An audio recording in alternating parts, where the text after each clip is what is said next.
Kempton-Wace letters. From Dane Kempton to Herbert Wace.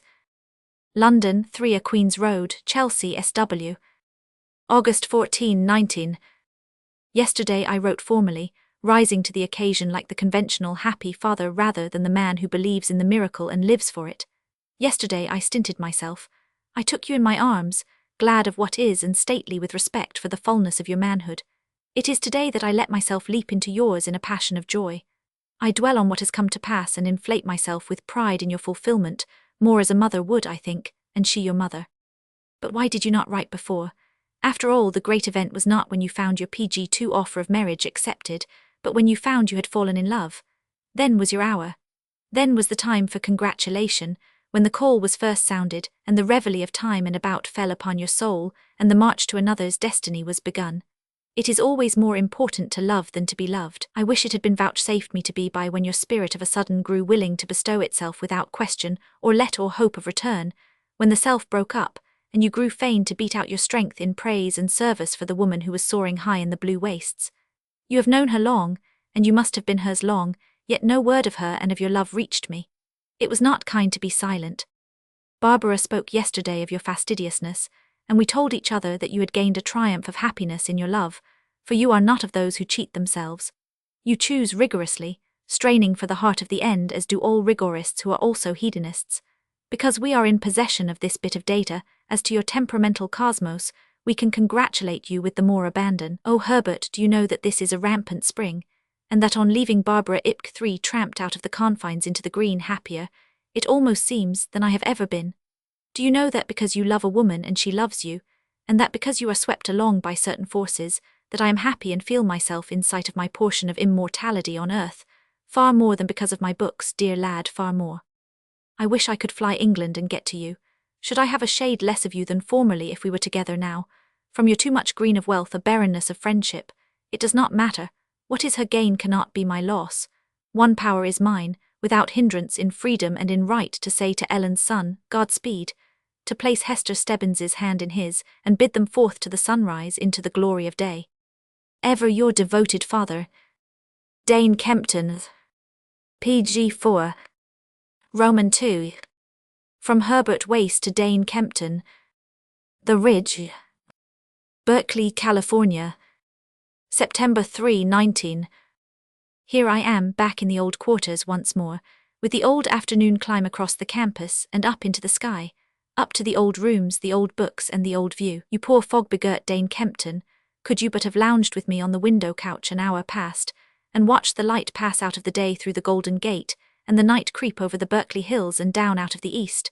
Why should you linger on there in London town? We grow away from each other, it seems, you with your wonder-singing, I with my joyful science. Poesy and economics, alack, alack, how did I escape you, Dane, when mind and mood PG5 you mastered me, the auguries were fair, I too should have been a singer, and lo, I strive for science. All my boyhood was singing, what of you, and my father was a singer too in his own fine way. Dear to me is your likening of him to Waring. What's become of Waring? He was Waring.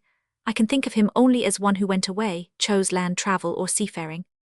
Gwyn says I am sometimes almost a poet, Gwyn, you know, Arthur Gwyn, who has come to live with me at the Ridge. If it were not for your dismal science, he is sure to add, and to fire him I lay it to the defects of early training. I know he thinks that I never half appreciated you, and that I do not appreciate you now. If you will recollect, you praised his verses once. He cherishes that praise amongst his sweetest treasures. Poor dear good old Gwyn, tender, sensitive, shrinking with the face of a seraph and the heart of a maid. Never were two men more incongruously companioned. I love him for himself. He tolerates me, I do secretly believe, because of you. He longs to meet you. He knew you well through my father, and we often talk you over. Be sure at every opportunity I tear off your halo PG6 and trundle it about. Trust me, you receive scant courtesy. How I wander on. My pen is unruly after the long vacation, my thought yet wayward, what of the fever of successful wooing? And besides, how shall I say? Such was the gracious warmth of your letter, of both your letters, that I am at a loss. I feel weak, inadequate. It almost seems as though you had made a demand upon something that is not in me. Ah, you poets, it would seem your delight in my marriage were greater than mine. In my present mood, it is you who are young, you who love, I who have lived and am old. Yes, I am going to be married. At this present moment I doubt not 1,000,000 men and women are saying the same thing. hewers of wood and drawers of water, princes and potentates, shy shrinking maidens and brazen-faced hussies, all saying, I am going to be married. And all looking forward to it as a crisis in their lives. No, after all, marriage is the way of the world. Considered biologically, it is an institution necessary for the perpetuation of the species. Why should it be a crisis? These million men and women will marry, and PG7 the work of the world go on just as it did before. Shuffle them about, and the work of the world would yet go on. True, a month ago it did seem a crisis. I wrote you as much. It did seem a disturbing element in my life work. One cannot view with equanimity that which appears to be totally disruptive of one's dear little system of living. But it only appeared so. I lacked perspective, that was all. As I look upon it now, everything fits well and all will run smoothly, I am sure. You know I had 2 years yet to work for my doctorate. I still have them. As you see, I am back to the old quarters, settled down in the old groove, hammering away at the old grind. Nothing is changed, and besides my own studies, I have taken up an assistant instructorship in the Department of Economics. It is an ambitious course and an important one. I don't know how they ever came to confide it to me, or how I found the temerity to attempt it, which is neither here nor there. It is all agreed. Hester is a sensible girl. The engagement is to be long. I shall continue my career as chartered. 2 years from now, when I shall have become a doctor of PG8 social sciences, and candidate for numerous other things, I shall also become a Benedict. My marriage and the presumably necessary honeymoon chime in with the summer vacation. There is no disturbing element even there. Oh, we are very practical, Hester and I, and we are both strong enough to lead each our own lives. Which reminds me that you have not asked about her. First, let me shock you, she too is a scientist. It was in my undergraduate days that we met, and ere the half-hour struck we were quarrelling felicitously over Weissman and the Neo-Darwinians. I was at Berkeley at the time, a cocksure junior, and she, far maturer as a freshman, was at Stanford, carrying more culture with her into her university than is given the average student to carry out. Next, and here your arms open to her, she is a poet. Preeminently she is a poet, this must be always understood. She is the greater poet, I take it, in this dawning 20th century because she is a scientist, not in spite of being a scientist as some would hold. How shall I describe her? Perhaps as a George Eliot, fused with an Elizabeth Barrett, with a hint of Huxley and a trace of Keats. I may say she is something like all this, but I must say she is PG9 something other and different. There is about her a certain lightsomeness, a glow or flash almost Latin or Oriental or perhaps Celtic. Yes, that must be it, Celtic. But the high-stomached Norman is there and the stubborn Saxon. Her quickness and fine audacity are checked and poised, as it were, by that certain conservatism which gives stability to purpose and power to achievement. She is unafraid, and wide-looking and far-looking, but she is not overlooking. The Saxon grapples with the Celt, and the Norman forces the twain to do what the one would not dream of doing, and what the other would dream beyond and never do. Do you catch me? Her most salient charm is, I think, her perfect poise, her exquisite adjustment. Altogether she is a most wonderful woman, take my word for it, and after all she is described vicariously. Though she has published nothing and is exceeding shy, I shall send you some of her work. There will you find and know her. She is waiting for stronger voice and sings softly as yet, but hers will be no minor note, no middle flight. She is Hester. In 2 years we shall be married. 2 years, Dane, surely you will be with us. PG10. One thing more, in your letter a certain undertone which I could not fail to detect, a shade less of me than formerly.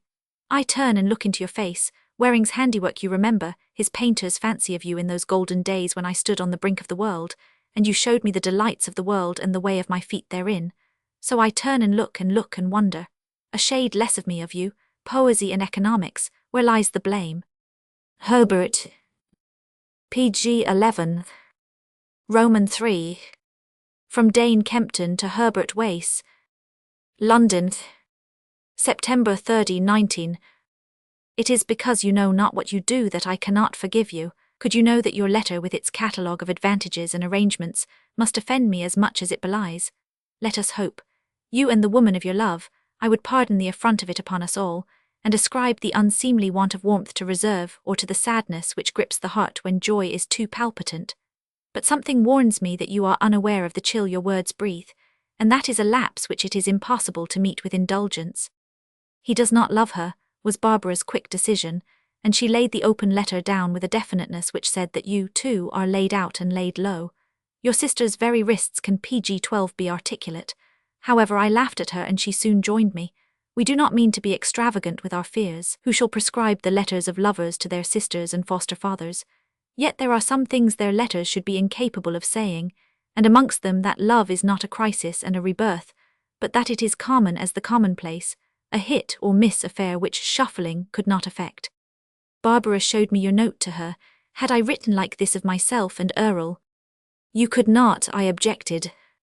Then Herbert should have been as little able to do it, she deduced with emphasis. Here I might have told her that men and women are races apart, but no one talks cant to Barbara. So I did not console her, and it stands against you in our minds that on this critical occasion you have baffled us with coldness.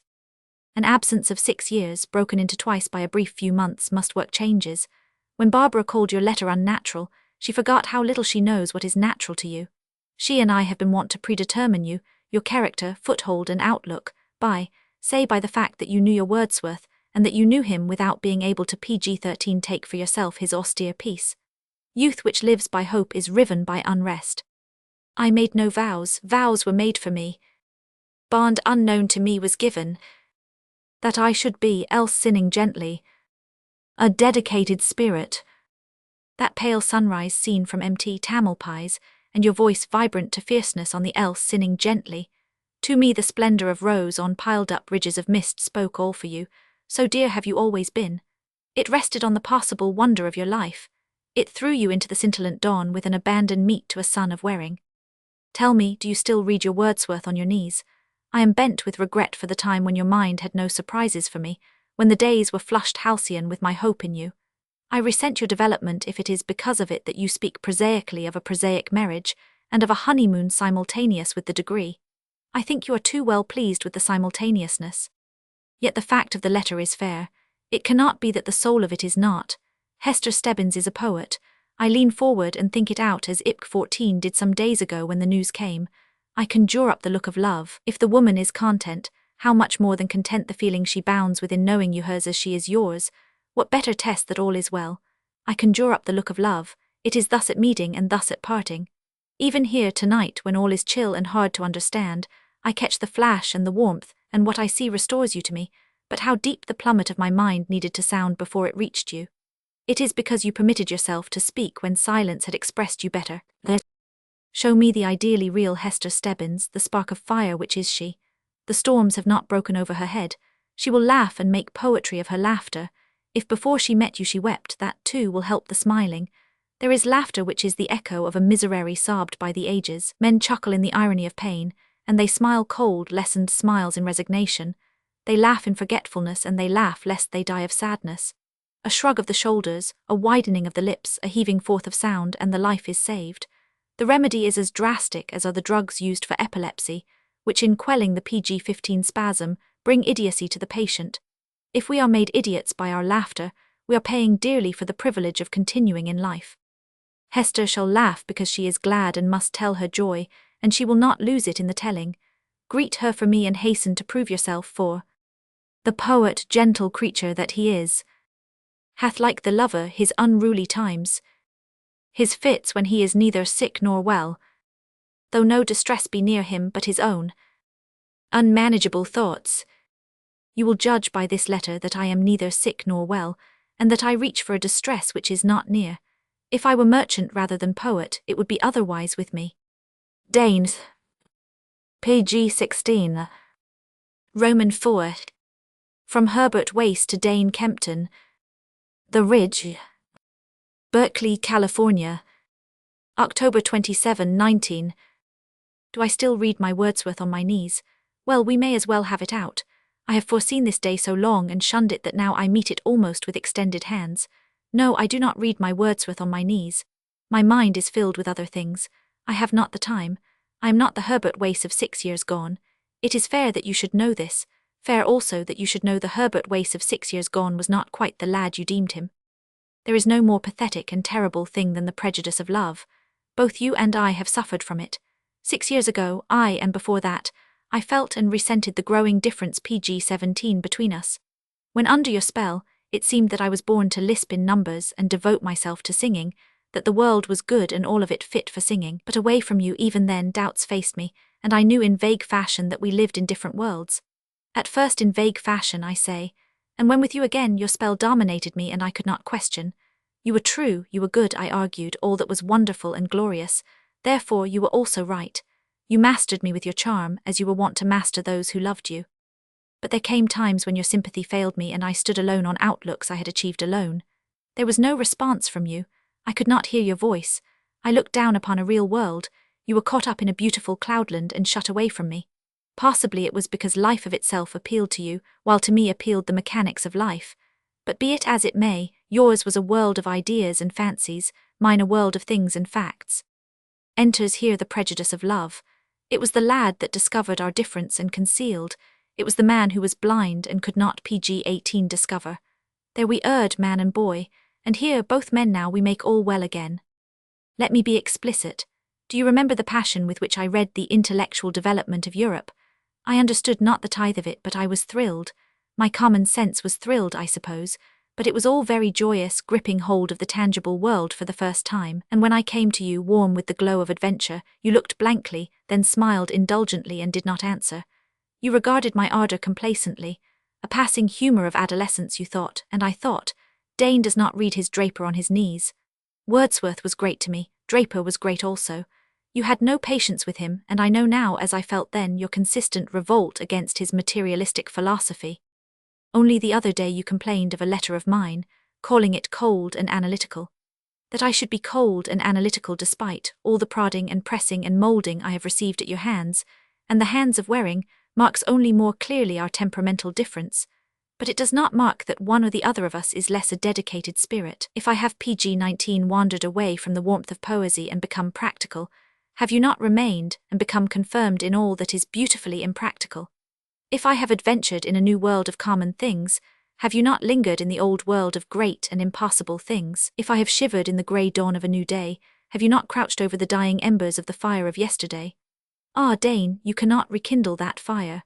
The whirl of the world scatters its ashes wide and far, like volcanic dust, to make beautiful crimson sunsets for a time, and then to vanish.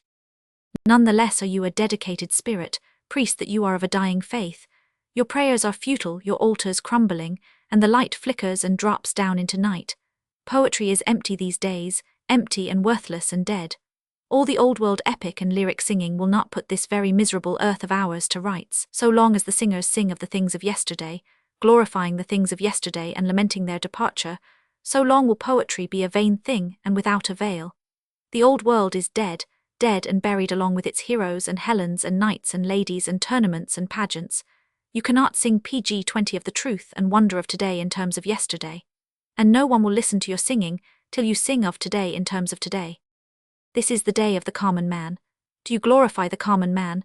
This is the day of the machine. When have you sung of the machine? The crusades are here again, not the crusades of Christ but the crusades of the machine. Have you found motive in them for your song? We are crusading today not for the remission of sins, but for the abolition of sinning, of economic and industrial sinning. The crusade to Christ's sepulchre was paltry compared with the splendor and might of our crusade today toward manhood. There are millions of us afoot. In the stillness of the night have you never listened to the trampling of our feet, and been caught up by the glory and the romance of it? Oh, Dane, Dane! Our captains sit in council, our heroes take the field, our fighting men are buckling on their harness, our martyrs have already died, and you are blind to it all. We have no poets these days, and perforce we are singing with our hands. The walking delegate is a greater singer and a finer singer than you, Dane Kempton. The cold, analytical PG-21 economist, delving in the dynamics of society, is more the prophet than you. The carpenter at his bench, the blacksmith by his forge, the boiler-maker clanging and clattering, are all warbling more sweetly than you. The sledge-wielder pours out more strength and certitude and joy in every blow than do you in your whole sheaf of songs. Why, the very socialist agitator, hustled by the police on a street corner amid the jeers of the mob, has caught the romance of today as you have not caught it and where you have missed it. He knows life and is living. Are you living, Dane Kempton? Forgive me, I had begun to explain and reconcile our difference. I find I am lecturing and censuring you. In defending myself I offend. But this I wish to say, we are so made, you and I, that your function in life is to dream, mine to work. That you failed to make a dreamer of me is no cause for heartache and chagrin. What of my practical nature and analytical mind? I have generalized in my own way upon the data of life, and achieved a different code from yours. Yet I seek truth as passionately as you. I still believe myself to be a dedicated spirit. And what boots it, all of it? When the last PG-22 word is said, we are two men, by 1,000 ties very dear to each other. There is room in our hearts for each other as there is room in the world for both of us. Though we have many things not in common, yet you are my dearest friend on earth, you who have been a second father to me as well. You have long merited this explanation, and it was cowardly of me not to have made it before. My hope is that I have been sufficiently clear for you to understand. Herbert. PG-23. V. From Dane Kempton to Herbert Wace. London. 3 Queen's Road, Chelsea, SW. November 16, 19. You sigh poesy and economics, supplying the cause and thereby admitting the fact. I wish you had shown some reluctance to see my meaning, that you had preferred to waive the matter on the ground of insufficient data, that you had been less eager to ferret out the science of the thing. Do you remember how your boy's respect rose for little Barbara whenever she cried when too readily forgiven? She dreads a double standard. You explained to me with generous heat. You sympathized with her fear lest I demand less of her than of you, honoring her insistence on an equality of duty as well as of privilege. Is the man Herbert less proud than the child Barbara, PG-24, that you speak of a temperamental difference and ask for a special dispensation? You are not in love, this you say in not gainsaying my attack on you, and so far I understand, because you are a student of economics. At the last I stop. What is this about economics and poesy? About your emancipation from my riotously lyric sway? The hand of the forces by which you have been moulded cannot detain you from going out upon the love quest. The fact of your preference for Draper cannot forestall your spirit's need of love. There are many codes, but there is one law binding alike on the economist and poet. It springs out of the common and unappeasable hunger, commanding that love seek love through night to day and through day to night. Yet it is possible to put oneself outside the pale of the law, to refuse the gift of life and snap the tie between time and space and creature. It is possible to be too emaciated for interest or feeling. The men and women of the people know neither love nor art because they are too weary. They lie in sleep prostrate from great fatigue. Their bodies are too much tried with the hungers of the body and their spirits too dimly illumined with the hope of fair chances. PG-25, it is also possible to fill oneself so full with an interest that all else is crowded out. You have done this. Like the cobbler who is a cobbler typically, the teacher who is a pedagogue, the physician and the lawyer who are pathologists merely, you are a fanatic of a text. You are in the toils of an idea, the idea of selection, as I well know, and you exploit it like a drudge. When a man finds that he cannot deal in petroleum without smelling of it, it is time that he turned to something else. Every man is engaged in the cause of keeping himself whole, in watching himself lest his man turn machine, in watching lest the outside world assail the inner. Nature spares the type, but the individual must spare himself. He is strong who is sensitive and who responds subtly to everything in his environment, but his response must be characteristic. He must sustain his personality and become more himself through the years. He alone is vital in the social scheme who lets nothing in him atrophy, and who persists in being varied from all others in the scale of character, to the degree of variability that was his at the beginning. I read in your letter nothing but a decision to stop short and give over, as if you had strength for no more than your book and your theory. PG-26, you have become slave to a small point of inquiry, and you call it the advance to a new time. The crusade is on, you say. Coronation rites for the commoners and destruction to superstition. I put my hand out to you in joy. The joy is in unholy worship of a fetish, the pain that there is no joy also deference to a fetish. Your creed thunders, thou shalt not. Love is a thing of yesterday, no room for anything that intimately concerns the self. But what are the apostles of the young thought preaching if it is not the right of men to their own, and what would it avail them to come into their own if life be stripped of romance? I am dissatisfied because you are willing to live as others must live. You should stay aristocrat. Ferdinand Lassalle dressed with elegance for his workingmen audiences, with the hope, he said, of reminding them that there was something better than their shabbiness. You are of the favoured, Herbert. It devolves upon you to endear your life to yourself. You do not agree with me. You do not believe that love is the law which controls freedom and life. Slave to your theory and rebel to the law, you lose your soul and imperil another's. Gently, gently, I say to myself, old PG-27 sorrows and wrongs oppress me and I grow harsh. My heat only helps to convince you that my position is not based on the rational rightness you hold so essential, and that therefore it is unlivable. I will state calmly then that it is wrong to marry without love, for the perpetuation of the species. That is noble of you. So you strip yourself of the 1,000 years of civilization that have fostered you, you abandon your prerogative as a creature high in the scale of existence to obey an instinct and fulfill a function. You say, these men and women will marry, and the work of the world go on just as it did before. Shuffle them about and the work of the world would yet go on. And you are content. You feel no need of anything different from this condition. Believe me, Herbert, these million men and women will not let you shuffle them about. There are forces stronger than force, shadows more real than reality. We know that the need of the unhungered for the one friend, one comrade, one mate is good.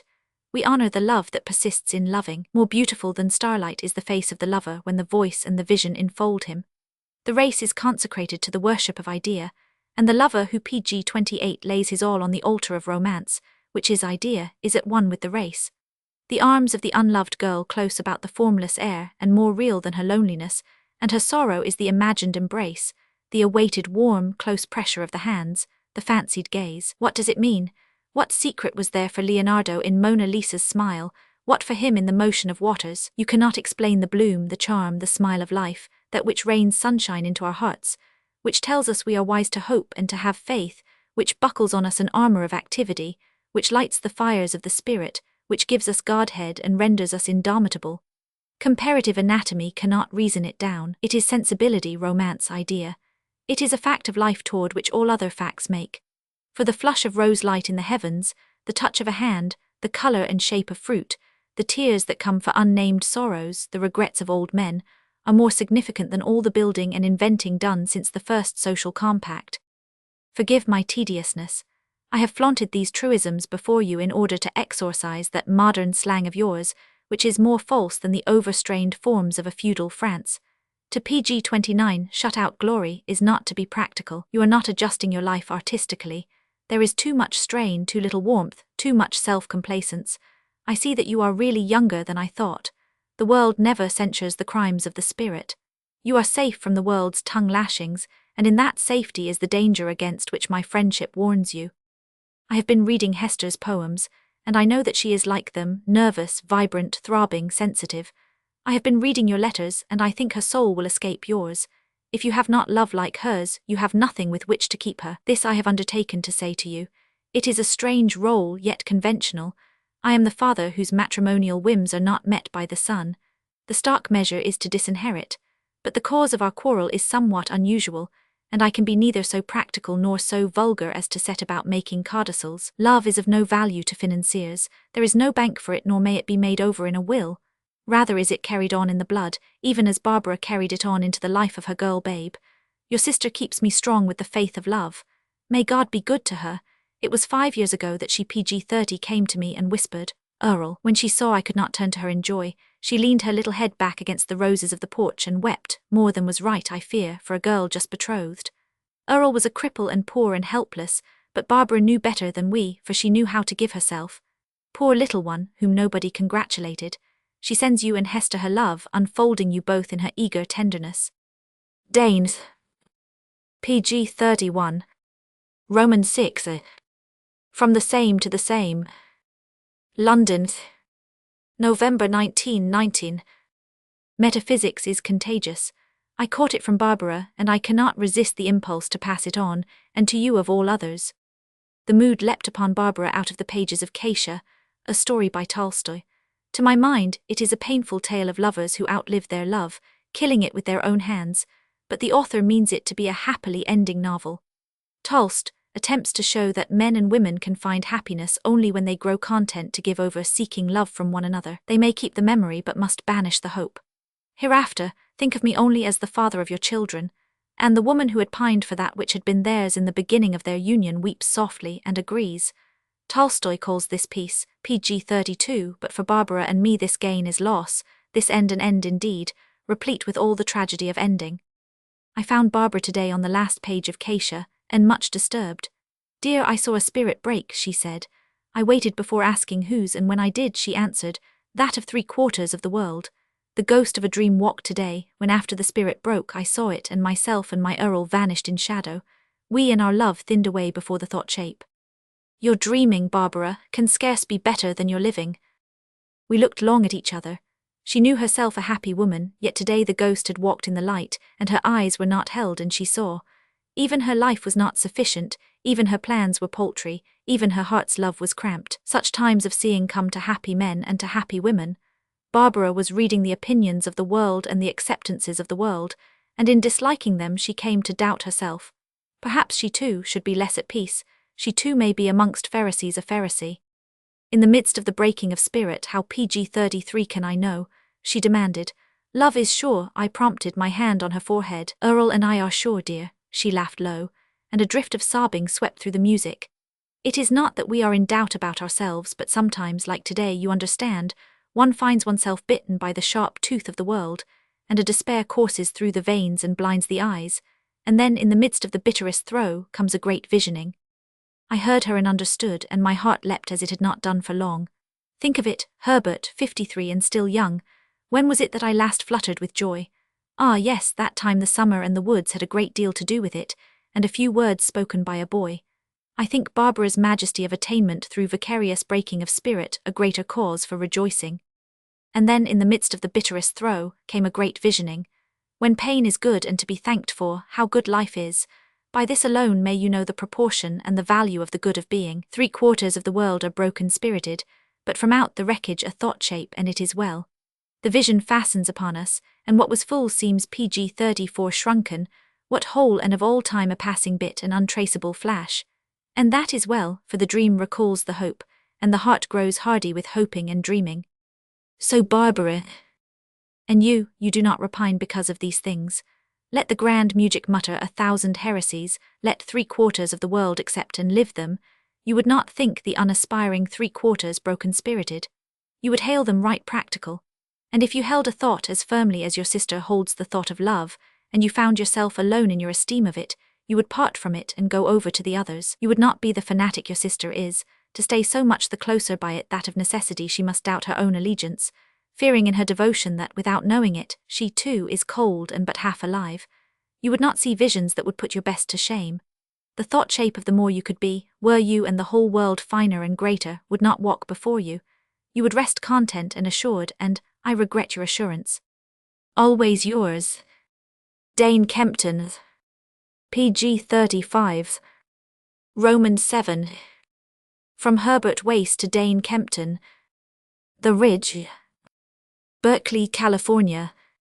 December 6, 19. No, I am not in love. I am very thankful that I am not. I pride myself on the fact.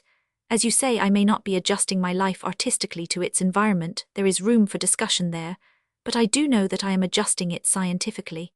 I am arranging my life so that I may get the most out of it, while the one thing to disorder it, worse than flood and fire and the public enemy, is love. I have told you from time to time of my book. I have decided to call it The Economic Man. I am going over the proofs now, and my brain is in perfect working order. On the other hand, there is Professor Bidwell, who is likewise correcting proofs. Poor devil, he is in PG-36 despair. He can do nothing with them. I positively cannot think. He complains to me, his hair rumpled and face flushed. He did not answer my knock the other day, and I came upon him with the neglected proofs under his elbows, and his absent gaze directed through window and out of doors to some rosy cloudland beyond my ken. It will be a failure, I know it will, he growled to me. My brain is dull, it refuses to act. I cannot imagine what has come over me. But I could imagine very easily. He is in love, madly in love with what I take to be a very ordinary sort of girl, and expects shortly to be married. Postpone the book for a time, I suggested. He looked at me for a moment, then brought his fist down on the general disarray with a thumping "I will." And take my word for it, Dane, a year hence, when the very ordinary girl greets him with the matronly kiss and his fever and folly have left him, he will take up the book and make a success of it. Of course I am not in love. I have just come back from Hester. I ran down Saturday to Stanford and stopped over Sunday. Time did not pass tediously on the train. I did not look at my watch every other minute. I read the PG-37 morning papers with interest and without impatience. The scenery was charming, and I was unaware of the slightest hurry to reach my destination. I remember noting, when I came up the gravel walk between the rose bushes, that my heart was not in my mouth as it should have been according to convention. In fact, the sun was uncomfortable, and I mopped my brow and decided that the roses stood in need of trimming. And really, you know, I had seen brighter days and fairer views, and the world in more beautiful moods. And when Hester stood on the veranda and held out her hands, My heart did not leap as though it were going to part company with me. Nor was I dizzy with rapture, I believe. Nor did all the world vanish and everything blot out, and leave only Hester standing there, lips curved and arms outstretched in welcome. Oh, I saw the curved lips and outstretched arms, and all the splendid young womanhood swaying there, and I was pleased and all that. But I did not think it too wonderful and impossible and miraculous, and the rest of the fond rubbish I am sure poor Bidwell thinks when his eyes are gladdened by his ordinary sort of girl when he calls upon her. PG 38. What a comely young woman is what I thought as I pressed Hester's hands, and none of the ordinary sort either. She has health and strength and beauty and youth, and she will certainly make a most charming wife and excellent mother. Thus I thought, and then we chatted, had lunch, and passed a delightful afternoon together, an afternoon such as I might pass with you, or any good comrade, or with my wife. All of which rational rightness is, I know, distasteful to you, Dane, and I confess I depict it with brutal frankness, failing to give credit to the gentler, tenderer side of me. Believe me, I am very fond of Hester. I respect and admire her. I am proud of her, too, and proud of myself that so fine a creature should find enough in me to be willing to mate with me. It will be a happy marriage. There is nothing cramped or narrow or incompatible about it. We know each other well, a wisdom that is acquired by lovers only after marriage, and even then with the likelihood of it being a painful wisdom. We, on the other hand, are not blinded by love madness, and we see clearly and sanely and are confident of our ability to live out the years together. Herbert. PG 39. Roman 8. From the same to the same. The Ridge. Berkeley, California. December 11, 19. I have been thinking about your romance and my rational rightness, and so this letter. One loves because he loves. This explanation is as yet the most serious and most decisive that has been found for the solution of this problem. I do not know who has said this, but it might well have been you, and you might well say with Emil, de Scudery, love is I know not what, which comes I know not when, which is formed I know not how, which enchants I know not by what, and which ends I know not when or why. You explain love by asserting that it is not to be explained, and therein lies our difference. PG 40. You accept results, I search for causes. You stop at the gate of the mystery, worshipful and content. I go on and through, flinging the gate wide and formulating the law of the mystery which is a mystery no longer. It is our way. You worship the idea, I believe in the fact. If the stone fall, the wind blow, the grass and green things sprout. If the inorganic be vitalized, and take on sensibility, and perform functions, and die. If there be passions and pains, dreams and ambitions, flickerings of infinity and glimmerings of Godhead. It is for you to be smitten with the wonder of it, and to memorialize it in pretty song, while for me remains to classify it as so much related phenomena, so much play and interplay of force and matter in obedience to ascertainable law. There are two kinds of men, the wonderers and the doers, the feelers and the thinkers, the emotionals and the intellectuals. You take an emotional delight in living, I an intellectual delight. You feel a thing to be beautiful and joyful. I seek to know why it is beautiful and joyful. You are content that it is, no matter how it came to be. I, when I have learned why, strive that we may have more beautiful and joyful things. The bloom, the charm, the smile PG 41 of life, is all too wonderful for you to know. To me it is chiefly wonderful because I may know. Oh well, it is an ancient quarrel which neither you nor I shall outlive. I am rational, you are romantic. That is all there is to it. You are more beautiful, I am more useful. And though you will not see it and will never be able to see it, you and your beauty rest on me. I came into the world before you and I made the way for you. I was a hunter of beasts and a fighter of men. I discovered fire and covered my nakedness with the skins of animals. I builded cunning traps and wove branches and long grasses and rushes and reeds into the thatch and roof tree. I fashioned arrows and spears of bone and flint. I drew iron from the earth and broke the first ground and planted the first seed. I gave law and order to the tribe and taught it to fight with craft and wisdom. I enabled the young men to grow strong and lusty, and the women to find favor with them. And I gave safety to the women when their progeny came forth, and safety to the progeny while it gathered strength and years. I did many things.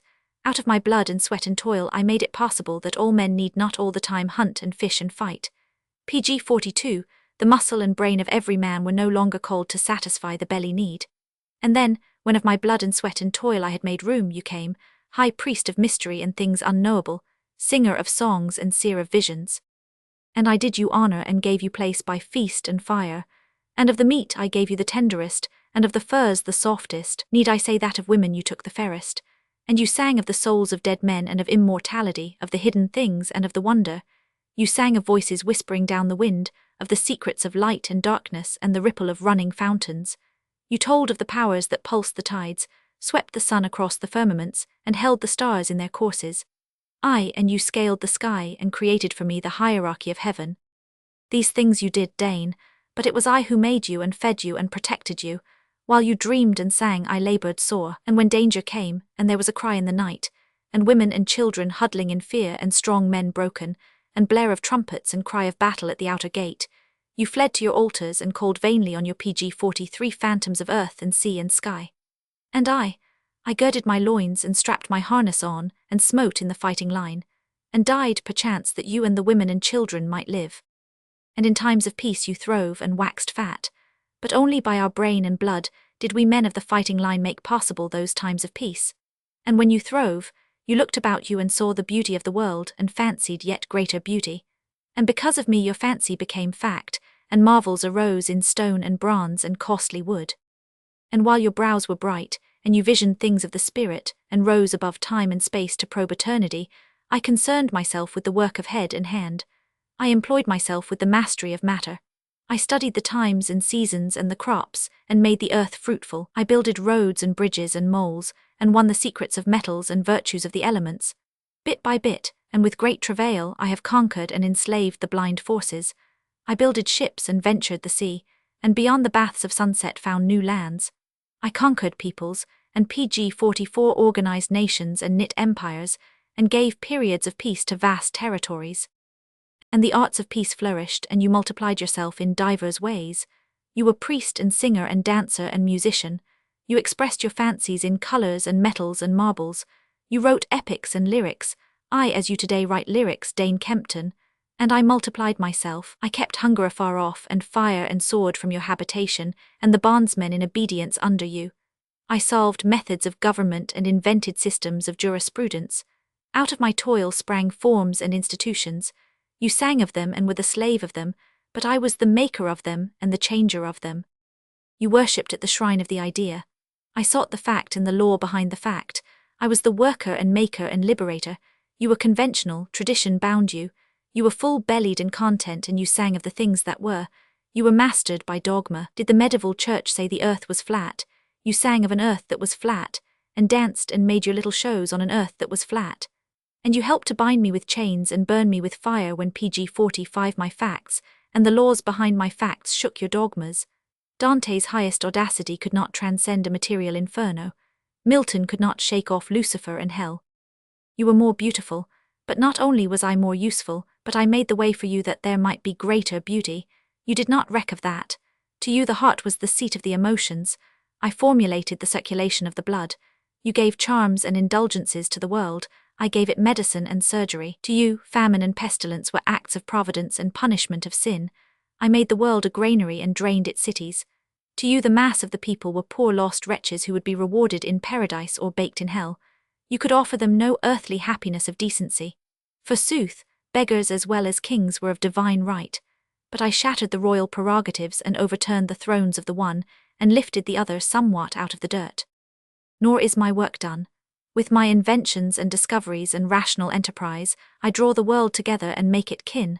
The uplift is but begun, and in the great world I am making I shall be as of old to you, Dane.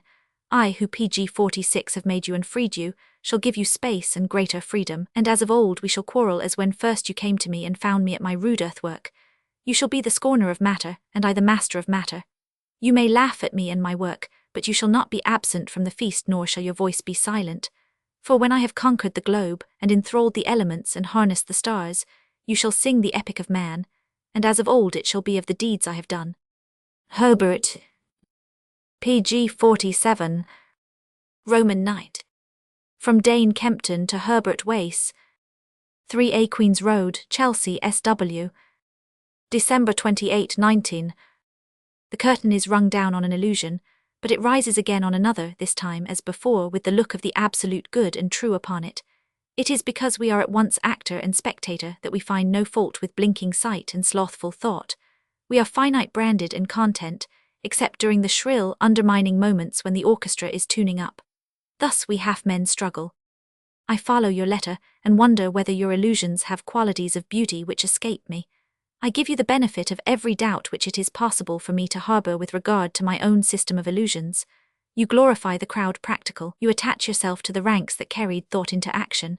You inspire yourself with rugged strength by dwelling pg 48 on the achievements of ruggedness, forgetting that the progress of the world is not marshalled by those who work with line and rule.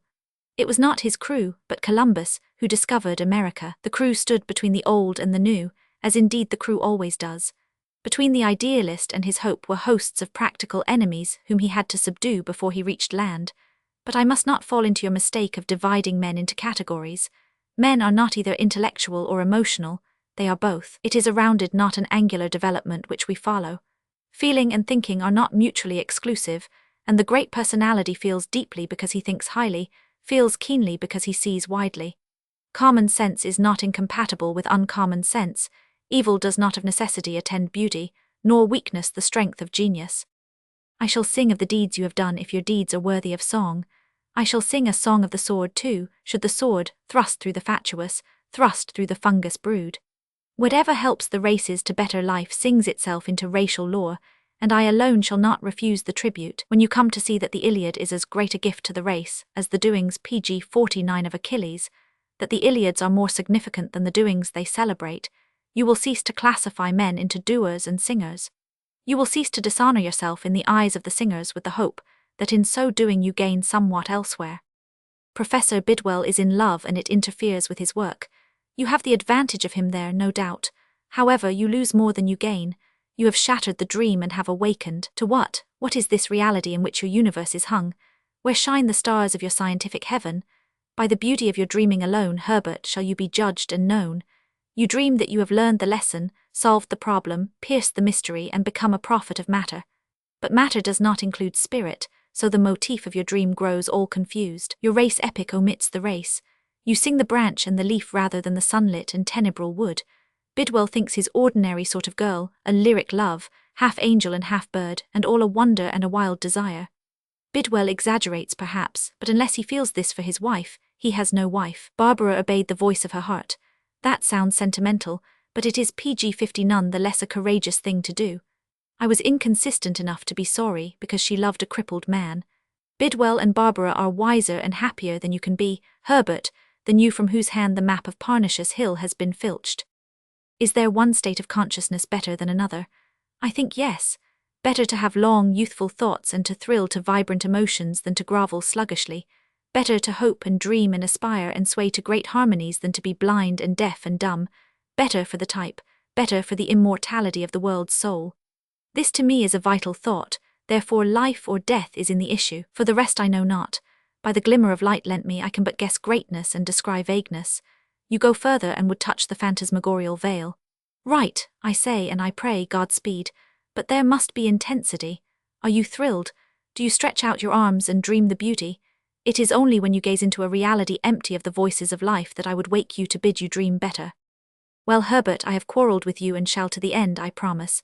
I wish I could take pg 51 you away, hide you from your Hester's sight, and pour my poetic spleen out on you. Oh, I shall torment you into reason and passion. Whatever you may choose to be, you are my son. I must take you and keep you as you are, of course, but I choose to tell the truth to you, though I do love you and hold you mine. Disagreeable of me, but how else? Danes. Page 52. X. From the same to the same. London. Sunday, January 1, 19. Behold, I have lived. I press your face to the breathing, stinging roses of my days, and bid you drink in the sweet and throb with the pain. What is my philosophy but a translation of the facts which have stamped me? Perhaps if I let you read these facts, you will the sooner come to share my consecration and my faith. I must teach you to know that you are the fact of my whole tangled web of facts, and that all that I have and am, and all that might have been I and mine, stretches itself out in the unmarked path which is before you. I take you back with me to the road, white with dust, upon which like a Viking and like a feeble girl I have travelled. It is not long, but how many paths, what byways and what turns. pg 53 what sudden glimpses of sea and sky, what inaccessibleness. Hark, from the wood on either side murmurings of hope and hard sobbing of despair, young laughter of joy and aged renunciations. See from amongst the pines the farewell gleam of a white hand. All of it dear, dearly bought and precious and miraculous, the heartache even as the gladness. Life is worth living. Through every grain of it.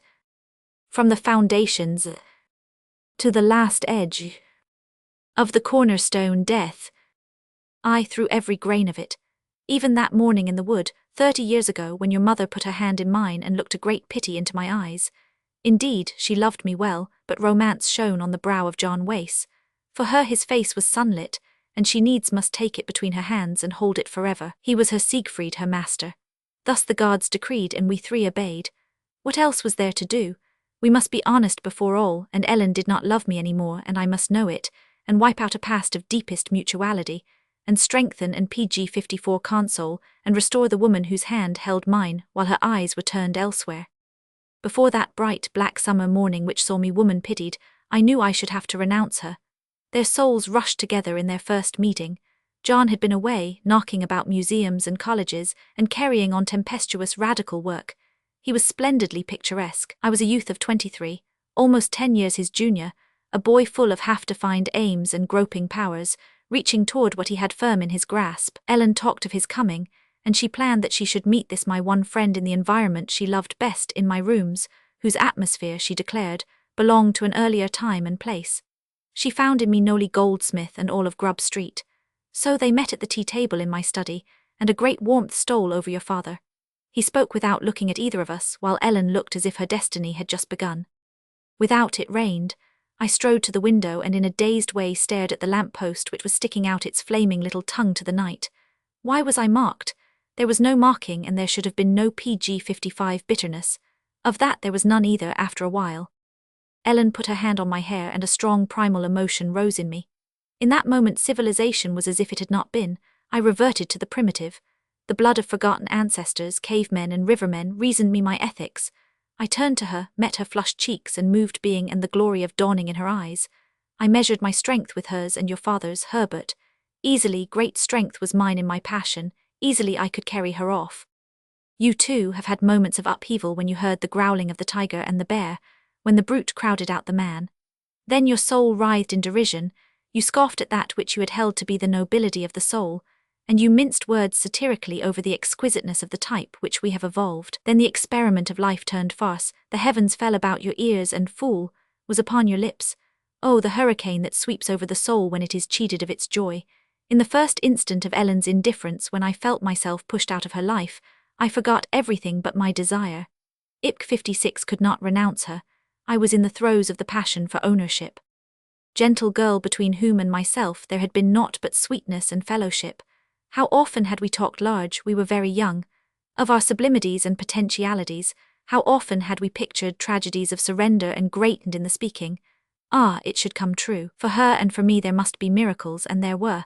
So was the strength of the spirit proven, so was it shown to be pure waft of the will. So was I confirmed in the creed which believes that to keep we must lose, and to live we must die. So was I assured that there may be but one way, and that the way of service. I did not grip her passionately in my arms. I withdrew. I did much to make her task of leaving me an easy one. Were it not for my efforts, it would have been harder for her to obey a mandate which made for my pain. She could not quite drown an old Puritan voice, speaking with the authority of tradition, which bade her hold to her vows. Yes, I made it easy for her. Harrow my soul with theories of selection and survival if you dare. In those days the spires of the temple were PG-57 golden, the shrine white.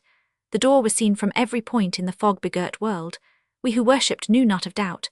Stirred by the rumbling organ tones of causes and ideas, we immolated our lives gladly. High priests of thought, we swung the censers and rose on the breast of the incense. Ellen and John and myself glorified God and enjoyed him forever. God, the type, the final humanity, the giant body soul of man. In our hearts dwelt a religion which compelled us to serve the ideal. We strove to become what organically we felt the human with his drippings of warm tears may become. We were the standard-bearers of the advancing margin of the world. We were the high water-mark toward which all the tides forever make. We were soldiers and priests. And so when Ellen loved and lacked courage for her love, I helped her. A past of kindness and ardour riveted her to my side. She knew that we were in feeling and fact divorced from each other by virtue of her stronger love for John. Yet did she do battle with the rich young love. For 2 years we had been close. She had been so much my friend, she could not in maiden charity seal for me a so unwelcome fate. I had awakened her slumbering soul with my first look PG 58 into the sphinx wonder of her eyes. For me she had become fire and dew, flame of the sun and flower of the hill. Without me to help her do it she could not leave me. To the master of matter, this coping with spiritual abstractions must appear like juggling with intellectual phantasmagoria. Yet I protest that life is finally for intangible triumphs. Unnamed fragrances steal upon the senses, and the soul revels and greatens. Unseen hands draw us to worlds afar, and we are gathered up in the dignity of the human spirit. Unknown ideas attract and hold us, and we take our place in the universe as intellectual factors. In giving up Ellen I helped her, and sacredly better still, I sent on into a world of vague thinking and weak acting the impulse of devotion to revealed truth. She had a sweet way of sitting low and resting her head on my knee. She sat through one whole day with me thus, and for hours I could have thought her asleep were it not for the waves of feeling which surged in her upturned face. Toward the end she raised her head, ecstasy in her eyes and on her cheek and lip. "Dane, I love you. Dane, Dane," the whole of me was caught up in the accents of that tremulousness. PG 59 she had known John 3 months, but her love for him was young, it had come unexpectedly, it was still unexpressed and ineffable. Her yearning for him led to softness toward me, and though she rose out of her mood as one does from a dream, the hours when we were like the angels, all love and all speech, were mine, so much was vouchsafed me. Memories and echoes, gusts of sweet breath from the violets on your mother's grave, the prophet of matter will have none of them, and, I fear, will pity me that I am so much theirs. I am yours also, dear lad, and I wish to serve you. Dane Kempton, PG 60. From Kempton-Wace to Dane Kempton. The Ridge. Berkeley, California. January 2019. I do not know whether to laugh or weep. I have just finished reading your letter and I can hardly think. Words seem to have lost their meaning, and words, used as you use them, are without significance. You appear to speak a tongue strangely familiar, yet one I cannot understand. You are unintelligible, as I dare say I am to you. And small wonder that we are unintelligible. Our difference presents itself quite clearly to the scientific mind, and somewhat in this fashion. Man acquires knowledge of the outer world through his sensations and perceptions.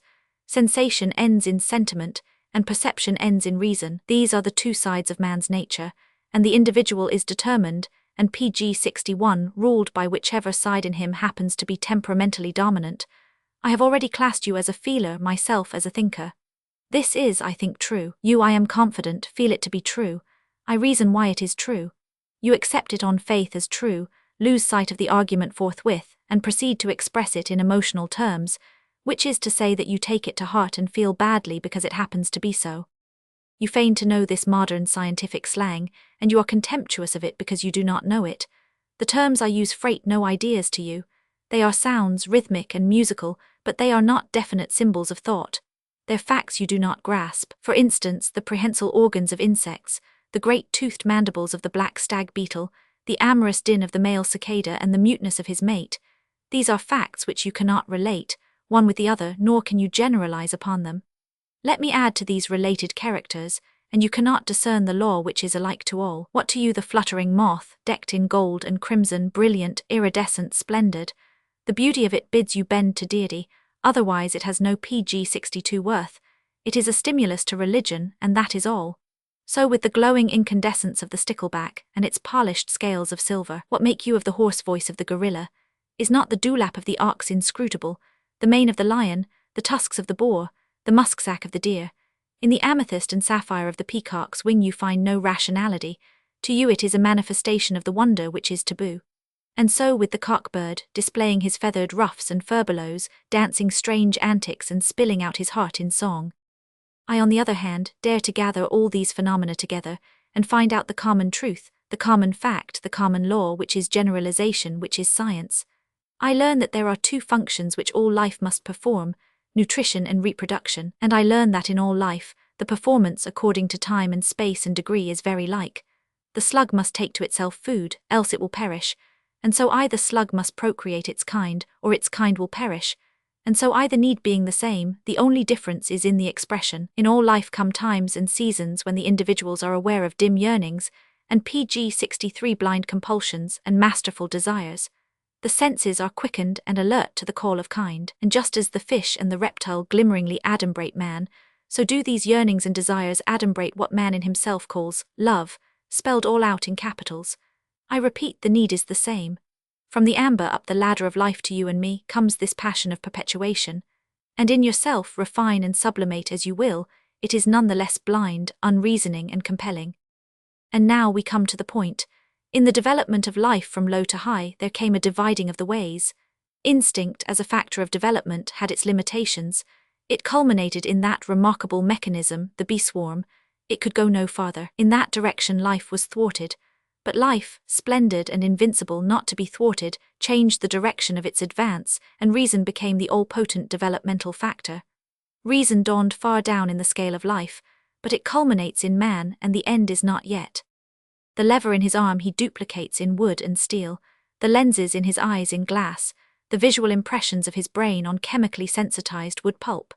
He is able, reasoning PG-64 from events and knowing the law, to control the blind forces and direct their operation. Having ascertained the laws of development, he is able to take hold of life and mold and knead it into more beautiful and useful forms. Domestic selection it is called. Does he wish horses which are fast, he selects the fastest. He studies the physics of velocity in relation to equine locomotion, and with an eye to withers, loins, hocks and haunches, he segregates his brood mares and his stallions. And behold, in the course of a few years, he has a thoroughbred stock, swifter of foot than any ever in the world before. Since he takes sexual selection into his own hands and scientifically breeds the fish and the fowl, the beast and the vegetable, why may he not scientifically breed his own kind? The fish and the fowl and the beast and the vegetable obey dim yearnings and vague desires and reproduce themselves. Pour the reproduction, says man to Mother Nature. Allow me. And Mother Nature is thrust aside and exceeded by this new creator, this man-God. These yearnings and desires of the beast and the vegetable are the best tools nature has succeeded in devising. Having devised them, she leaves their operation to the blindness of chance. PG-65 steps in man and controls and directs them. For the first time in the history of life, conscious intelligence forms and transforms life. These yearnings and desires, promptings of the abysmal fecundity, have in man evolved into what is called love. They arise in instinct and sensation and culminate in sentiment and emotion. They master man and the intellect of man, as they master the beast and all the acts of the beast. And they operate in the development of man with the same blindness of chance that they operate in the development of the beast. Now this is the law. Love, as a means for the perpetuation and development of the human type, is very crude and open to improvement. What the intellect of man has done with the beast, the intellect of man may do with man. It is a truism to say that my intellect is wiser than my emotions. So knowing the precise value and use of this erotic phenomenon, this sexual madness, this love, I, for one, elect to choose my mate with my intellect. Thus I choose Hester. And I do truly love her, but in the intellectual sense and not the sense you fanatically demand. I am not seized with a loutish vertigo when I look upon her and touch her PG-66 hand, nor do I feel impelled to leave her presence if I would live, as did Dante the presence of Beatrice.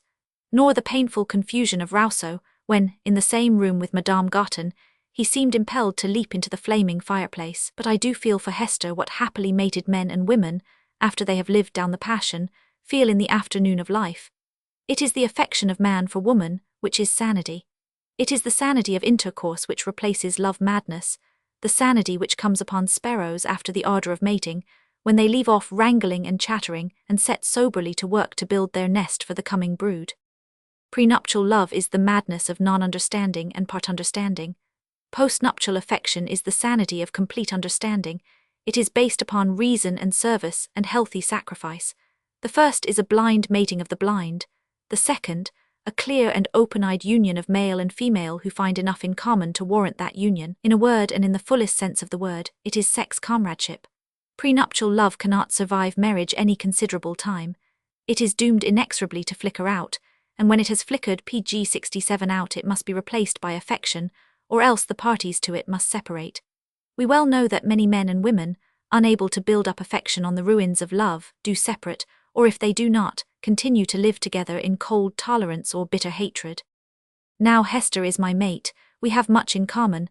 There is intellectual, spiritual, and physical affinity. The caress of her voice and the feel of her mind are pleasurable to me, likewise the touch of her hand, and you know that in the union of man and woman, the higher affinities are not possible unless there first be physiological affinity. We shall go through life as comrades go, hand in hand, Hester and I, and great happiness will be ours. And because of all this I say you have no right to challenge my happiness, and vex my days, and feel for me as one dead. My dear, bewildered Dane, come down out of the clouds. If I am wrong, I have gone over the ground. Then do you go over that ground with me and show where I am wrong. But do not pour out on me your romantic and poetic spleen. Confine yourself to the fact, man, to the irrefragable fact. Herbert. PG 68. Your later letter has just arrived. I can only say that I understand. But withal, I am pained that I am not nearer to you. These intellectual phantasmagoria rise up like huge amorphous ghosts and hold me from you. I cannot get through the mists and glooms to press your hand and tell you how dear I hold you. Do, Dane, do let us cease from this. Let us discuss no further. Let me care for Hester in my own way so long as I do no sin and harm no one, and be you father to us and bless us who else must go unblessed. For Hester also is fatherless and motherless, and you must be to her as you are to me. Herbert. PG 69. Roman 12. From Dane Kempton to Herbert Wace. London, 3A Queen's Road, Chelsea, SW. February 10, 19. So we have got into an argument. I have been poring over your last 2 or 3 letters, and they read like a set of briefs for a debate. Doubtless mine have the same forensic quality. Our letters have become rebuttals, pure and simple. This discovery gave my pen pause for a week. It occurred to me that Walt Whitman must have meant didactic letters too, when he said of the fretters of our little world, "They make me sick talking of their duty to God. Yet friend should speak to friend, should utter the word than which nothing is more sacred. Let there be light, and there was light, a ripple of light and a flash, then the darkness broke and dispersed from the face of the waters. It was a trumpet call of words bringing drama into a nebulous creation. Let the word break up our night, and let us not PG 70 only grant, but avow the conviction it brings us, no matter what the consequence. Let us worship the irrefragable fact. You hold that marriage is an institution having for its purpose the perpetuation of the species, and that respect and affection are sufficient to bring 2 people into this most intimate possible relation. You also hold that the business of the world, pressing hard upon men, makes love from their lives a thing apart, and that this is as it should be. Your letters are an exposition and a defense of what I may loosely call the practical theory. You show that the world is for work and workers, and that life is for results as seen in institutions and visible achievements. I, on the other hand, maintain that it takes a greater dowry to marry upon than affection, and that men love as intensely and with as much abandon as women. People love in proportion to the depth of their natures, and the finest man in the world has an infinite capacity for giving and receiving love store. The spell is strongest upon the finest. This, briefly, is what we have been saying to each other. You attack my idealism, call me dreamer, and accuse me of being out of joint with the time, which itself is rigorously in joint PG 71 with the laws of growth. And I class you with the Philistine because of your exaggeration of practical values. I hold that it is gross to respect the fact tangible at the expense of the feeling ineffable. In your last letter, you exploit the theory of nutrition and reproduction with a charm and warmth, which helps me see you as I have so long known you, and which tells me again that you are worth fighting for and saving. But to trace love to its biologic beginning is not to deny its existence. Love has a history as significant as that of life. When, eons ago, the primitive man looked at his neighbor and recognized him as a fellow to himself, consciousness of kind awoke, and a cell was exploded which functioned love. When through the ages, economic forces taught men the need of mutual aid, when everywhere in life the law of development charged men with leanings and desires and outreachings, then the sway of love began in life. What was subconscious became conscious. What back in the past was a mere adumbration gloried out in aurora splendors. The love of a Juliet is the outgrowth of natural processes manifesting themselves everywhere down the scale, but it is also the gift of the last PG 72 evolution, and it speaks to us from the topmost notch in the scale. The charm of morning rests on a Juliet's love because its hour is young and yet old, striking the time of the past and the future. It is thus that the hunger of the race and the passion of the race become in the individual the need for happiness. The need of the race and the need of the individual are at once the same and different. What was the point of your letter? That sexual selection obtains, I grant it, that it is incumbent upon us as intelligent men and women to call to the aid of instinct our social wisdom, I grant and avow it, but our social wisdom insists that we obey the choices of instinct. Our social wisdom is only another phase of our refinement, which in impelling us to a love of the beautiful does not the less impel us to love. Our social wisdom educates our taste without lessening our taste for the thing. Love a beautiful person nobly, but be sure you love her, says our social wisdom with interesting tautology. Besides, you are a heretic to your own breed, Herbert. It is you who would forsake our present social wisdom, ruling modern men by laws which obtained in primitive life. It is you who steadily hark back to the past, pg 73, and to states of consciousness which were but can never be again.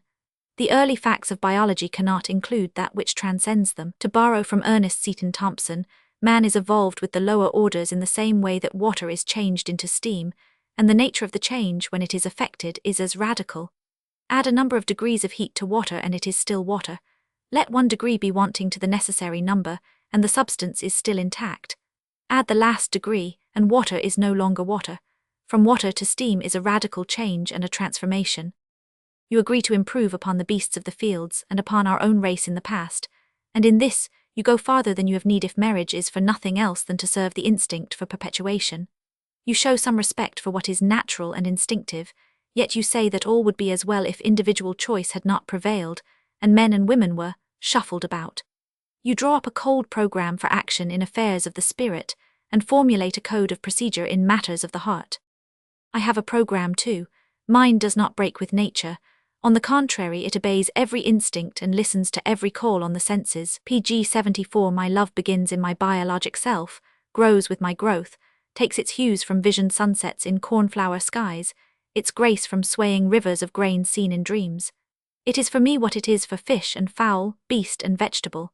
It is my passion for perpetuation, but it is also something as different from this as I am different from beast and vegetable. My love is blind, unreasoning and compelling, and for that I trust it. I do not conceive myself man-God, therefore I do not say to nature, allow me. I cannot be sure that when I say it in the case of the horse, who obeys like me dim yearning and vague desires, I do not sacrifice him to a lust of my own. The lust for owning and spoiling is hard to cope with. Perhaps a purer time is near, when, upborne by a sense of the dignity of romance and the sacredness of life, man will refrain from laying rough hands on his mute brothers. The romance which is my proof of the good of being does not rest on passion. The unclean fires that consume the loutish and degenerate are not of love. You quote instances of the hyperphysical and hysterical. The feeling that I would have you obey for your soul's sake, and without which you are but half alive, is not the pg 75 blind passion of an oversexed sentimentalism. Rousseau was never in love in his life, though to say it were to accuse him of perjury. One word more. Do you wish to know why I care? I care because I know you to be of those who are capable of love. Probably it was one little twist in your development that has turned you into alien ways of thinking and living. Yes, and more than for this I care because you are the fulfillment of a sacred past. You are the son of my sacrifice and your mother's love. I care very much indeed. I do not wish you to awake some terrible night to find that you had ended your romance before you had begun it. I vex your days and call you dead. It is because I know the life that is by the grace of God yours, and because I cannot bear to let you cough in it. Herbert, there is misery when the blood pales, and the tears dry up, and the flame of the heart sinks, and all that is left is a memory of a thought, a memory of very long ago when one was young and might have chosen to live. I am sorry we darken the days for each other. Your friend always, Dane Kempton, pg 76, Roman 13. From the same to the same. London, 3A Queen's Road, Chelsea, SW. February 12, 19. Barbara and Earl celebrated their anniversary yesterday. Invitations were sent out, the guests consisting of Melville and myself. Anniversary of what? We asked. For answer we received inscrutable smiles. Birthdays are accidents of fate. You may regret the accident or you may be thick enough in illusion to rejoice over it, but you cannot in decency celebrate an occurrence wholly independent of personal control, and yet concerning itself with you. Leave the merrymaking for appreciative friends. So rules Barbara. Not a birthday then, nor the date of their marriage. The occasion was in some flash struck from being, the memory of which enriches them. In a mood that for an hour held them in pg 77 strong grasp, in the utterance of a word charged with destiny, in the avowal of their love if their love awaited avowal. Whatever the cause, they honored it with a will. Barbara's eyes flashed, her cheeks were sweetly suffused, and her voice was vibrant. Earl, too, was at his best. My heart loved this man who had lain all his life with death. His health is at its bad worst this winter, which fact made of the celebration a rather heartrending affair. He has been obliged to abandon the journal, but we hope he can stay with the school. Meanwhile, his chronic invalidism of body and purse does not too much affect him. He keeps his charm of tenderness and strength. He rivets his pupils to him almost as he riveted his Barbara. I have discovered my proof of this couple's happiness.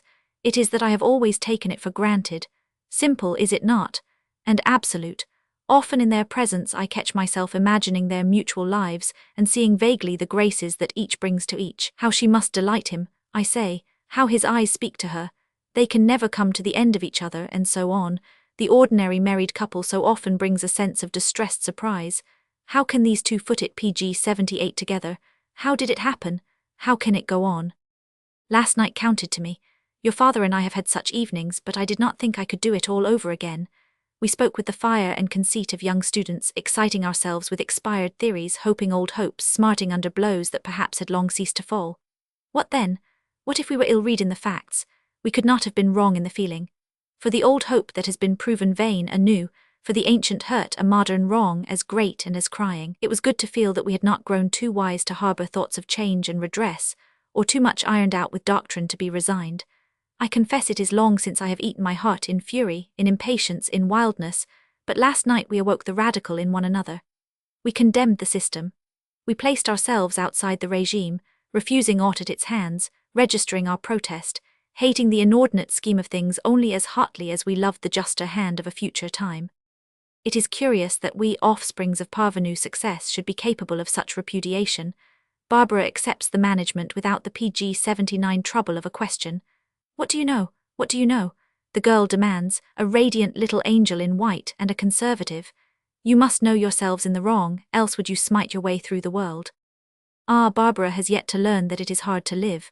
It is not so hard to fight, and it is easy to rest neutral, but to be fighter and bearer both, to stand staunch, holding ever to the issue, and yet without tameness to take rebuff and weight. There's the true course and the heroic.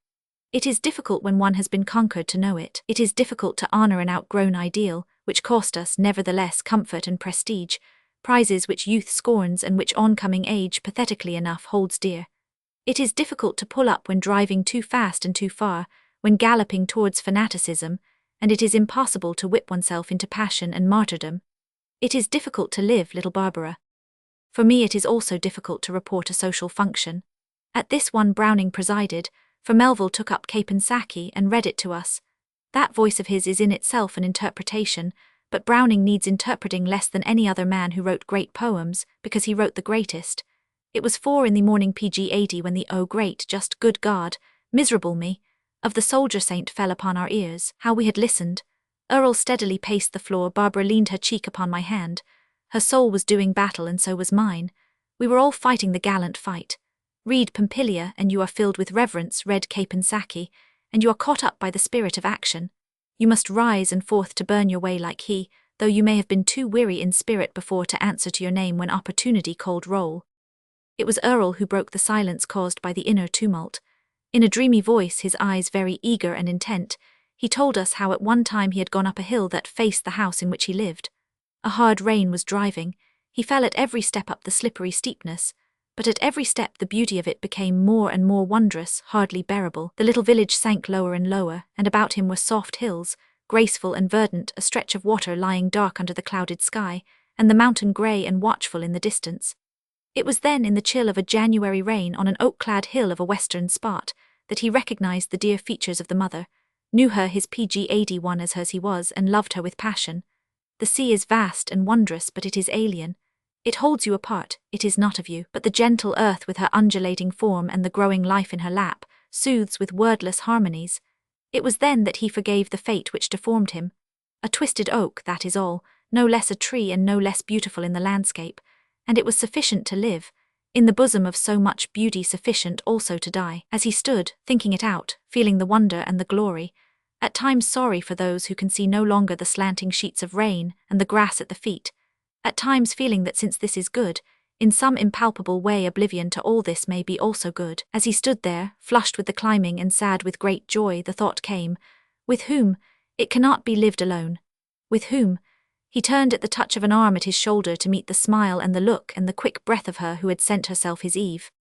In the dawn stealing over the world of London, Earl told the story, and there and then we saw it all, the hill in the heart of the hills, the reconciled boy who had climbed its brow, the rain-drenched woman hurrying to overtake him, PG 82 with the gift of all of herself in her eyes. We looked neither at Barbara nor at Earl.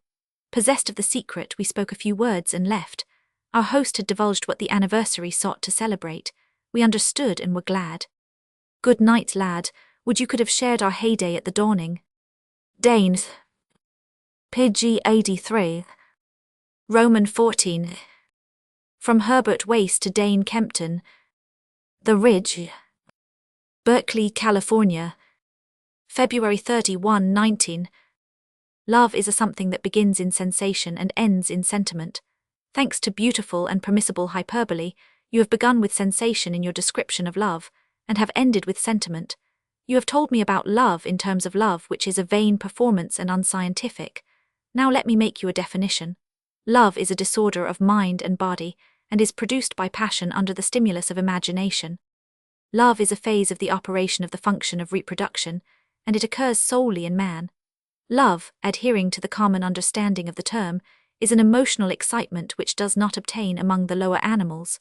The lower animals lack the stimulus of imagination, PG 84, and with them the passion for perpetuation remains a mere passion, but man has developed imagination.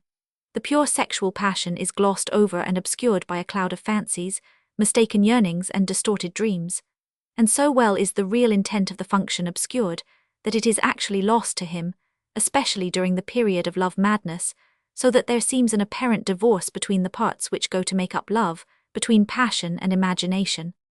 The romantic lover of today, expressing sensation in terms of sentiment, and fondly imagining that he is reasoning, cannot reconcile his soul exaltation with bodily grossness, cannot conceive that soul can turn body, and in the embrace of body tell out all the wonder of soul. To all sensitive and spiritual men and women come times of anguish and tears and self-revolt, when they are confounded and heartbroken by the physical aspect of love.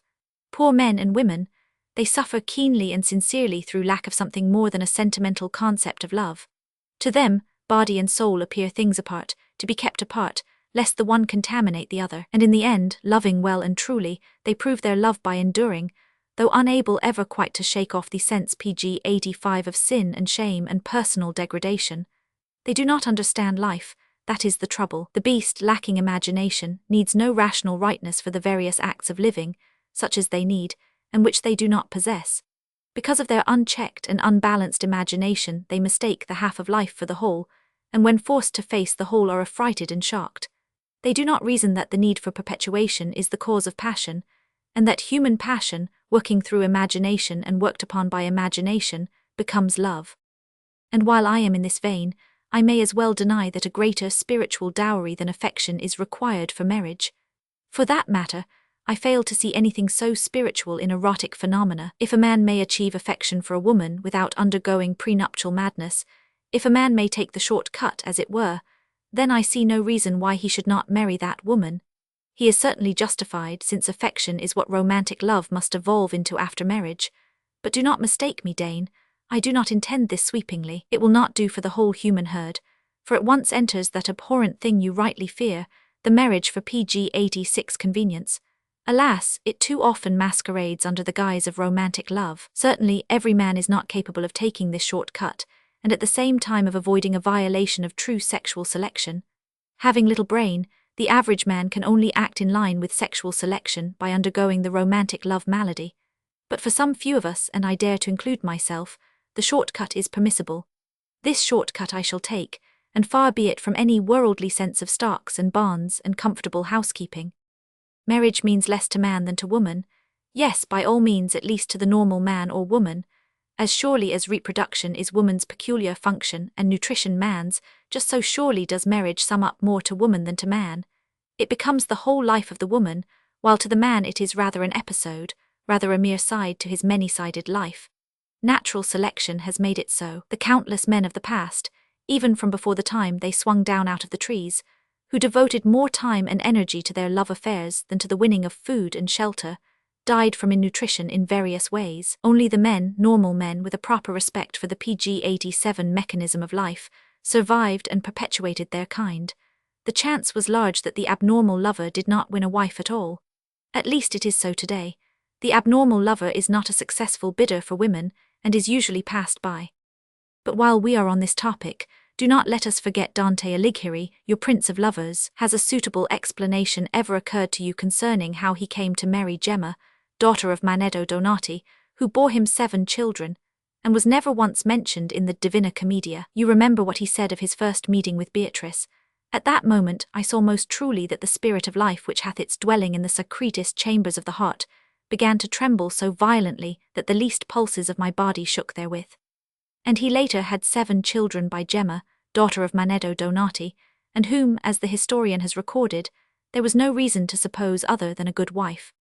As for the primitive, I hark back to it because we are still very primitive. How many thousands years of culture, think you, have rubbed and polished at our raw edges? 1, probably, at the best not more than 2, and that takes us back to screaming savagery, when, gross of PG-88 body and deed, we drank blood from the skulls of our enemies, and hailed as highest paradise the orgies and carnage of Valhalla. And before that time, think you, how many thousands of years of savagery did we endure? And how many myriads of thousands in the long procession of life up from the first vitalized inorganic? 2,000 years are an extremely thin veneer with which to cover the many millions. And further, our much vaunted 2,000 years of culture is a thing of the mind, an acquired character. We are not born with it. Each must gather it for himself after he is born, from the spoken and written words of his fellow and forerunners. Isolate a babe from all of its kind and it will never learn to speak, and without speech words, it can never think save in the concretest possible way. Yet it will possess all the brute instincts and passions, the raw edges which do constantly shove through the culture varnish of the civilized man. Our culture is the last to come, the first to go. I have seen it go from a man in an hour, nay, on the instant. Our culture is nothing more than the accumulated wisdom of the race. It is not part of us, not a thing or attribute handed down from father to son. It is a something PG-89 acquired in varying degree by each individual for himself. Yes, I do well to hark back to the primitive. It tells me where I am today and describes to me the world I am living in. You, Dane, are hyper-refined or refined beyond the times. You are like the idealistic and advanced zealots, who, when such action would mean destruction, advise these United States to disarm in the face of the war-harnessed world. But no more of this jerky letter. Soon I shall proceed to make my contention good. I shall show the higher part intellect plays in conjugal love, the control, restraint, forbearance, sacrifice, and I shall show that conjugal love is higher and finer than romantic love. Herbert. PG-90. Roman 15. From Dane Kempton to Herbert Wace. London. 3A Queen's Road, Chelsea, SW. March 15, 19. Clyde Stebbins was here an hour after your theories and definitions reached me. The fact that I had been reading treason against his sister made me pick my subjects a little too carefully for smooth conversation. Your letter, partly open, was on the table before us, and my eyes fell upon it often as I wondered what it would mean to Hester's brother, if he could read it. I no longer think only of you. I reject your definition of love. It is not a disorder of the mind and body, nor is it solely the instrument of reproduction. I reject and resent your distinction between the prenuptial and postnuptial states of feelings. Further, IPC 91 hold that marriage may not be based on affection alone, and I disagree with you that population is better than principle. Children need not be brought into the world at any cost. Love is not a disorder but a growth. There is spiritual as well as physical growth. Some men and women never grow up strong enough to love. Their development is arrested, or they are from the beginning poor creatures born of starvelings, and perhaps fated to give birth to pale, sapless beings like themselves. Others there are who love, and this is no ill chance, no disease of the mind and body calling for psychiater and physician. It is a strength, a becoming, a fulfillment.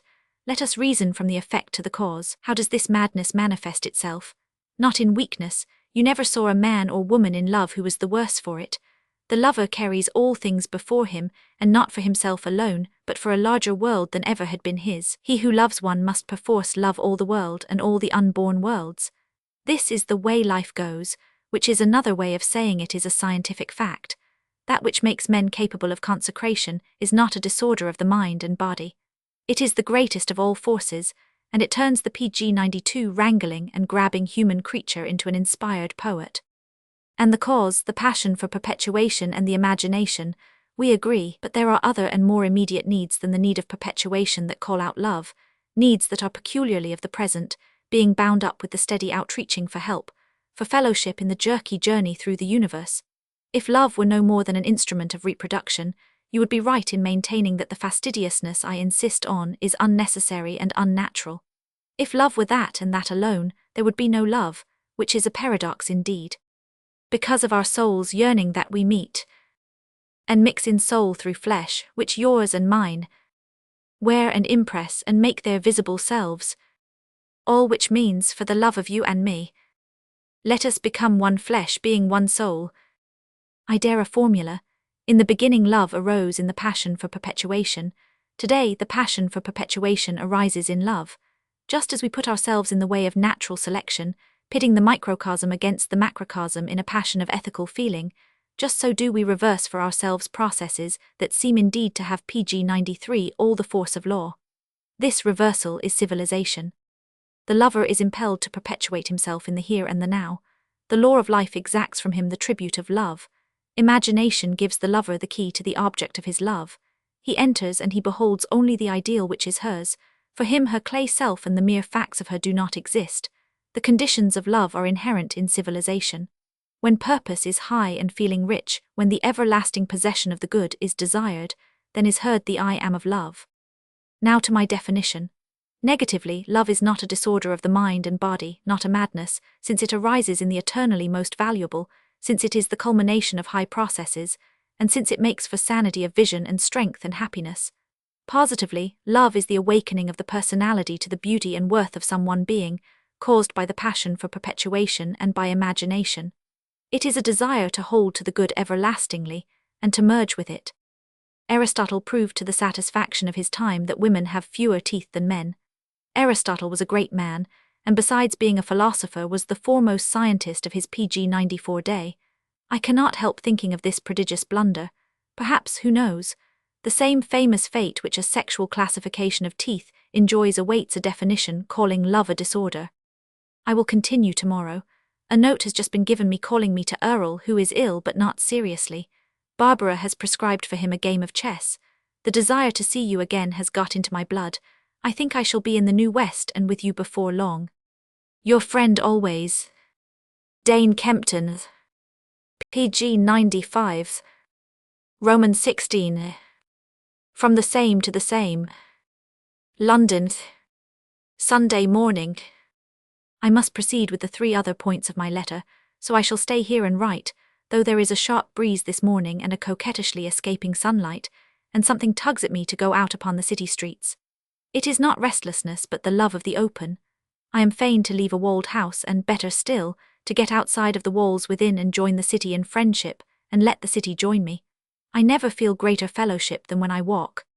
Except when I write to you, then do I greaten with the pride of life. My sympathies quicken and I grow young again.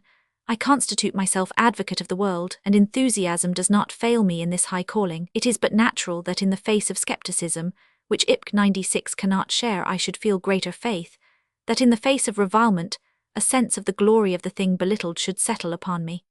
I turn zealot and spend myself in long-drawn praising. I lay myself under a spell of harmony, because I am serving and defending and approving what I hold to be good. So when you insist that romantic love is prenuptial, and that it dies at marriage as others suppose it to die at the approach of poverty, I grow glad with the knowledge that this is not true. I scrutinize facts which I hitherto took for granted, and become doubly sure. You dogmatize when you say that the lover and the husband are mutually exclusive. If there was love in the beginning, it will be at the end. Love doubles upon itself, propinquity tightens bonds, and there is a steady blossoming of the character in a radiant atmosphere. The marriages that fail are the unions which are based on liking. In these, weariness must set in, for marriage demands that men and women be all in all to each other, and unless it be so with them, the lives of the contracting parties are, by the laws of logic, and by the force of the laws of delicacy in the art of living, forever spoilt. Yes, and people who truly love come to regret pg 97 their married love, these too. But these have at least begun well. Their lives are infinitely richer for this fact. Their failure itself is made by it more bearable than the failure of those others who act the vulgarian and demand so little of life that even that little escapes them. No world stains on these who are at least would-be lovers. They stand mistaken but irreproachable. It was neither their fault nor love's, and life more abundant comes to them even with the mistake. You are consistent.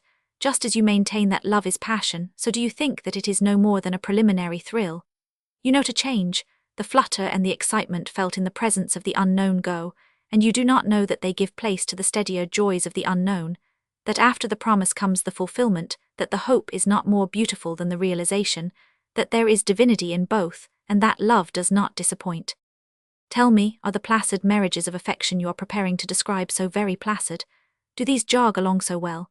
Is the control, restraint, forbearance, sacrifice of which you speak as readily practiced for the person who is that to you which 20 others may quite pg 98 as easily be, as it is for the one beyond all whom you love and deify, whom the laws of your being command that you serve, living and dying? God knows, the average marriage does not exhibit a striking picture of the practice of these virtues. Rather are such phrases ideals on stilts on which suffering marital partners attempt to hobble across their extremity. On the other hand, to some extent everybody practices restraint and sacrifice, since everybody is to some extent moral.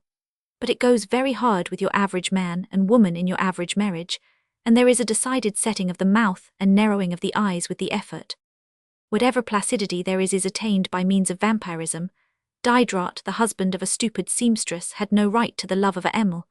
Voland, it was vampirism and sin to take all from this woman, and to return her favour with so much less than all, as surely as cowardice and selfishness are sin. But the illicit relation will exist because custom cannot rid men and women of subtle sympathies and dear yearnings, because men and women will love though the world consider it cheap and mad. Individually, we have no difficulty in finding our happiness, but we are made advance toward it through the pg 99 twisted byways of an unfrank world. No straight road, keep turning, has been the scream of convention since convention began. So for every commonplace marriage there is a canonized love, and the story is told in the old Greek civilization by the heder. You remember how it reads in the history. The low position generally assigned the wife in the home had a most disastrous effect upon Greek morals. She could exert no such elevating or refining influence as she casts over the modern home. The men were led to seek social and intellectual sympathy and companionship outside the family circle, among a class of women known as heder, who were esteemed chiefly for their brilliancy of intellect. As the most noted representative of this class stands Aspasia, the friend of Pericles.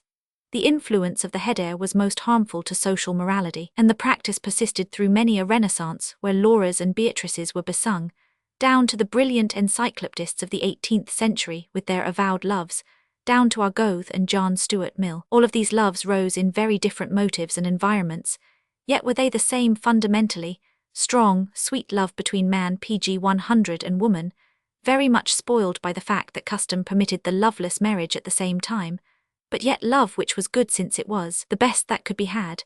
And when the historian permits himself to say, the influence of the heder was most harmful to social morality, it is evident that he also thinks that a marriage which compels husband or wife to seek souls help elsewhere than in their union is bad and wrong.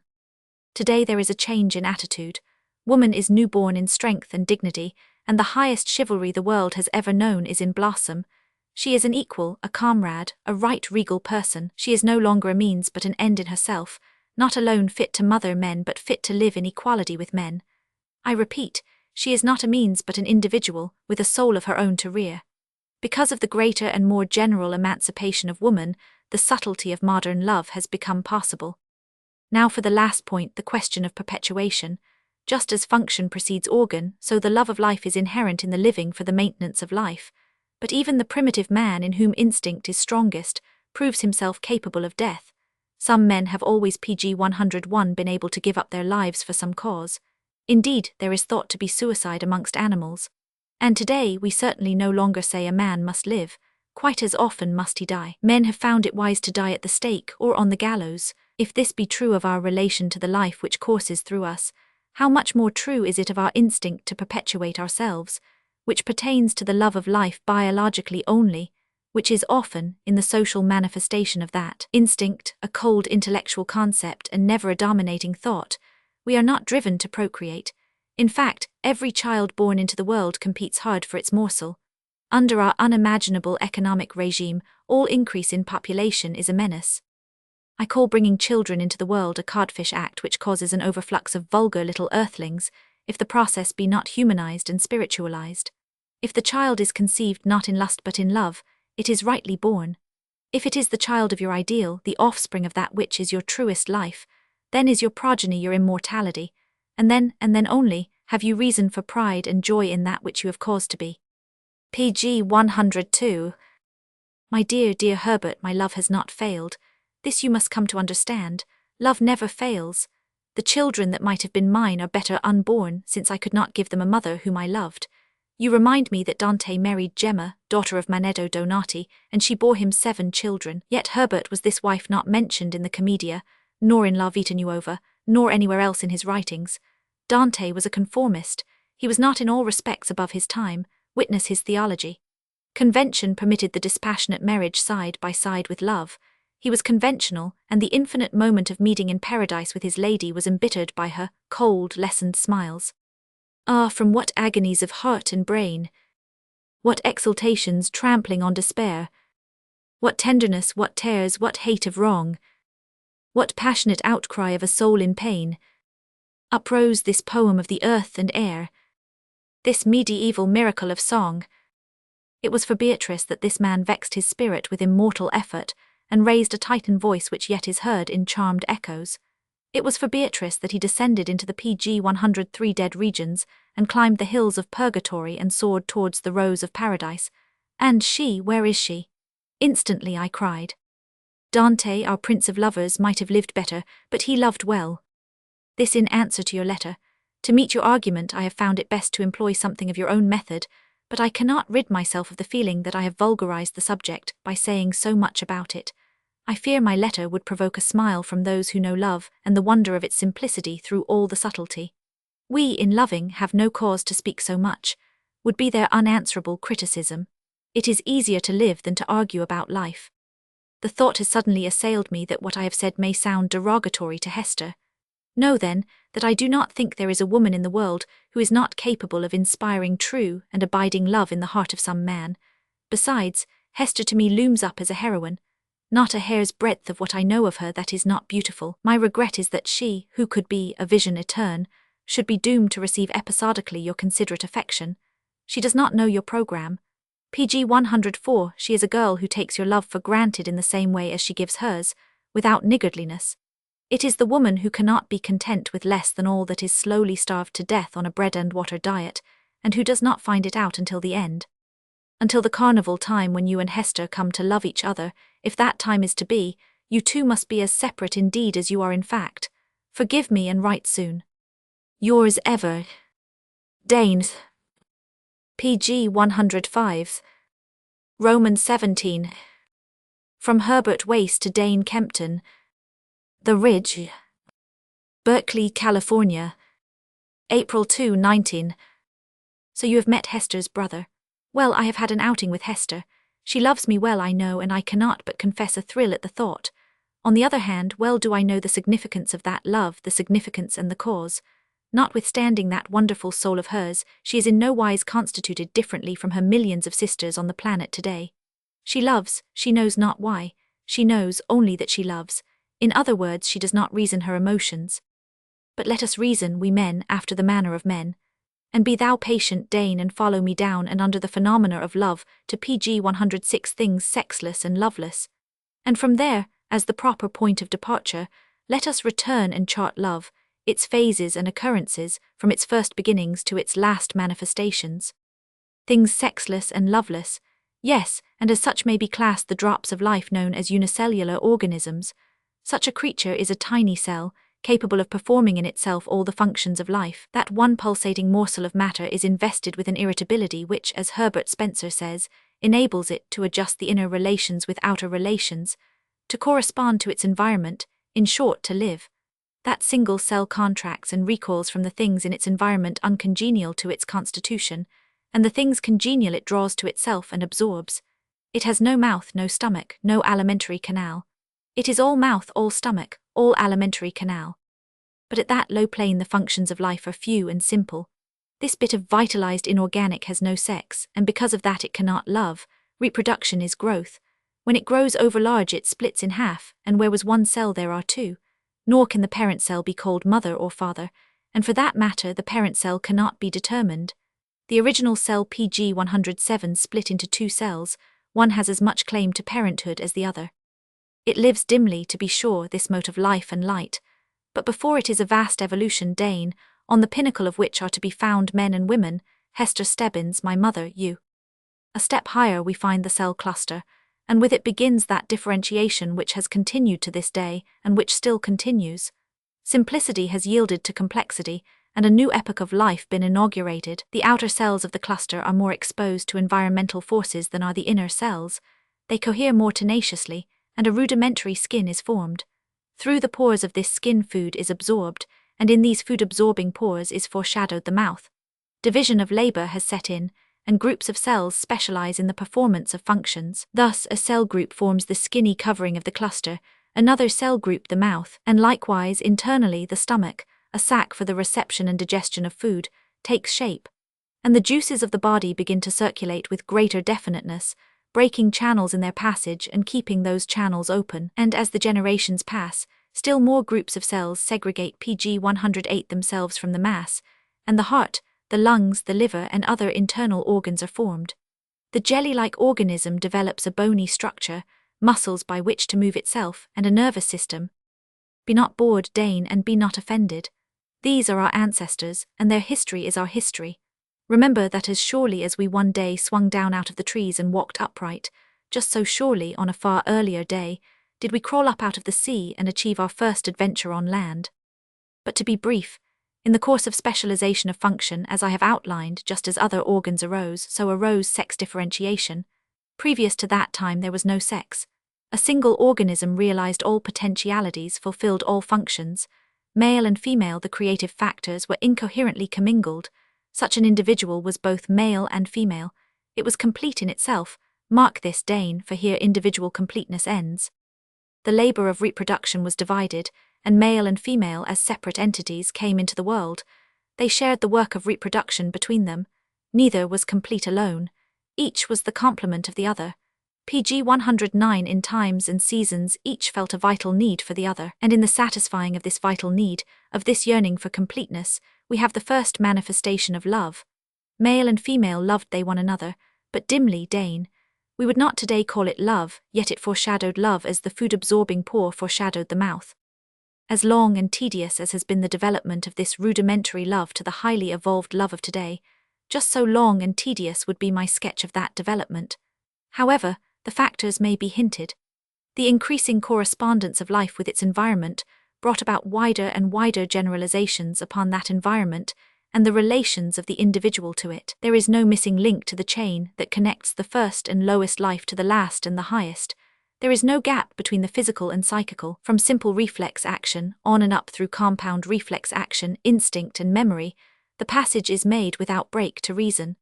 And hand in hand with these, all acting and reacting upon one another, comes the development of the imagination and of the higher passions, feelings and emotions. But all of this is in the books, and PG 110, there is no need for me to go over the ground. So let me sum up with an analysis of that most exquisite of poets' themes, a maiden in love. In the first place, this maiden must come of an ancestry mastered by the passion for perpetuation. It is only through those so mastered that the line comes down. The individual perishes, you know, for it is the race that lives. In this maiden is incorporated all the experience of the race. This race experience is her heritage. Her function is to pass it on to posterity. If she is disobedient, she is unfruitful, her line ceases with her, and she is without avail among the generations to come. And be it not forgotten, there are many obedient whose lines will pass down. But this maiden is obedient. By her acts she will link the past to the future, bind together the two eternities. But she is incomplete, this maiden, and being immature she is unaware of her incompleteness. Nevertheless, she is the creature of the law of the race, and from her infancy she prepares herself for the task she is to perform. Hers is a certain definite organism, somewhat different from all other female organisms. Consequently, there is one male in PG 111, all the world whose organism is most nearly the complement of hers. One male for whom she will feel the greatest, intensest, and most vital need. One male who of all males is the fittest, organically, to be the father of her children. And so, in pinafores and pigtails, she plays with little boys and likes and dislikes according to her organic need. She comes in contact with all manner of boys, from the butcher's boy to the son of her father's friend, and likewise with men, from the gardener to her father's associates. And she is more or less attracted by those who, in greater or less degree, answer to her organic demand, or, as it were, organic ideal. And upon creatures male she early proceeds to generalize. This kind of man she likes that she does not like, and this kind she likes more than that kind.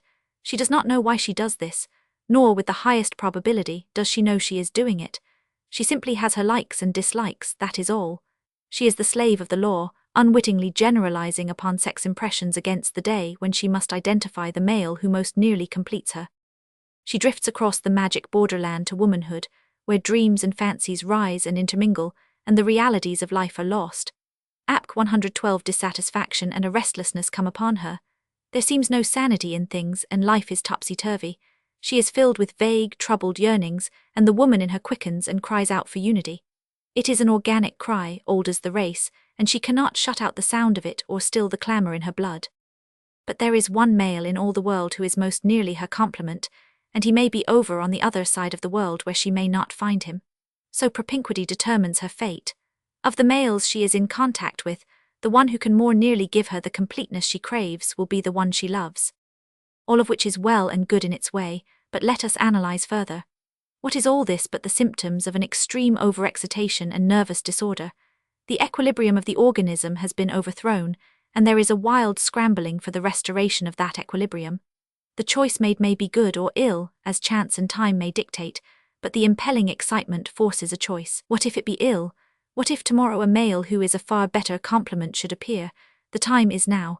Nature is not neglectful, and well she knows the disaster of delay. She is prodigal of PG 113 the individual, and is satisfied with one match out of many mismatches, just as she is satisfied that of a million card eggs one only should develop into a full-grown card.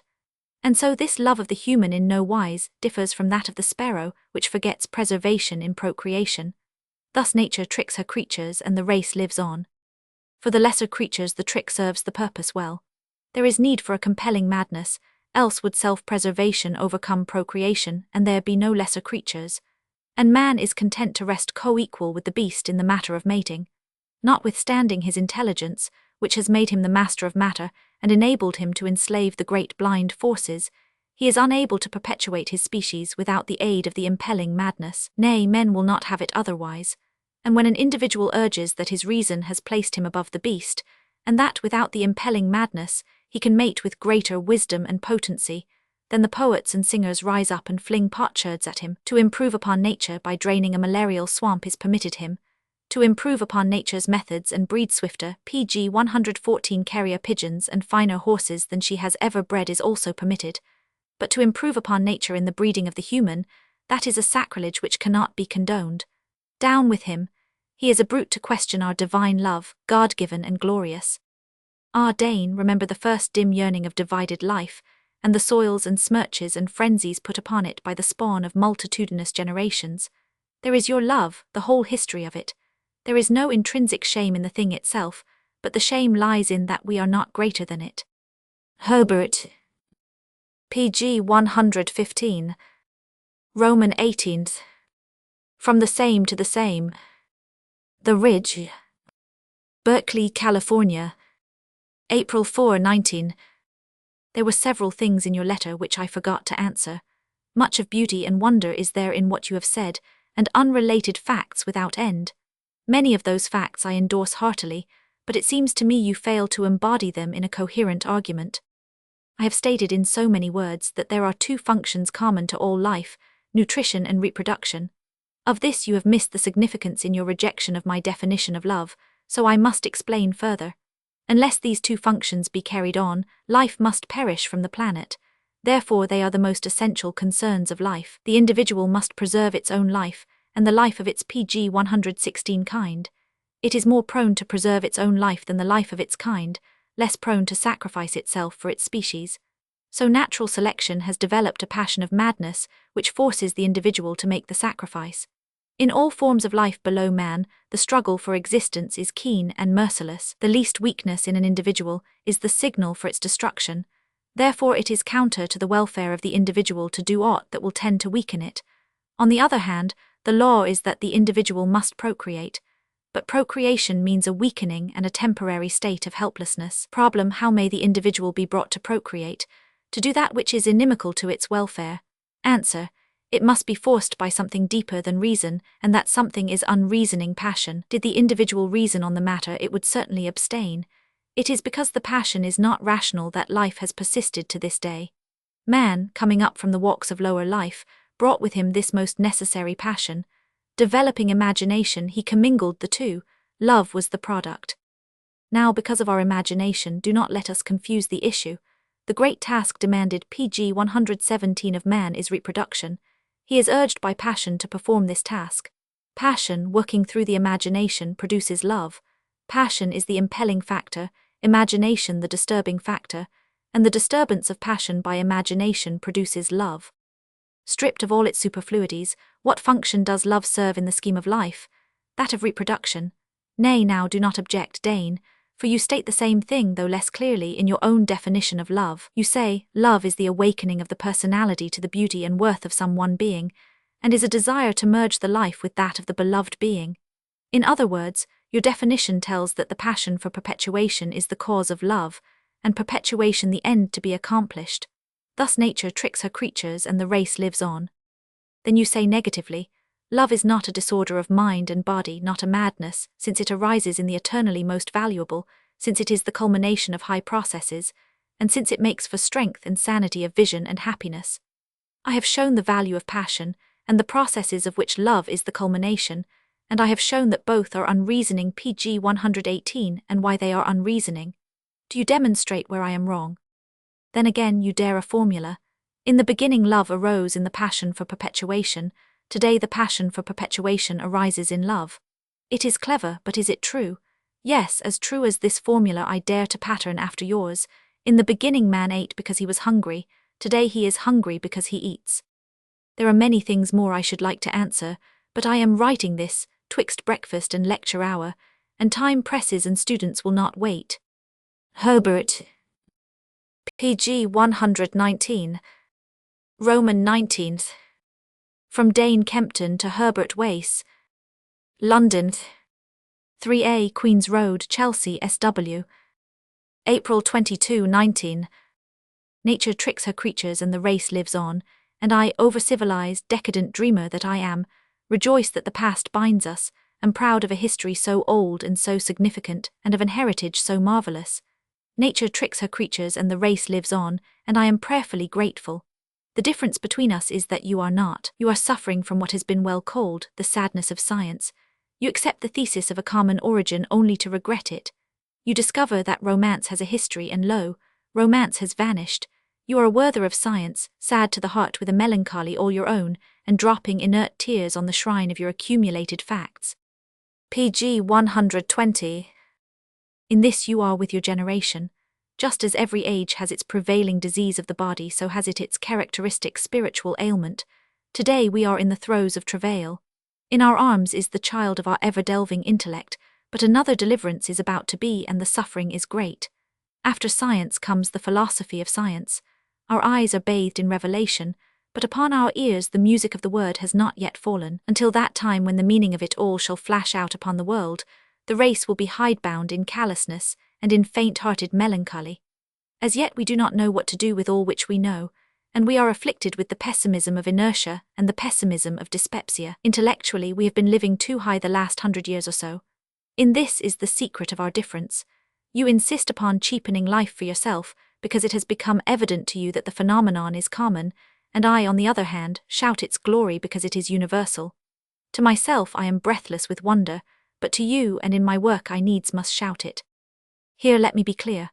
I take it that you are under the sway of a contemporary mood, that your position is an accidental phase of today's pg 121 materialism. Broadly, our quarrel is that of pessimism and optimism, Only your pessimism is unconscious, which makes it the more dangerous to yourself. You are too sad to know that you are not happy or to care. Does my diagnosis surprise you? Analyze the argument of your last letter.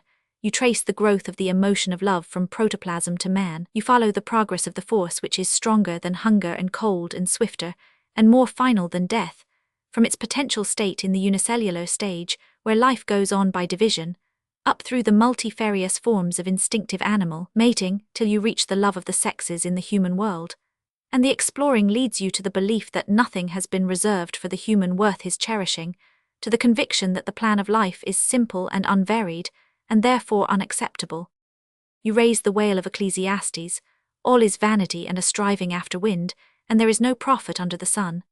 The preacher and Omar and Swinburne are pathetically human, and we who are also human respond to their finality, to their quizzical indifference and their stinging resentment. We also say, vanity of vanities, and bow our heads murmuring PG 122 illicit, and stretch out our hands to turn down an empty glass, but all this in twilight moods when a dimness as of dying rests upon the soul. There are a few with whom it is always morning, and others who remember something of the radiance of the young day even in the heart of midnight. These disprove the postulates of sameness and satiety. These are not smitten by the seen fact as are you of the microscopic retina. These see life steadily and see it whole. We need not fear the label of an idea. When I say that your position is that of the pessimist, it is not more of an accusation than if I said it was that of the optimist. The thing to concern oneself with is the question, which of these makes the nearer approach to the truth? You have been asking me, what is love worth? And you have answered your question often enough and to your satisfaction.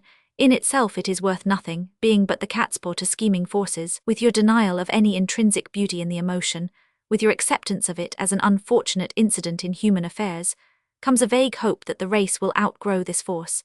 Here is your rift in the cloud. You picture a scientific utopia where there are no PG 123 lovers and no back-harkings to the primitive passion, and you appoint yourself pioneer to the promised land of the children of biology.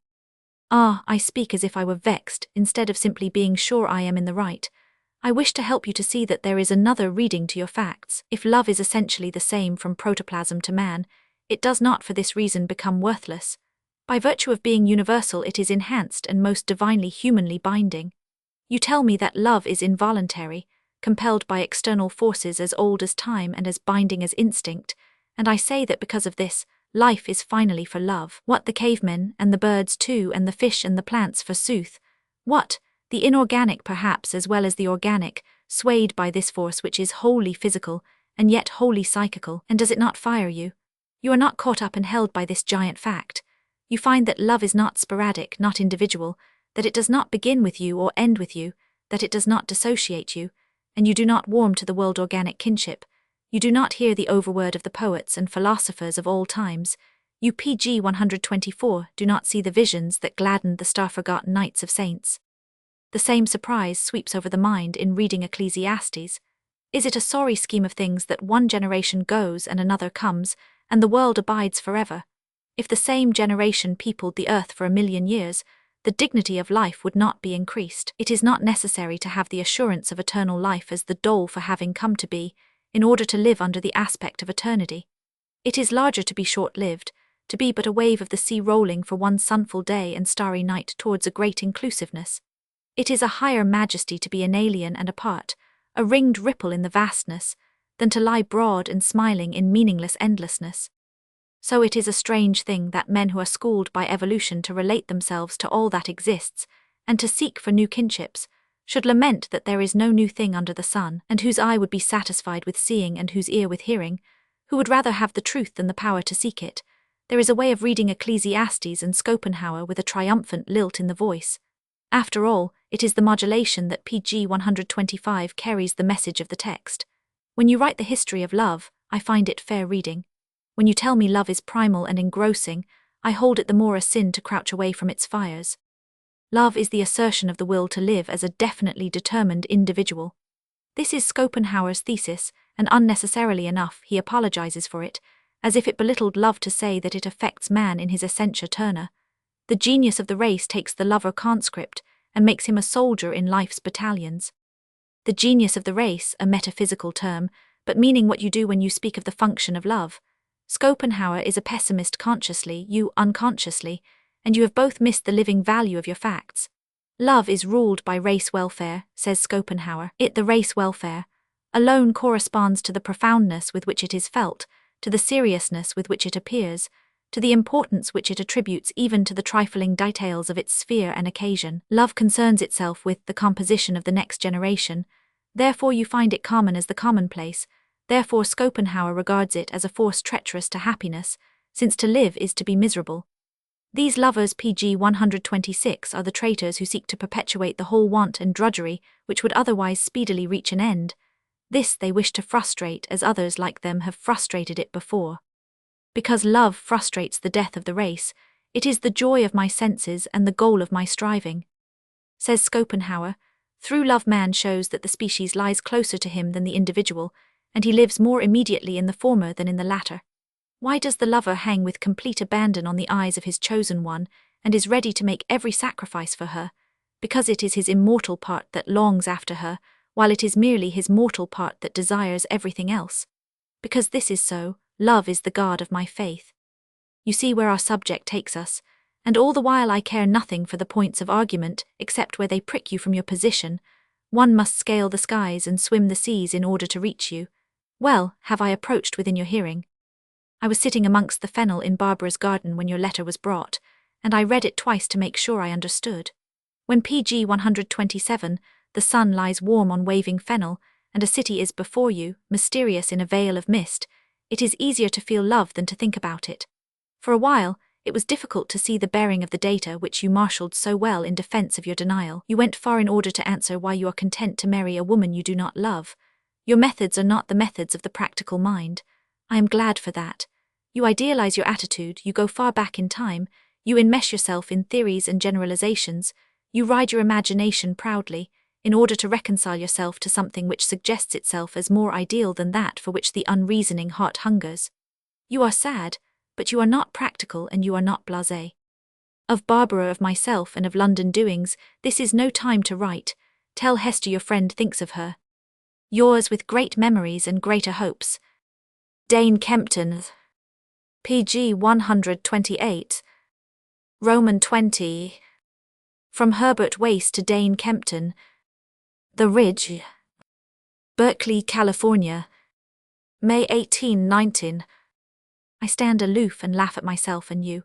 Oh, believe me, I see it very clearly myself in the heyday and cocksureness of youth, flinging at you with much energy and little skill my immature generalizations from science, and you with an elderly beneficence and tolerance, smiling shrewdly and affectionately upon me, secure in the knowledge that sooner or later I am sure to get through with it all and join you in your broad and placid philosophy.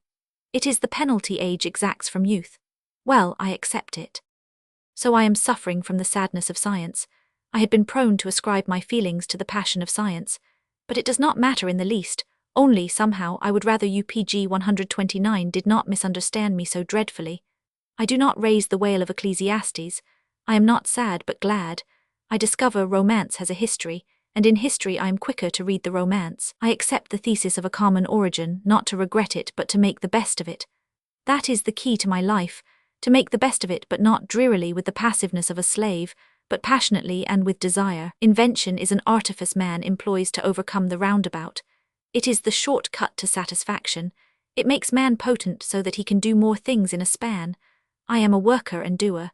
The common origin is not a despair to me. It has a value and it strengthens my arm in the work to be done. The play and interplay of force and matter we call evolution. The more man understands force and matter, and the play and interplay, the more is he enabled to direct the trend of evolution, at least in human affairs. Here is a great and weltering mass of individuals which we call society. The problem is, how may it be directed so that the sum of its happiness greatens? This is my work. I would invent, overcome the roundabout, seek the short cut, and I consider all matter, all force, all factors, so that I may invent wisely and justly. And pg 130 considering all factors, I consider romance and I consider you. I weigh your value in the scheme of things and your necessity, and I find that you are both valuable and necessary. But the history of progress is the history of the elimination of waste. One boy running 25 machines turns out 1,000 pairs of socks a day. His granny toiled 1,000 days to do the same. Waste has been eliminated, the roundabout overcome, And so with romance, I strive not to be blinded by its beauty, but to give it exact appraisal. Oftentimes it is the roundabout, the wasteful, and must needs be eliminated. Thus chivalry and its romance vanished before the chemist and the engineer, before the man who mixed gunpowder and the man who dug ditches.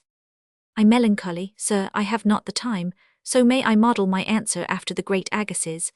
I am not a worther of science, but rather you are a John Ruskin of these latter days. He wept at the profanation of the world, at the steam launches violating the sanctity of the Venetian canals and the electric cars running beneath the shadow of the pyramids, and you weep at the violation of like sanctities in the spiritual world. A gondola is more beautiful, pg 131, but the steam launch takes one places, and an electric car is more comfortable than the hump of a camel. It is too bad, but waste romance as waste energy must be eliminated. Enough, I shall go on with the argument. I have drawn the line between prenuptial love and postnuptial love. The former, which is the real sexual love, the love of which the poets sing and which makes the world go round, I have called romantic love. The latter, which in actuality is sex comradeship, I call conjugal affection or friendship.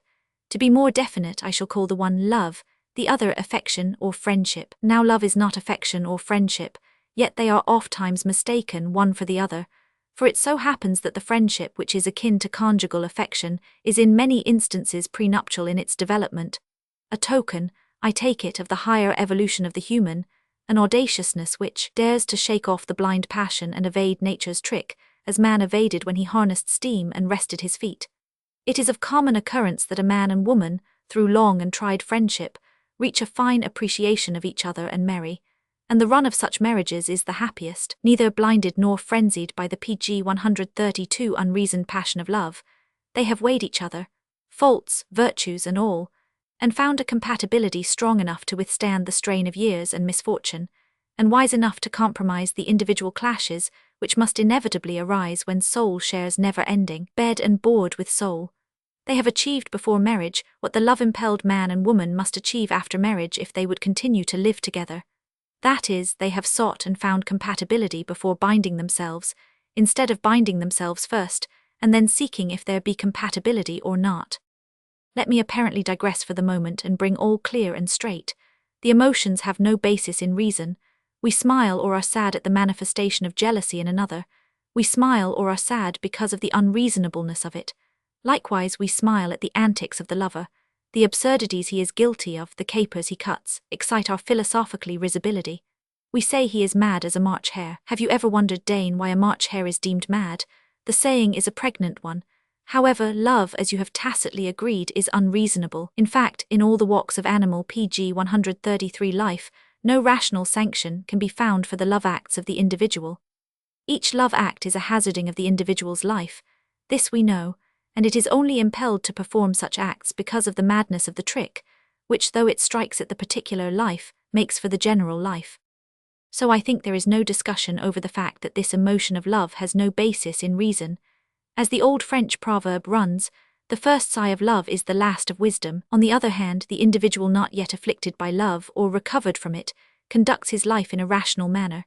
Every act he performs has a basis in reason, so long as it is not some other of the emotional acts. The stag, locking horns with a rival over the possession of a doe, is highly irrational, but the same stag, hiding its trail from the hounds by taking to water, is performing a highly rational act. And so with the human, we model our lives on a basis of reason, of the best reason we possess. We do not put the scullery in the drawing-room, nor do we repair our bicycles in the bedchamber.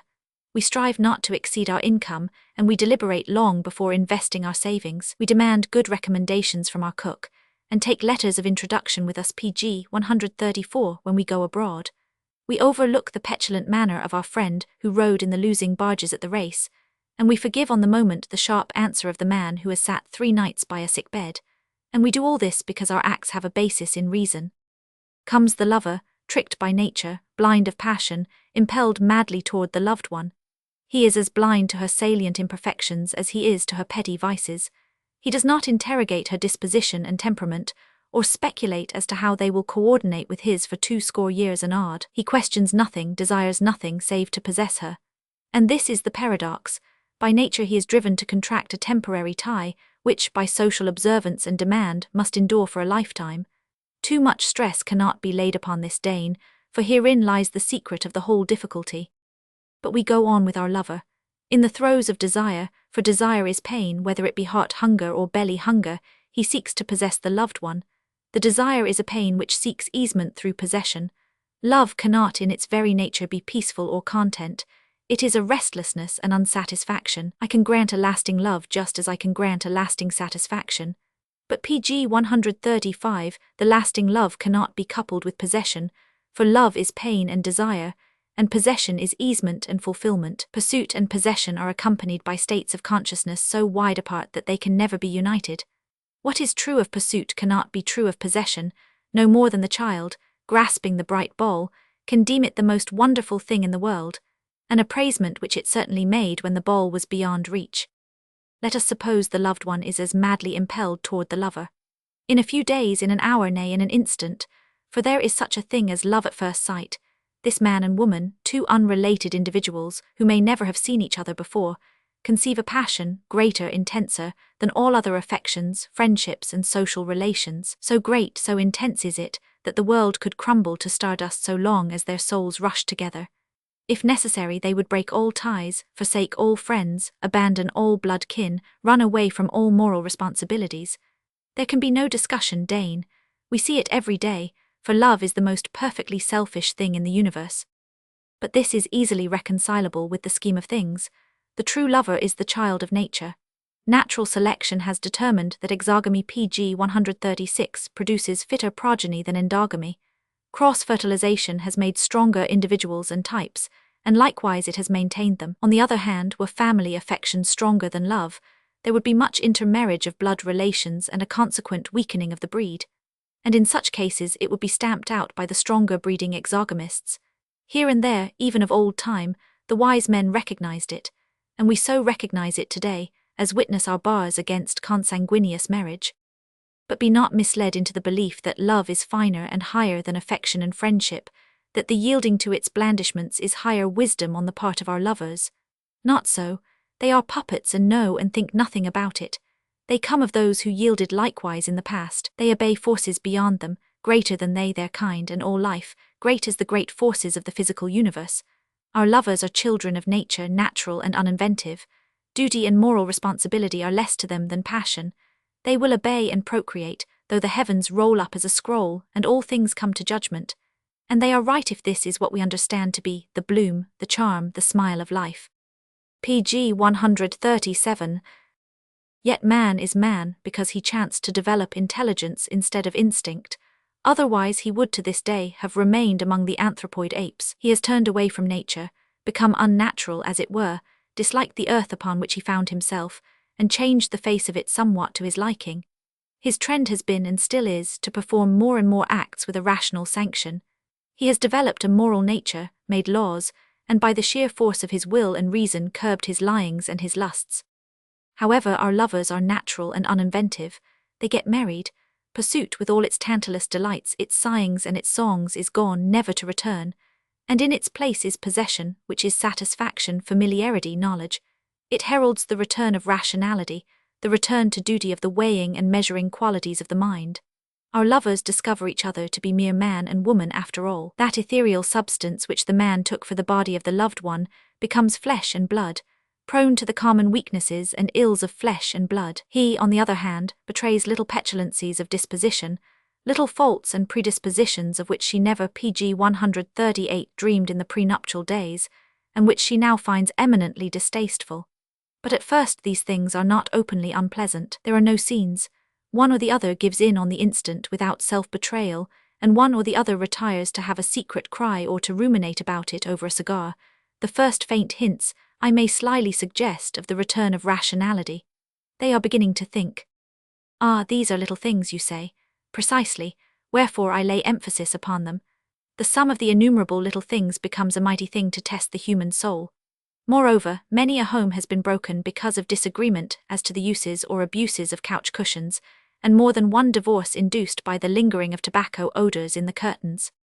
If the marriage of our lovers conform to the majority of marriages, the first year of their wedded life will determine whether they are able to share bed and board through the lengthening years. For this first year, often the first months of it, marks the transition from love to conjugal affection, or witnesses a rupture which nothing less than omnipotence can ever mend. In the first year, a serious readjustment must take place. Unreason as a basis for the PG 139 relation must give way to reason. Blind, ignorant, selfish little love must flutter away, so that friendship, clear-eyed and wise, may step in. There will come moments when wills clash and desires do not chime. These must be moments of sober thought and compromise, when one or the other sacrifices self on the altar of their nascent friendship. Upon this ability to compromise depends their married happiness. Returning to the rationality which they forsook during mating time, they cannot live a joint rational existence without compromising. If they be compatible, they will gradually grow to fit, each with the other, into the common life. Compromise on certain definite points will become automatic, and for the rest they will exhibit a tacit and reasoned recognition of the imperfections and frailties of life. All this reason will dictate. If they be incapable of rising to compromise, sacrifice, and unselfishness, reason will dictate separation. In such cases, when they will have become rational once more, they will reason the impossibility of a continued relation and give it up, in which case the true love disciple may contend that there was no real love in the beginning, but he is wrong. It was just as real as that of any PG 140 marriage, only it failed in the post-nuptial quest after compatibility. In all marriages, love, passionate romantic love, must disappear to be replaced by conjugal affection or by nothing. The former are the happy marriages, the latter the mistaken ones. As I close, the saying of La Brea comes to me: the love which arises suddenly takes longest to cure. This generalization upon all the love affairs within the scope of a single lifetime cannot but be true, and it is quite in line with the general argument. I have shown that the love, so called, which grows slowly is akin to friendship, that it is friendship, in fact conjugal friendship. On the other hand, the more sudden a love, the more intense it must be, also the less rationality can it have, and because of its intensity and unreasonableness, the longer period must elapse ere its frenzy dies out and cool, calm thought comes in. Herbert. P.S. My book is out, The Economic Man. I send it to you. I cannot imagine you will care for the thing. PG 141. Roman 21. From the same to the same. The Ridge. Berkeley, California. May 26, 19. Pretty 19-year-old Louisa Navarrete, because her slower-minded fiancé, Charles J. Johnson, could not understand a joke, is dying with a bullet in her brain, and he, her murderer, lies dead at the morgue. They were to have been married today. From today's paper I quote the above introduction to a column murder sensation in Simple Life. Simple it was, and elemental, the man loving steadily and doggedly and madly, after the manner of the male before possession, the woman fluttering and teasing and tantalizing, after the manner of the female courting possession. They had been engaged for some time. The woman loved the man and fully intended to marry him. The engagement neared its close, PG 142, and on the day before that of the wedding, the man, slow-minded, loving intensely, procured the marriage license. The woman read the document, and with the last coy flutter before surrender told him that she would not marry him. "I meant it as a jest," she said as she lay on a cot at the receiving hospital, but 4 bullets were in her body, and Charles J. Johnson, clumsy and natural lover, lay dead in an adjoining room with the 5th bullet in his brain. In this pitiful little tragedy appear 2 of the most salient characteristics of love, namely madness and selfishness. Let us analyze Charles J. Johnson's condition. He was a lineman for a telegraph company, healthy and strong, used to open-air life and hard work. He had steady employment and good wages. Can't you see the man, content with a good digestion, unailing body and mild pleasures, and enjoying life with bovine placidity? But pretty Louisa Navarrete entered his life. The abysmal fecundity was stirred and life clamored to be created. Peacefulness and content vanished. All the forces of his existence impelled him to seize upon and possess 19-year-old Louisa Navarrete. He was afflicted with PG 143, a disorder of mind and body, a madness so great, a delusion so powerful, a pain and unrest so pressing, that the possession of that particular 19-year-old woman became the dearest thing in the world, dearer than life itself and more potent than the will to live. I do well to call love a madness.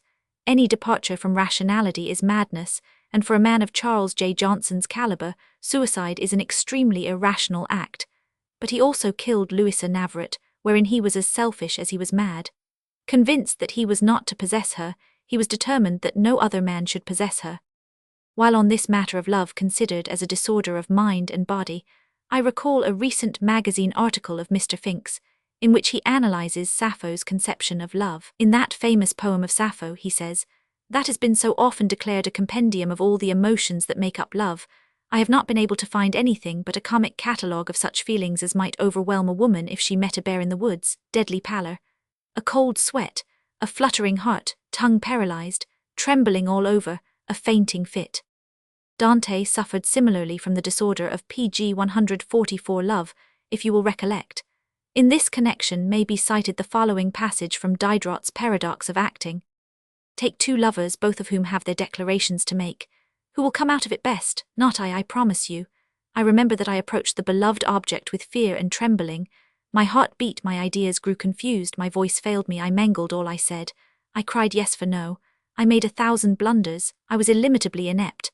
I was absurd from top to toe, and the more I saw it the more absurd I became. Meanwhile, under my very eyes, a gay rival, light-hearted and agreeable, master of himself, pleased with himself, losing no opportunity for the finest flattery, made himself entertaining and agreeable, enjoyed himself. He implored the touch of a hand which was at once given him. He sometimes caught it without asking leave, he kissed it once and again. I, the while alone in a corner, avoided a sight which irritated me, stifling my sighs, cracking my fingers with grasping my wrists, plunged in melancholy, covered with a cold sweat. I could neither show nor conceal my vexation. Oh, the clamour of life to be born is a masterful thing, and so far as the individual is pg 145 concerned, a most irrational thing, and so far as the world of beasts and emotional men and women is concerned, it is a most necessary thing. That life may live and continue to live, a driving force is needed that is greater than the puny will of life. And in the disorder produced by the passion for perpetuation, whether or not assisted by imagination, is found this driving force. As Ernest Haeckel, that brave old hero of Jena, explains, the irresistible passion that draws Edward to the sympathetic Ottilia, or Paris to Helen, and leaps all bounds of reason and morality, is the same powerful, unconscious, attractive force which impels the living spermatozoon to force an entrance into the ovum in the fertilization of the egg of the animal or plant. The same impetuous movement which unites 2 atoms of hydrogen to 1 atom of oxygen for the formation of a molecule of water.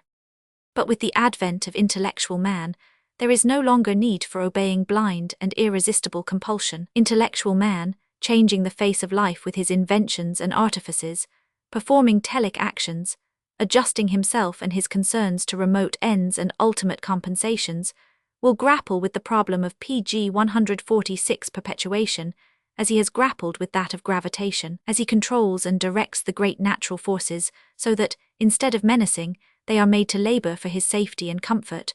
So will he control and direct the operation of the reproductive force, so that life will not only be perpetuated, but developed, and made higher and finer. This is not more impossible than is the steam engine impossible, or democracy impossible. Herbert. pg 147. Roman 22. From Dane Kempton to Herbert-Wace. London, 3A Queen's Road, Chelsea, SW. June 12, 19. Please remember that these letters are written to you alone. I do not think that there is less love in the world than ever before. I make you representative of a class which in turn is characteristic of the modern scientific type, but I do not make you representative of all that today's world has lived up to and lived down. So I do not join my Ruskin in lamenting the past. To be sure, you are contemporary and you are parvenu. What then? You are few nevertheless, and like the parvenu rich, you must pass into something quite unlike yourself. It is the law of growth. I ask you to account for yourself as an individual. The thing is fiercely personal, but you choose the roundabout method of pg 148 answering me. For a view of what in your eyes is pertinent to this matter, you stretch a canvas wide as the world. You are resolved that your course should dramatize the whole play and interplay of force and matter. It is ideally ambitious of you, and I am glad. It puts you in the ranks with the students of the ideal tendencies. It shows that you are not always impatient for short cuts, and that you begin to be of those who harness horses of the sun to plough in earth's rough furrows. Your letter sounds conclusive. Romance is waste, love is unreasoning, compatibility alone is worthwhile. You think this, and are ready to encrust yourself with what is conventional and practical. Ah no, it is not even decently conventional. The formal world pretends at least to love. It also reaches for the fires that thrill and thaw, whereas you stand before a cold hearth and think the chill well and welcome, since you understand its cause. You have grasped part of a truth, and though my mind complete your arc into the perfection of a circle, I cannot place it about your head as a halo. My confusion comes from thinking of you more than of my creed. A pregnant factor in our debate is the debater. The Hafiz of the Hafiz pg 149 maxims, the philosopher of your philosophy happens to interest me. You have been building yourself up before my eyes, and for watching I cannot speak. With what does romance interfere? If it implied a waste of vital force, a giving up, a postponement of life, it were a roundabout path to development and happiness. But we live most when we are most under its sway, and it is for such self-promised sparks that we live at all. Romance quickens and controls as does nothing else, and because of this it is not only a means but an end in itself. It is stirred up life. We live most when we love most. The love of romance and the romance of love is the only coin for which the heart-hurt sell their death. A trick, perhaps. The love of life is a trick to save the races from self-murder. Nature makes legitimate her tricks. Let the genius of the race lure us with passion and dreaming. We are not the losers by it. And if the dream fades and we grow grey despite what has been lived, then it is something to remember that soul and sense have leapt and pulsed. I am thankful that romance has an aftermath, and that old men and women can prattle about days that were robust. I am thankful that the soldiers of life are at the end, pg 150, given a furlough in which to fondle the arms they wielded with clumsiness and with spirit, and in which to pass themselves in review before their pension expires and their days are over. Youth has the romance of loving, and age the romance of remembering. Lovers are not always compatible, you say, and, before all, you insist upon good partnership. How will you ensure yourself against unfitness? Surely not by a registering and weighing of qualities, not by bargaining and speculating. We do not choose our wives as we do our saddle horses. We do not plan our marriages as we plan our houses. It may sound paradoxical, but there is a higher compatibility than that of quality and degree. It is not whether people can live together, but whether they should live together. It is an awkward thing to play with souls. You override the fastidiousness of the soul in marrying your companion. Unless you are an automaton, you cannot rest happy in the fact that you and she do not disagree. For comfort's sake you would have a negative dimension to your cosmos, forgetting that your longings and your needs, and, it may be, your dreams are positive. If sex comradeship and affection were not as accidental and as dependent on pg 151 mood as love itself, your position would have much in its favor. You could then arrange for compatibility in marriage. You speak of the methods in economics that conserve energy and capital, such as the employ of the machine-guiding boy, which saves the labor power of 100 men, and you hold that in the realm of personal life like methods may obtain with value and dignity. I can see how natural it has become for you to take this viewpoint. One can be a zealot in matters frigid. The law behind the fact has you in its coil, and your passion goes to ice. You burn for that cold thing, compatibility. You too are in the marketplace bound to a stake. It is not for such as you to escape the fire. If you look to compatibility and want it intensely, as others want love, then you suffer, and from your standpoint, not mine, you raise a vain cry. For compatibility, like everything else, is illusory. The illusions of love are a strength, and the ways of love are divine. Through them we come to that feeling of completion which is compatibility, and which is as ineffable as the white-lipped promise of waves heard by those who have also listened to weeping. Love is not responsible for institutionalism. There would be no fewer marriages if people pg 152 married for convenience, nor would the law make such unions less binding. It is not the fault of love that the great social paradox exists. In the precipitancy of feeling, you say, the lover fastens upon an unsuitable mate, and with possession love dies. Here I attack your facts. If an awakening comes, it is not for either of these reasons. Love is not essentially rational, but then it is love. There is some consistency in affairs natural, and the esoteric draught that enchanted at one time cannot poison at another. Love is not essentially rational, and it will not of a sudden become so at the possession of the loved one. People who marry from convenience may wake to find their union most inconvenient. There are more things in heaven and earth, and there are more intricacies of feeling and more sloughs and depths than are dreamed of in your philosophy. A definite understanding as to sofa cushions and tobacco smoke does not always ensure unwearied forbearance and devotion. With love, on the other hand, disappointment is very much less likely to spring up, for the reason that it is free from calculation. Love is a sympathy. It takes hold, it grows upon the soul and the senses, and it does not flee before argument and explanation. pg 153 Still less can I admit that possession kills love. Do we give up living because the world is based on will and idea? Yet to will is to want, Schopenhauer tells us, and to want is to be in pain. Do we know ourselves in pain every minute of our lives? Hardly. This applies. You hold that with the fulfilled hope and the appeased hunger, indifference takes the place of desire. It reads so in logic but not in life. If what is in our possession be good, we prize it more highly for its being within reach. The good in our keeping does not sate, it pains with divine hungers. We do not tire of what we have, we rise to it. We do not know the sweetness of being steadfast until we are so impelled by the love with which we have grown great. The lover may well say, "She was not my ideal, before I knew her I was not great enough to think her. She taught me." Besides, an acquaintance with your wife's faults does not kill your love. You cannot turn from your brother or your friend if he commit even a lurid act. You cannot turn from a stranger, much less can you turn from your beloved. Herbert, when men set themselves to judge, they are invariably ridiculous and an offence to high heaven. Believe me, it is artificial. The PG 154 true judge cares not for the fact of the deed, but for its motive. And the lover knows the motive. He has the key to the life. He knows his beloved not as she is, but as she was born to be. His lips press and his arms enfold not her so much as the ideal of her, and unless she unmake herself, he cannot unlove her. To judge a man by the fruit of his actions, says Professor Edward Howard Griggs, it is necessary to know all of the fruit, which is impossible. You can only know what he eternally must be if you catch the aspect of his soul and grow to understand his aspirations and his loves.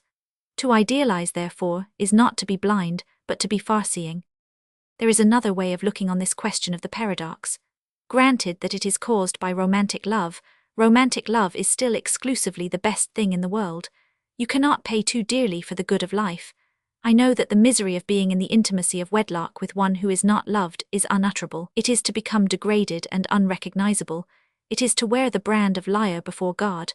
The man whose outer life belies the inner is an enforced suicide. There is something of majesty on laying oneself down with a will, and their PG 155 is something of strength in cloistering the body for the spirit's health's sake. But to die when all within is warm and clamorous for life is terrible. Such a death they die who are held together, not by the bonds of the spirit, but by those of convention. They who would go from each other and dare not, die the ignominious death of fear. The suicide is contemptible, besides being pitiable, when he is hounded out of life despite himself, when he is a little embezzler of a clerk who rushes from the music hall to the Thames and thinks of the unfinished glass with his last breath. No, I do not underestimate the tragedy of the paradox. Yet I say that if love were accountable for it, which it is not, it would still be folly to forswear love. Do you ask why? Because its dangers are the dangers common to all life, and we are so made that we cannot be frightened away from our portion of experience. We are as loth to give up our nights as our days, the winters as the summers, all the seasons and all the climes, the fears as the hopes, all the travail of deepest, fullest living, we claim as our own forever. We guard jealously our heritage of feeling. Would you for all the world sleep rather than wake, forget rather than remember? Then cease the PG 156 requiem of your speech about the dangers of disillusion. Madness and selfishness were the cause of Lucia Navarrete's death, and the man who was mad and selfish was her lover. The poor man had not the strength to renounce when he thought he found himself face to face with the necessity of renouncing, but all lovers are not too weak to cope with love. John Ruskin, if you remember, loved his wife, and he shot neither himself nor her nor Millet. Charles J. Johnson is not a Ruskin, and Ruskin's love was not a madness. And Herbert, to me there is nothing comic in a stress of feeling. Let the lover pale and flutter and faint. In the presence of his deity it is an acceptable form of worship. The very self-possessed lover is more preposterous. Your book has not yet reached me. Tomorrow I shall write again, providing I remember how to write a natural letter. Yours, Dane Kempton, PG 157, Roman 23. From the Same to the Same. London, June 2019. There are impersonal hours when the things of the day drop below consciousness, and the spirit grows devotional and wends a pilgrimage to larger spheres, there to sit apart. Such a respite was mine today. There had been a call to rouse and put forth work, and I wrought with all the puniness of my might, woe is me, and earned my post at the window that looks out upon the large things. The best of nights and days of toil is that there comes a twilight in which fatigued eyes see clear. I said it did not matter how you do about your marriage. Time may right you in a way I cannot know. I said it did not matter if you are not righted in this, there being so much that never rights itself. Both hope and despair were followed by a calm of neutrality. pg 158, the inquiry waited no solution. The stress no longer touched me, and my twilight became luminous. I saw things as from a height, and forms dropped out of my range, when Barbara came tugging at me, and my pale while of abstraction was at an end. She wanted to know what troubled me. She made her way to me, hurried but resolved, and stated her demand. You catechized me yesterday, tonight you shall answer. She had come to defend herself. My talk having of late taken on the sameness of that of the man of one idea, Barbara was aroused. I was gauging her because she distressed me, was her thought. I had been trying to find whether it is possible to live differently from her, and live happily and well. You think I am not close enough to Earl, because I mourn for my little one perhaps. You think me not sufficiently happy to be wifely. Could I suppose aught else from such an utterance but that there was an estrangement and hidden pain? How, unless there were sorrow, could the woman see herself sorrowed for? My mind leapt to possibilities. Little Barbara on the rack was more than I could bear. I groped for her hands. It was a fault in her to be so much on her guard. She pg 159 had no sorrow to confess, and spoke, only to ward off what was not directed toward her. The tenor of your talk led me on to believe, she stammered with hot cheeks. It is a standing offence of hers to imagine herself accused, and she admits it is a weakness born of lack of poise. But I took all for granted. I thought you fortunate beyond any other woman, I protested. At this the radiance broke forth. I forgave the chill that her first words on entering the room struck to my heart, and she forgot what she had imagined. There is nothing more important than the play and interplay of feeling. Were Barbara unwifely, I could not blame her, but neither could I have at hand my proof of dear miracles. My proof remained to me, for there she stood, her face lifted toward mine, her mouth tremulous, her grey eyes swimming. The mate woman was stirred. Barbara is 26 and has been married 7 years, and she still vibrates with the old wonder to find herself loving and beloved. I meant to tell you of what we spoke later, in the hope that I could show you a little better what I hold dear and why. But my hand grows nerveless. The twilight of abstraction has set pg 160 in. A little while ago this hand was quick to rest on Barbara's as I called her my heroine. She is that not alone because she is pure and good and strong, but because she can accept the test of her instincts. It takes both faith and strength to obey oneself. When shows break up, what but oneself remains? Asks Whitman. The shows are but shows for Barbara. Will I look into your eyes on the morrow and find them like hers clear? Grant that it be. Danes. pg 161. Roman 24. From Herbert Wace to Dane Kempton. The Ridge. Berkeley, California. July 1, 19. Somewhere in Ward you may read, it must constantly be borne in mind that all progress consists in the arbitrary alteration, by human efforts and devices, of the normal course of nature, so that civilization is wholly an artificial product. Why, Dane, this is large enough to base a sociology upon, and I must ask you first, is it true? Second, do you understand, do you appreciate the tremendous significance of it? And third, how can you bring your philosophy of love in accord with it? Romantic love is certainly not natural. It is an artifice blunderingly and unwittingly introduced by man into the natural order. Is this audacious? Let us see. In a state of nature pg 162, the love which obtains is merely the passion for perpetuation devoid of all imagination. The male possesses the prehensile organs and the superior strength. Beyond the ardour of pursuit the female has no charms for him, but he is driven irresistibly to pursuit, and by virtue of his prehensile organs and superior strength, he ravishes the females of his species and goes his way. But life creeps slowly upward, increasing in complexity and necessarily in intelligence, when some forgotten inventor of the older world smote his rival or enemy with a branch of wood, and found that it was good, and thereafter made a practice of smiting rivals and enemies with branches of wood. Then, and on that day, artificiality may be said to have begun.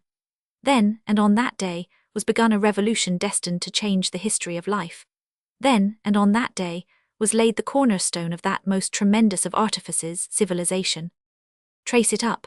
Our ape-like and arboreal ancestors entered upon the first of many short cuts. To crack a marrowbone with a rock was the act which fathered the tool, and between the cracking of a marrowbone and the riding downtown in an automobile lies only a difference of degree. The one is crudely artificial, the other pg 163 consummately artificial. That is all. There have been improvements. The first inventors grasped that truthful paradox. The longest way round is the shortest way home. and forsook the direct pursuit of happiness for the indirect pursuit of happiness. If the happiness of a savage depended upon his crossing an extensive body of water, he did not directly proceed to swim it, but turned his back upon it, selected a tree from the forest, shaped it with his rude tools and hollowed it out with fire, then launched it in the water and paddled toward where his happiness lay. Now concerning love, in the state of nature it is a brutal passion, nothing more. There is no romance attached, but life creeps upward, and the gregarious human forms social groups the like of which never existed before. Consider the family group, for instance. Such a group becomes in itself an entity. By means of the group man is better enabled to pursue happiness, but to maintain the group it must be regulated, so man formulates rules, codes, dim ethical laws for the conduct of the group members. Sexual ties are made less promiscuous and more orderly, a greater privacy is observed, and out of order and privacy spring respect and sacredness. Pg 164. But life creeps upward, and the family group itself becomes but a unit of greater and greater groups. And rules and codes change in accordance, until the marriage tie becomes possessed of a history and takes to itself traditions. This history and these traditions form a great fund, to which changing conditions and growing imagination constantly add, and the traditions more especially bear heavily upon the individual, overmastering his natural expression of the love instinct and forcing him to an artificial expression of that love instinct. He loves, not as his savage forebears loved, but as his group loves. And the love method of his group is determined by its love traditions. Does the individual compare his beloved's eyes to the stars? It is a trick of old time which has come down to him. Does he serenade under her window, or compose an ode to her beauty or virtue? His father did it before him. In his lover's voice throb the voices of myriads of lovers all dead and dust. The singers of 1,000 songs are the ghostly chorus to the song of love he sings. His ideas, his very feelings are not his, but the ideas and feelings of countless lovers who lived and loved, and whose lives and loves are remembered. Their Pg 165 mistaken facts and foolish precepts are his, and likewise their imaginative absurdities and sentimental philanderings. Without an erotic literature, a history of great loves and lovers, a garland of love songs and ballads, a sheaf of spoken love tales and adventures, without all this, which is the property of his group, he could not possibly love in the way he does. To illustrate, isolate a boy babe and a girl babe of cultured breed upon a desert isle. Let them feed and grow strong on shellfish and fruit, but let them see none other of their species, hear no speech of mouth, nor acquire knowledge in any way of their kind and the things their kind has done. Well, and what then? They will grow to man and woman and mate as the beasts mate, without romance and without imagination. Does the woman oppose her will to that of the man, he will beat her. Does he become over-violent in the manifestation of his regard, she will flee away, if she can, to secret hiding places. He will not compare her eyes to the stars, nor will she dream that he is Apollo, nor will the pair moon in the twilight over the love of Hero and Leander. And the many monogamic generations out of which he has descended would fail to prevent polygamy. Pg 166, did another woman chance to strand on that particular isle. It is the common practice of the man of the London slum to kick his wife to death when she has offended him. And the man of the London slum is a very natural beast who expresses himself in a very natural manner. He has never heard of Hero and Leander, and the comparison of the missus' eyes to the stars would to him be errant bosh. The gentle, tender, considerate male is an artificial product, and so is the romantic lover, who is fashioned by the love traditions which come down to him and by the erotic literature to which he has access.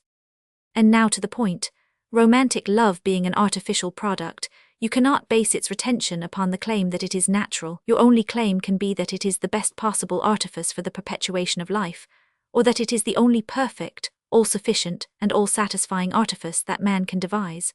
On the one hand, for the perpetuation of life, man demonstrates the inefficiency of romantic love by his achievements in the domestic selection of animals. And on the other hand, the very irrationality of romantic love will tend to its gradual elimination as the human grows wiser and wiser. Also, Pg 167, because it is such a crude artifice, it forces far too many to contract the permanent marriage tie without possessing compatibility. During the time romantic love runs its course in an individual, that individual is in a diseased, abnormal, irrational condition. Mental or spiritual health, which is rationality, makes for progress, and the future demands greater and greater mental or spiritual health, greater and greater rationality. The brain must dominate and direct both the individual and society in the time to come, not the belly and the heart. Granted that the function romantic love has served has been necessary, that is no reason to conclude that it must always be necessary, that it is eternally necessary. There is such a thing as rudimentary organs which served functions long since fallen in disuse and now unremembered. The world has changed, Dane. Sense delights are no longer the sole end of existence. The brain is triumphing over the belly and the heart. The intellectual joy of living is finer and higher than the mere sexual joy of living. Darwin, at the conclusion of his Origin of Species, experienced a nobler and more exquisite pleasure than did ever Solomon with his 1,000 concubines and wives, and while our sense PG 168 delights themselves have become refined, their very refinement has been due to the increasing dominion over them of the intellect. Our canons of art are not founded on the heart. No emotion elaborated the laws of composition. We cannot experience a sense of delight in any art object unless it satisfies our intellectual discrimination. He is a natural singer, we say of the poet who works unscientifically, but he is lame, his numbers halt, and he has no knowledge of technique. The intellect, not the heart, made man, and is continuing to make him. Slowly, Dane, for life creeps slowly upward. The advanced margin is a favourite shibboleth of yours, and I take it that the advanced margin is that portion of our race which is more dominated by intellect than the race proper, and I, as a member of that group, propose to order my affairs in a rational manner. My reason tells me that the mere passion of begetting and the paltry romance of pursuit are not the greatest and most exquisite delights of living. Intellectual delight is my bribe for living, and though the bargain be a hard one, I shall endeavour to exact the last shekel which is my due. Wherefore I marry Hester Stebbins. I am PG 169, not impelled by the archaic sex madness of the beast, nor by the obsolescent romance madness of later-day man. I contract a tie which my reason tells me is based upon health and sanity and compatibility. My intellect shall delight in that tie. My life shall be free and broad and great, and I will not be the slave to the sense delights which chained my ancient ancestry. I reject the heritage, I break the entail, and who are you to say I am unwise? Herbert Wace, PG 170. Roman 25. From the same to the same. The Ridge, Berkeley, California, July 5, 19. I had not intended to answer your letter critically, but on rereading, find I am forced to speak if for no other reason than your epithet parvenu. The word has no reproach. It was ever thus that the old and perishing recognized the vigorous and new. Parvenu, upstart. The term is replete with significance in health. I doubt not Elijah himself was dubbed parvenu when he fluttered with his golden harp into that bright-browed throng, pride swollen for that they had fought with Michael when Lucifer was hurled into hell. We do not choose our wives as we buy our saddle horses. We do not plan our marriages as we do the building of our houses. So you say, PG 171, and it is said excellently. No better indictment of romantic love do I ask, and oh, how many good men and women have I heard bitterly arraign society in that in the begetting of children it does not exercise the judgment which it exercises in breeding its horses and its dogs. Marriage is something more than the mere pulsating to romance, the thrilling to vague sweet strains, the singing idly in empty days, the sating of self with pleasure. What of the children? Never mind the children, says selfish little love. It has been our wont never to give any thought to the children, they were incidental. Always have we sought our own pleasure, let us continue to seek our own pleasure. So society continues to breed its horses and dogs with judgment and forethought, and to trust to luck for its children. But it won't do, Dane. Life, in a sense, is living and surviving, and all that makes for living and surviving is good. He who follows the fact cannot go astray, while he who has no reverence for the fact wanders afar. Chivalry went mad over an idea. It idealized, if you please. It made of love a fine art, and countless knights-errant devoted themselves to the service of the little god. It sentimentalized PG 172 over ladies' gloves, and forgot to make for living and surviving, and while chivalry committed suicide over its ladies' gloves, the stout wooden-headed burghers, with an eye to the facts of life, dickered and bickered in trade. And on the wreck and ruin of chivalry, they flaunted their parvenu insolence. God, how they triumphed! The children and cobblers and shopkeepers buying with the yellow gold the 1,000-years-old names, buying with their yellow gold the proud flesh and blood of their lords to breed with them and theirs, patronizing the arts, speaking a kind word to science, and patting God on the back. But they triumphed, that is the point. They reverenced the fact and made for living and surviving. Love is life, you say, and you seem to hold it the achievement of existence. But I cannot say that life is love. Life, it is a toy faith given to us we know not why to play with as we chance to please. Some elect to dream, some to love, and some to fight. Some choose immediate happiness and some ultimate happiness. One stakes the here and now upon the hereafter, another takes the here and now and lets the hereafter go. But each grasps the toy and does with it according to his fancy. Pg 173, and while none may know the end of life, all know that life is the end of love. Love, poor little crude little love, is the means to life, and so we complete the circle. Life, it is a toy faith given us we know not why to play with as we chance to please. But this we know, that love is the means to life, and it is subject to inevitable improvement. By our intellect will we improve upon it. Life abundant, finer life, higher life, fuller life. When we scientifically breed our race horses and our draft horses, we make for life abundant.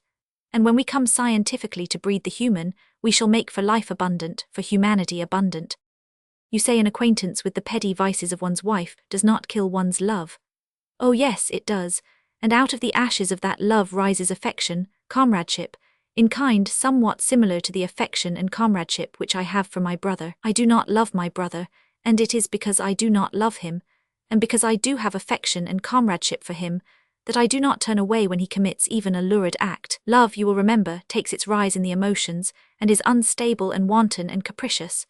But affection takes its rise in the Pg 174 intellect, is based upon judgment of the brain. Love is unyielding tyranny, affection is compromise. Love never compromises, no more than does the mad little mating sparrow compromise. My brother, I played with him as a boy. His weaknesses and faults incensed and hurt me as mine incensed and hurt him. Many were our quarrels, but he had also good qualities which pleased me and at times performed gracious acts and even sacrifices. And I likewise, and with my brain, I weighed his weaknesses and faults against his gracious acts and sacrifices, and I achieved a judgment upon him. The ethics of the family group also contributed to this judgment. The duties of kinship and the responsibilities of blood ties were impressed upon me. We grew up at our mother's knee, and she and our father became factors in determining what my conduct should be. They too taught me that my brother was my brother, and that in so far as he was my brother, my relations with him must be different from my relations with those who were not my brothers. And all went to crystallize an intellectual judgment, or a set of criteria, as it were, to guide all sane, unemotional acts, and even to control, and Pg 175 repress any emotional acts. These criteria, I say, became crystallized, became automatic in my thought processes. And now in manhood, my brother commits a lurid act, an act repulsive to me, one capable of arousing emotions of anger, of bitterness, of hatred. I experience an emotional impulse to pour my wrath upon him, to be bitter toward him, to hate him. Then I experience an intellectual impulse. Whatever way I may act, I must first settle with my crystallized criteria. The personal bonds of my boyhood and manhood press upon me. The gracious acts and sacrifices and compromises, our father and our mother, the duties of kinship and the responsibilities of blood. Thus two counter-impulses strive with me. I desire to do two counter things. Heart and head the fight is waged, and heart or head I shall act according to which is the stronger impulse. And if my affection be stronger, I shall not turn away but clasp my brother in my arms. I fear I have not made myself clear. It is difficult to write hurriedly of things psychological, when the extreme demand is made upon intellect and vocabulary, but at least you may roughly catch my drift. What I have striven Pg 176 to say is, that I forgive my brother not because I love him, but because of the affection I bear him. Also that this affection is the product of reason, is the sum of the judgments I have achieved. Herbert. Pg 177. Roman 26. From Dane Kempton to Herbert-Wace. London. 3A Queen's Road, Chelsea, SW. July 21, 19. Progress is an arbitrary alteration, by human efforts and devices, of the normal course of nature, so that civilization is wholly an artificial product. You ask me to consider this refracted bit of sociology, and by its light to cast out my exalted notion of love, as if you have proven that love is incompatible with civilization. We make over life with each successive step, but we do not give over living. In developing new forms, and in establishing more and more subtle social relations, we are only building upon what we find ready to hand. The paradox of creature and creator does not exist. When your sociologist speaks of arbitrary alterations, He has reference to polities and governments and criteria, to the material and ideal forces which a progressive society may wield for itself. He cannot include under pg 178 progress an alteration of those needs of existence which make up the quality of existence, speak of a community which equally distributes the products of labor, and I will grant that there has been an arbitrary alteration, the normal course of nature being that the stronger, openly, and even with the common assent, takes to the repletion of his desire from the weaker. But speak of a condition so progressive that it subverts the need, so that where in the one case hunger was equitably gratified, in the other, hunger was done away with, and I will say that you are giving an Arabian Nights entertainment. Love is of a piece with life, like hunger, like joy, like death. Your progress cannot leave it behind, your civilization must become the exponent of it. Your last letter is formal and elaborate and equivocal. In it you remind me menacingly of the possibilities of progress, you posit that love is at best artificial, and you apotheosize the brain. As an emancipated rationality, you say you cut yourself loose from the convention of feeling. Progress cannot affect the need and the power to love. This I have already stated. How is it under our control to love or not to love? Life is elaborate or it is simple, it depends upon pg 179 the point of view, and you may call love the paraphernalia of its wedding feast, or you may call it more, the blood and body of all that quickens, a transubstantiation which all accept reverently or irreverently, as the case may be. I can more readily conceive the existence of a central committee, elected for the purpose of regulating the marriages of a community, than of a community satisfied with such a committee. There is no logic in social events. The world persists in not taking the next step, and what to the social scout looked a dusty bypath may prove to be the highway of progress for the hoboing millions. Side issues are constantly cropping up to knock out the main issues of the stump orator, so let us be humble. For this reason I refuse to discuss possibilities in infinity. You and I cannot have become products of an environment which is not in existence. It is safe to suppose that our needs are like those of the race, and that in us nothing is vestigial that is active in others. You cannot have become too rational to love. The device has not yet been formed. You think I should take your word for it. But why? Have you never found yourself in the wrong, never disobeyed your best promptings, pg 180 never meant to take the good and grasp the bad? Is it not possible that you are not yet awake, or, God pity you, that you are hidebound in the dogmatism of your bit of thinking? It is for the second point of your letter that I called you equivocal. Earlier in our discussion, I remember, you laid stress on the fact that love is an instinct common to all forms of life. Now you go to great lengths in order to show that it is artificial. How do you differentiate between the artificial and nature? Surely a development is not artificial because it is recent. Surely man is as integral to life as his progenitors. When we come to civilization, we are face to face with the largest and subtlest thing in life, and the civilization of human society is not artificial. It is the fulfillment of the nature of man, the promise made good, the career established, the influence sent out, a universe of mind stuff and a civilizing force constantly causing change, for change is growth, constantly compelling expression of that change. To conceive it is to conceive infinitude. And the purpose, development, always development, to that end the individual perishes, to that end the race is conserved, to that end the peril and the sacrifice, and the pg 181 agony of triumph in the overcharged heart at its last bound. And what is this refining of the type, this goal for which we all make with such tragic directness, but the gaining in the power to love? We begin with love to end with greater love, and that is progress.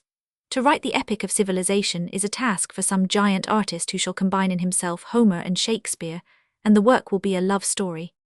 We do not throw away the grain and keep the chaff, nor do we transmit the absurdities and philanderings alone. If in the lover's voice throb the voices of myriads of lovers, it is because he is stirred even as they. If a ballad wakes a response in him, it is because its motif has been singing itself of its own accord in his heart, and its rhythm was the dream nightingale to which he bade her hearken. Behind the tradition lies the fact. The expression may be ephemeral, the song flat, the motto conventional, but the feeling which prompted it is true. Else it could not have survived. And it has more than survived. It has grown with growth. For centuries it lodged in the nature of man, lulled in acquiescence. Then, when the sense of recognition awoke, back in those wondrous young days, it wakened to pale life. And pg 182 now the feeling is man's whole support, giving him courage to work and purpose to live. But the half-brute of the London slums kicks his wife when she offends him and knows nothing of love. Well, for the honour of love that it is so. The half-brute of the London slums had not food enough when a child, and malnutrition is deadly. Later he stole and lied in order to eat, and he was bullied and kicked for it out of human shape. The trick was passed on to him. The unfortunate of the London slums will push us all from heaven's gate, because we do not do battle with the conditions that make him. It is not such as he that should lead you to scorn love, for he is a mistake and a crime. In your example of the isolated boy babe and girl babe we meet with a different condition. The individual repeats the history of the race, and as these have been left out by the civilizing forces, they revert to past racial states. For these it is natural to live stolidly. Is it therefore natural for us? The point I make is that our refinement, crying in us with great voice, is as much a part of us as are the simple few hungers of the racial infant. We are not the less natural for being subtle, and can it not be that the face of romance reveals itself, even pg 183, to savage eyes? According to the need is the power, and the early man needs must hope and desire. He is curbed by waiting and taught by loss in the hunting, he is hungry, and he dreams that he is feasting. This dream is his romance, a red flicker in the dawn, then still the grey. To suppose this is not to be unscientific, for what is true of us must have had a beginning, and feeling as well as being cannot have been spontaneously generated. There is an absolute gravitation to justice in nature. This was the creed preached by Huxley to Kingsley a week after his boy's death. Grief had turned the mind upon itself, and in the upheaval he formulated a philosophy of faith and joy. Our reward is meted out according to our obedience to all of the law, spiritual and physical. Nature keeps a ledger paying glad life's arrears each minute of time, and the creed rises to my lips when I hear you cry shame upon the delight of love. It must be good, this thing which is so fraught with joy. You brand it sense delight, but all delight is of the senses, and Darwin at the conclusion of The Descent of Man, if he was not overtaken by a feeling of incompleteness in the work and a consuming pg 184 fever for the further task, was glad in a human way, with the senses and through the emotions. Darwin's supreme moment may have come at quite a different time. What can we know of the moments of repletion that fall into another's life? With Huxley we may only know that our hearts bound high when we strike a chord of harmony and prove ourselves obedient to all of the law, and our hearts bound high when we love. It is nature's way of showing her approval. Oh, the strength of love and the miracles of its compensations, the sense of becoming that it gives, even in its defeats, the gladness that ripples in its sob-strangled throat. The day for asceticism is gone, or shall we say the night. We are not afraid of sense delights. We are intent upon living on all sides of our natures roundly and naturally. You have a fine gospel of work, and I congratulate you upon it, but you make no mention of the purpose of it all. It must not be work for work's sake. When I heard the learned astronomer, says Whitman, do you remember? He caught in 1 hour the whole majesty, caught to himself the wonder that was unseen by the watching astronomers. Somehow you feel the learned ones had made a mistake in calculating pg 185 so long that they had no time to see with personal eyes the glory of the stars, and that Whitman had been philosopher and had gained where they failed. The inspiration of the poet, of the painter, of the economist and biologist is in the revelation which they receive of what to do and why to do. For this reason philosophy, which treats of the life and works of man, is in the highest sense sociological. The generalizations of philosophy go to improve our methods so that we may have greater proneness for sense of delight and greater possibility for sense delight. Why, what else is there? You are a poet, and you give an unrestorable day, when the sun is shining and the hills lie purple in the distance, to writing a sonnet. If you do so merely to employ yourself, it must be that the wolf of despair is at your being's door. You have come to the end, and the sun and the hills do not matter. You and they have parted company, but if you write, impelled by the wish that others should read and recognize, read and remember and grow to know and feel better, and perhaps to love the sun and hills better, then is yours a work of love, and it will be made good to you, so that for the day which you have not seen, your night shall be instinct with light. pg 186, and if your labors are more especially in the service of art, then also, with each approach toward expression, you are warmed through with the delight of achievement. Is my meaning quite dashed away by this torrent of speech? It is simply this: before we think we feel, and the end of thinking is feeling. The century of Voltaire and Dr. Johnson held that man is rational. The century of James, Ribot, Lange and Wundt is thrilled to the heart with the doctrine that first, last, and always man is emotional. To speak loosely, the dimensions of the human cosmos are feeling, emotion and sensation. Build your fine structures. We like to see the foundations laid well and the thick walls go up. Keep to your wizard inventions. We like to live in a magic world, and the indomitable machines with their austere promise of free days for weary hands, and the locomotives and the ships steaming their ways toward intercourse, toward comedy, toward fellowship. We like the intricacy and the vastness of the world in which we live. But an unconsidered life is not fit to be lived by any man, says Aristotle.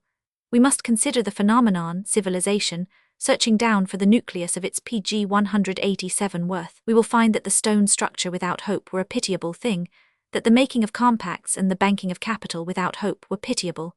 This hope that is the life germane, the immortal flash of mortality, the most keenly human point in all humanity, is the hope for greater and greater social happiness. Our world is an ever unfinished house which we are employed in building. If we are imbued with the spirit of the architect and not of the hod carrier, we will hope sweetly for the work.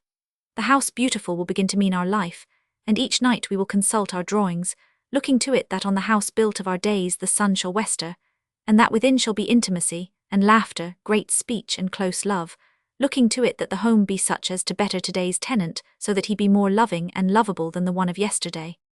We are wrong, perhaps. Long ago we were no less than now. When we reached a hand in the darkness and grasped that of our fellow, the love and the strongly frail human abandon were no less. We have not grown in heart's munificence, perhaps. It is one of the illusions only, but the hope is ours. For what do you hope? Danes. pg 188. Roman 27. From the same to the same. London. July 22, 19. Your birthday, Herbert, and for greeting I state that I walk your length with you. A truce to quarrelling. It is now a year since you informed me you were going to be married, and since then the gods have thundered their laughter at the sight of two muttering men who sat themselves on the axes of earth to dangle their legs into orbit vastness. Chronic somnambulists that they are, they took their monopolist way thither in their sleep. I cannot tell you how full of vagary the correspondence we have fallen into seems to me.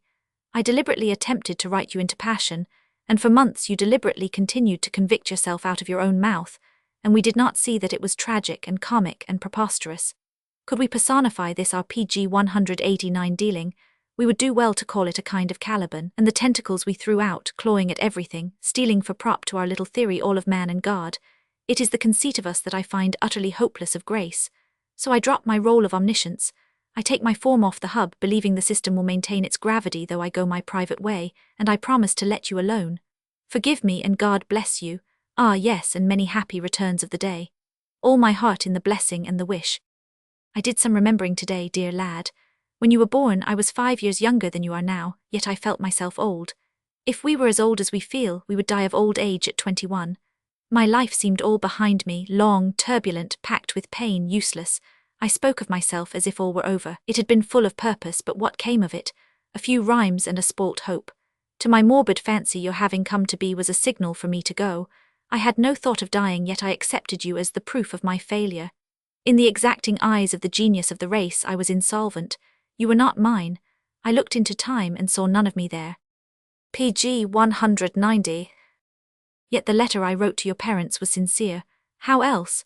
And that night and the next, I wrote Gentlemen Adventurers, which the critics called the epitome of all that is balladesque.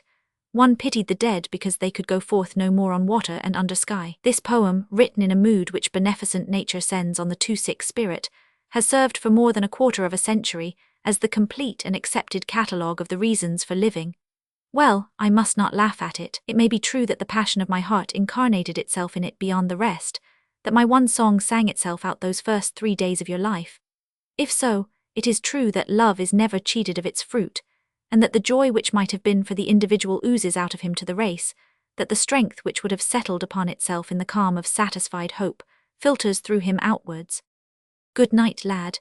My hand is on your shoulder and I am loath to take it off.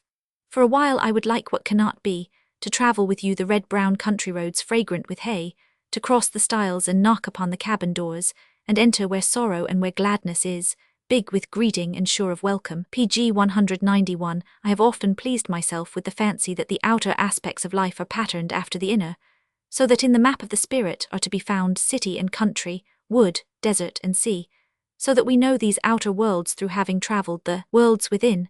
Though I stay behind, my eyes can follow you from this night's landmark along the stretch, on to the city avenues, up the highways, tracing the twists of the bypaths, clambering untrod trails of wilderness and mountain, on, till out upon the sea. In one of the near turnings, a woman with waiting face smiles subtly. Her hands beckon you to the tryst. Godspeed, my son. Danes. PG 192. Roman 28. From Herbert Wace to Dane Kempton. The Ridge. Berkeley, California. August 6, 19. As I have constantly insisted, our difference is temperamental. The common words we lay hold of mean one thing to you and another thing to me. I do not equivocate when I say that love is instinctive, and that the latter-day expression of love is artificial. Art, as I understand the term in its broadness, contradistinguishes from nature. Whatever man contrives or devises is an artifice, a thing of art not of nature, and therefore artificial. As for ourselves, among animals we are the only real inventors and artificers. Instead of hair and hide, we have soft skins, and we weave cunning textures and wear wondrous garments. In cold weather, in place of eating much fat meat, we keep ourselves warm by great fires and PG 193 steam heat. We cut up our blood-dripping meat chunks with pieces of iron hardened by fire and sharpened by stone, and we eat fish with a fork instead of our fingers. We put a roof over our heads to keep out storm and sunshine, sleep in pent rooms, and are afraid of the good night air and the open sky. In short, we are consummately artificial. As I recollect, I have shown that the natural expression of the love instinct is bestial and brutal and violent. I have shown how imagination entered into the development of the expression of this love instinct till it became romantic, and in turn, I have shown how artificial was the romantic expression of this love instinct, by isolating a boy babe and a girl babe in a natural state, wherein they express their love instinct bestially and brutally and violently. As you say, they have simply been left out by the civilizing force, and this civilizing or socializing force is simply the sum of our many inventions. The isolated pair merely expressed their instincts in the unartificial, natural way. They had not been taught a certain particular fashion in which to express those instincts as have you and I, and all artificial beings been taught. PG 194. As Mr. Fink has said, not till Dante's Vita Nuova appeared was the gospel of modern love, the romantic adoration of a maiden by a youth, revealed for the first time in definite language. Dante and the men who foreshadowed and followed him were inventors. They introduced an artifice for protracting one of our most vital pleasures. Well, they succeeded. And what of it? There are artifices, and some are better than others. The automobile is a more cunning artifice than the ox cart, the subway than a palanquin. Devices come and devices go. Change is the essence of progress. All is development. The end of rapes and romances is the same, perpetuation. There may be head love as well as heart love. And in the time to come, when the brain ceases to be the servant of the belly, the head the lackey of the heart, in that time stirpiculture, which is scientific perpetuation, will take the place of romantic love. And in the present there may be men ready for that time. There must be a beginning, else would we still be jolting in ox carts. And I am ready for that time now. You say, love is of a piece with life, like hunger, like joy, like death. Quite true. And PG 195 civilization is merely the expression of life, a veriform utterance which includes love and hunger and joy and death. Else what is this civilization for? How did it happen to be? And I answer, it is the sum of the many inventions we have made to aid us in our pursuit of life and love and joy. It helps us to live more abundantly, to love more fruitfully, to joy more intelligently, and to get grim old death by his knotty throat and hold him at arm's length as long as possible. I stated that all progress consists in the arbitrary alteration, by human efforts and devices, of the normal course of nature. This sociological concept comes inevitably into accord with my philosophy of love. It is the law of development, and all things of human life, which includes love, come inside of it. Wherefore, certainly, I am not outside our province when I demand of you to bring your philosophy of love into like accord. Incidentally, I will state that I have fallen in love. I have grown feverish with desire, gone mad with dumb yearning. I have felt my intellect lose dominion, and learned that I was only a garmented beast, for all the many inventions very like the other beasts ungarmented. PG 196. Nay, I am no cold-blooded theorist, no thick-hided dogmatist, nor am I a chastely simple young man mooning in virginal innocence. My generalizations have been tempered in the heats of passion, and what I know, and without hearsay. I have seen a learned man, drunk with wine, interrogate the new states of consciousness of his unwanted condition, and so doing gain a more comprehensive psychological insight. So I with my loves. I was impelled toward the women I shall presently particularize. I asked why the impulsion. I reasoned to see if there were a difference between these illicit passions of mine and the illicit passions of my respectable and respected friends, and I found no difference. Separated from codes and conventions, shorn of imagination, divested of romance, stripped naked down to the core of the matter, it was old Mother Nature crying through us, every man and woman of us, for progeny. Her one unceasing and eternal cry, progeny, progeny, progeny. Just as little girls, instinctively foreshadowing motherhood, play with dolls, so children feel vague sex promptings, and in sweetly ridiculous ways love and quarrel, and make up after the PG 197 approved fashion of lovers. You loved little girls in pigtails and pinafores. We all did. And in our lives there is nothing fairer and more joyful to look back upon than those same little pigtails and pinafores. But I shall pass the child loves by, and instance first my calf love. Do you remember the incident of the torn jacket and the blackened eyes? So inexplicable at the time. Try as you would, neither you nor Waring could get anything out of me. Oh, believe me, it was tragic. I was 15 and ethereal with a strange new pulse, flushed as the dawn with the promise of day. And of course I thought it was the day that I loved as a man loved, and that no man ever loved more. Well, I laugh now. I was only 15, a young calf who went out and butted heads with another calf in the back pasture. She was a demure little coquette, Celia Jennine, Professor Jennin's daughter, if you will recollect. Ah, I hear you remonstrate, but she was a woman. Just so. 15 and 22 is usually the way of calf loves. I invested her with all the glow and colour of first youth, and in her presence became a changed being. I blushed if she looked at me, trembled PG 198 at the touch of her hand, or the scent of her hair. To be in her presence was to be closeted with the awfulness and splendour of God. I read immortality in her eyes. A smile from her blinded me, a gentle word or caressing look, and I went faint and dizzy, and I was content to lurk in some corner and gaze upon her secretly with all my soul. And I took long, solitary walks, with book of verse beneath my arm, and learned to love as lovers had loved before me. Sufficient romance was engendered for me to pass more than one night worshipping beneath her window. I mooned and sentimentalized and fell into a gentle melancholy, until you and Waring began to worry over an early decline, to consult specialists, and by trick and stratagem to entice me into eating more and reading less. But she married. I have forgotten whom.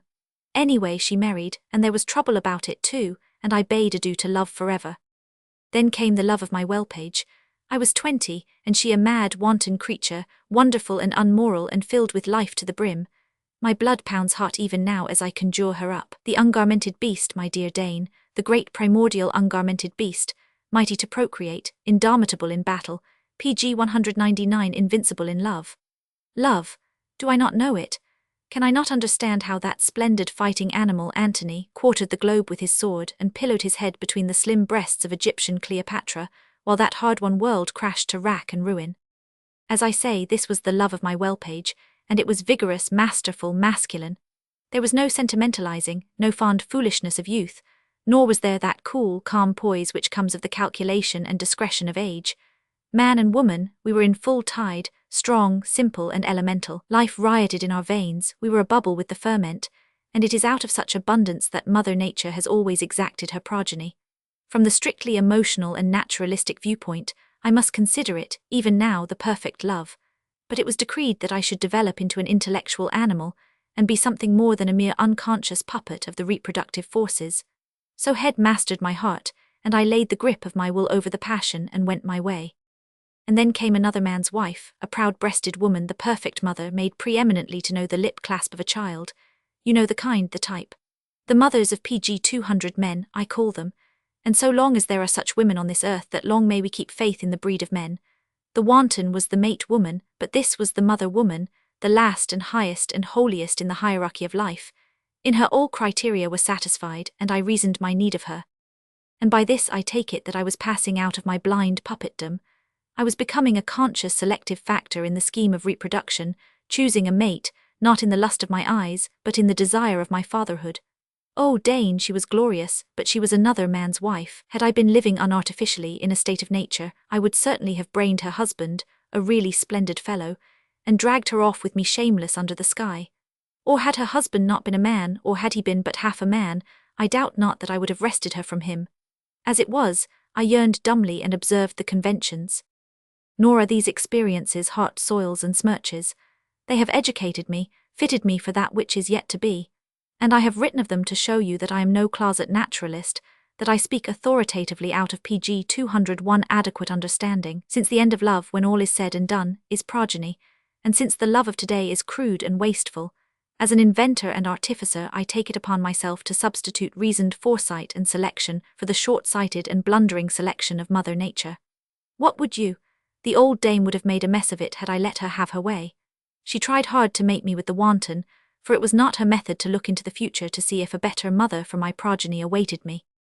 And now comes Hester. I approach her, not with the milk and water ardours of first youth, nor with the lusty love madness of young manhood, but as an intellectual man, seeking for self and mate the ripe and rounded manhood and womanhood which comes only through the having of children which must be properly born and bred. In this way and in this way only can we fully express ourselves and the life that is in us. We shall utter ourselves in the finest speech in the world, and our children being properly born and bred, it shall be in the finest terms of the finest speech in the world. To do this is to have lived. Herbert. pg 202. Roman 29. From Dane Kempton to Herbert-Wace. London. 3A Queen's Road, Chelsea, SW. August 26, 19. You insist that the question is not on the value of love, but on the significance of the artificial. Be that as it may. To me love is integral with life, and to speak of civilizing it away seems in point of fact as preposterous and as anomalous as a Hamletless play of Hamlet. You forget that in developing you carry yourself along. You change, yet you remain racial and natural. Else there were too many missing links in all your departments. We read Homer today, telling proof that pg 203, the chain of sympathy stretches unbroken through epochs of inventions and discoveries and revolutions. Truism that it is, it presents itself with particular force at this stage. With how much force? We stand in danger of exaggerating these vociferous thoughts. This question of naturalness as opposed to artificiality is not immediately pertinent to our problem, nor is the matter of optimism and pessimism, nor the biologic idea of survival. We should have looked more to the way of love in the lives of men and women and become historians of the method and conduct of the force. There would have been less confusion. So I write, be that as it may, and go back to more immediate considerations. And yet we were not far wrong. The little flower in the crannied wall could tell what God and man is. This is of all thoughts the most charged with truth.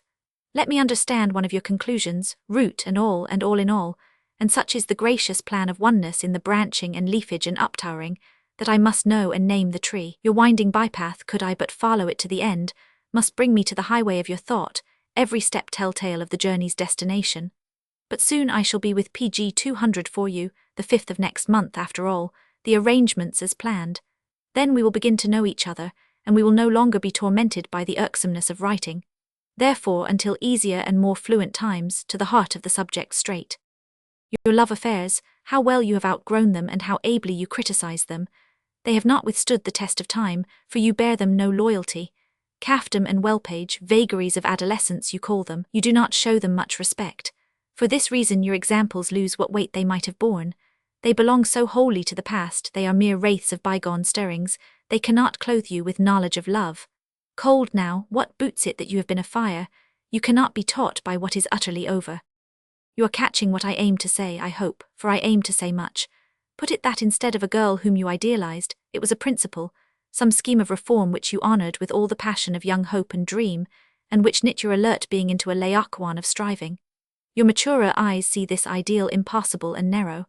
In no wise can it satisfy pg 205 your bolder reach and larger sympathy.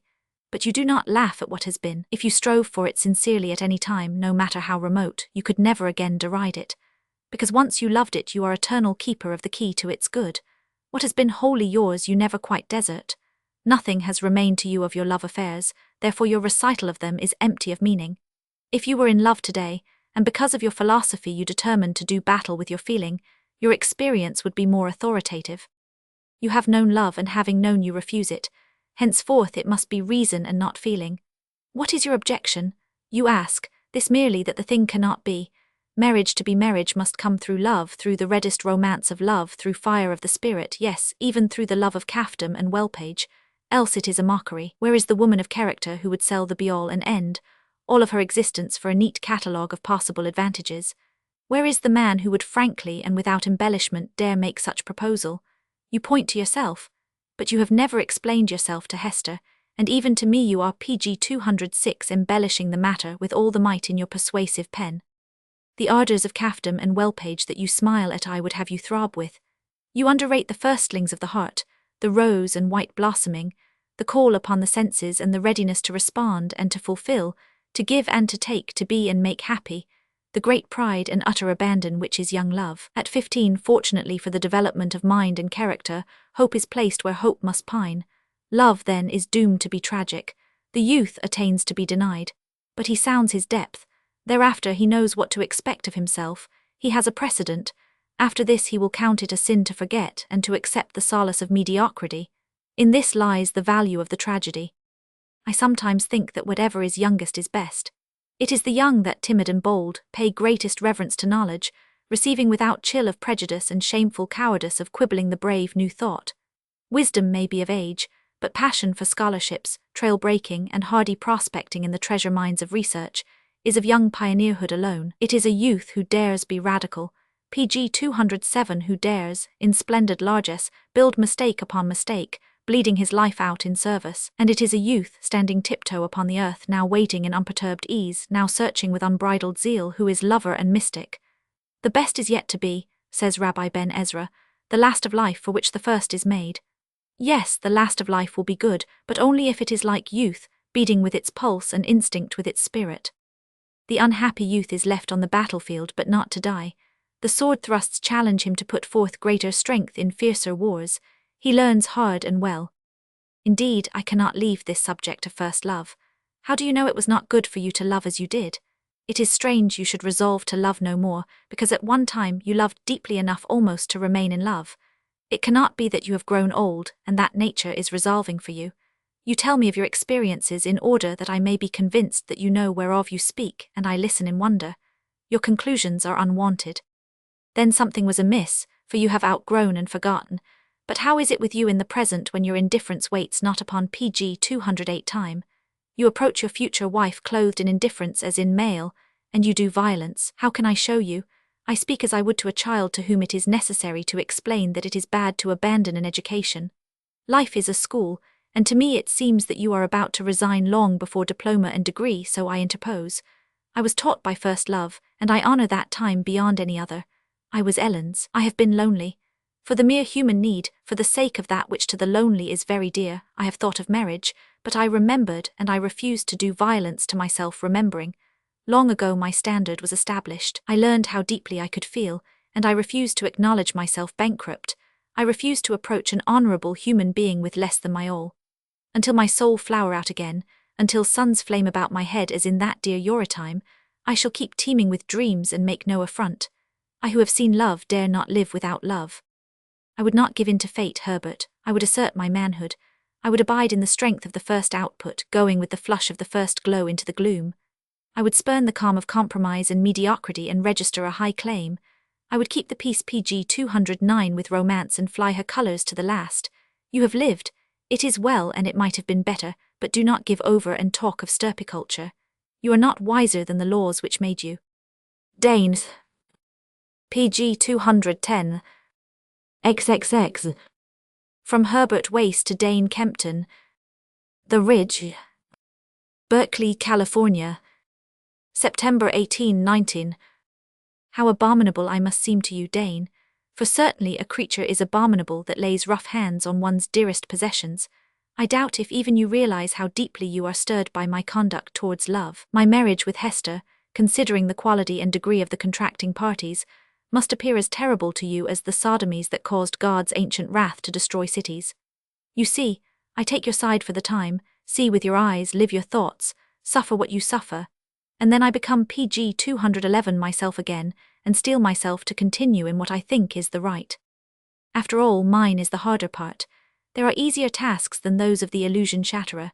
That which is established is hard to overthrow.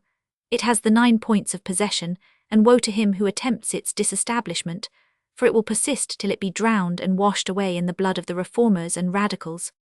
Love is a convention.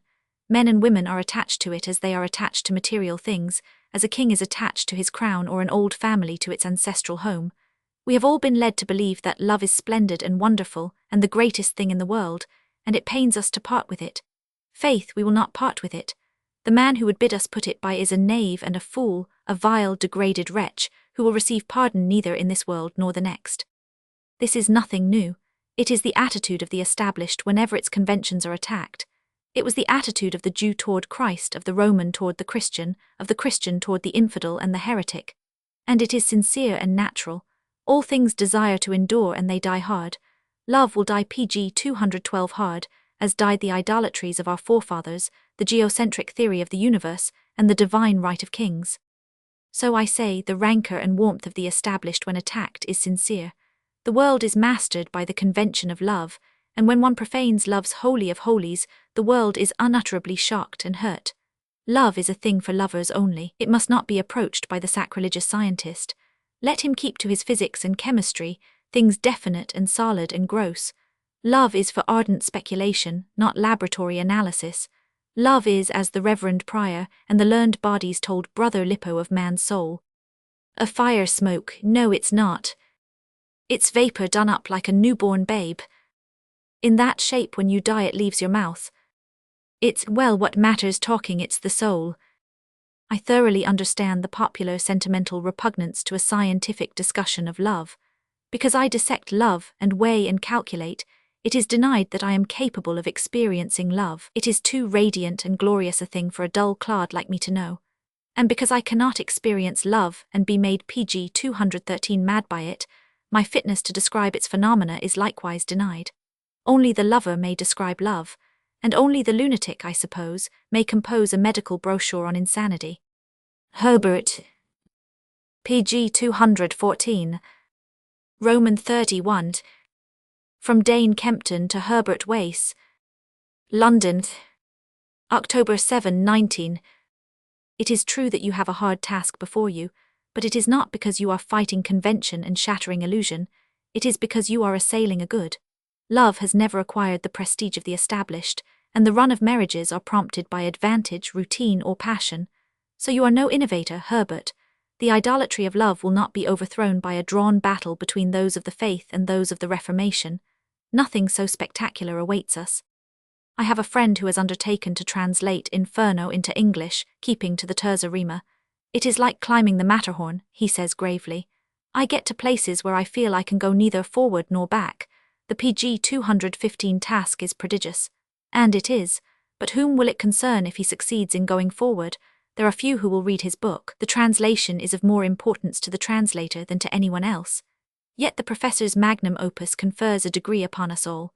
Because a standard is upheld and a man is willing and able to climb a Matterhorn of thought, we can ourselves stride forward with better courage.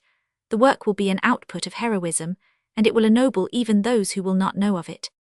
I have another friend who ruined his life for love, so says the world that you think steeped in the idolatry of love. A priest, who by a few strokes was able to quell in America a strong and bitter movement, a gifted orator, a man of giant powers, and who was won away at the age of 40 from his career by a mere girl. The girl planned nothing. She found herself a force in his life almost despite herself. The mere fact that she lived was enough to wrest this titan from the arms of the church. He told me that she criticized him with the directness of a simple nature, and that he came to understand her truths better than she herself. I think she must have loved him at first, but she pg 216 did not go to him when all grew calm. I wish it could have been otherwise, and that she could have brought him a woman's heart. The priest, as the professor, is a hero. Both made great outputs. There are few who can live like these, but because there are a few who can love and work, the game is saved. And because there are a few of these, we must ever quarrel with the many who are not like them. Give all to love. Obey thy heart. Friends, kindred, days. Estate, good fame. Plans, credit, and the muse. Nothing refuse. Does this really seem such poor philosophy to you? And when, Herbert, will you marry? Dane Kempton. pg 217. Roman 32. From the same to the same. Stanford University. November 2019. Hester met me at the station, and we walked through the arboretum to her home on the campus. Then followed an evening together in the dormitory parlor. I have just left her. Her face was tumultuously joyous when I murmured my "at last." Her tearful excitement was like Barbara's. "You did not tell me she is so young. You must have made her feel our closeness, or she may have found a bit of my verse that all expressed her, and presto, the whole-hearted one is my friend. Her poet is now her father, brother, comrade, what she chooses and all she chooses." At one time, before we were well out of the arboretum, our eyes met, and there was something so sad and mild and strange in the burn of her gaze that I felt her frank spirit was PG 218, unveiling itself in an utterness of speech. But I have become too much spoilt by mere length of living to be able to remember back and recognize what young eyes mean when they look like that. From London to Palo Alto is a short trip, if at the end of it you meet a Hester. Yet I am sad.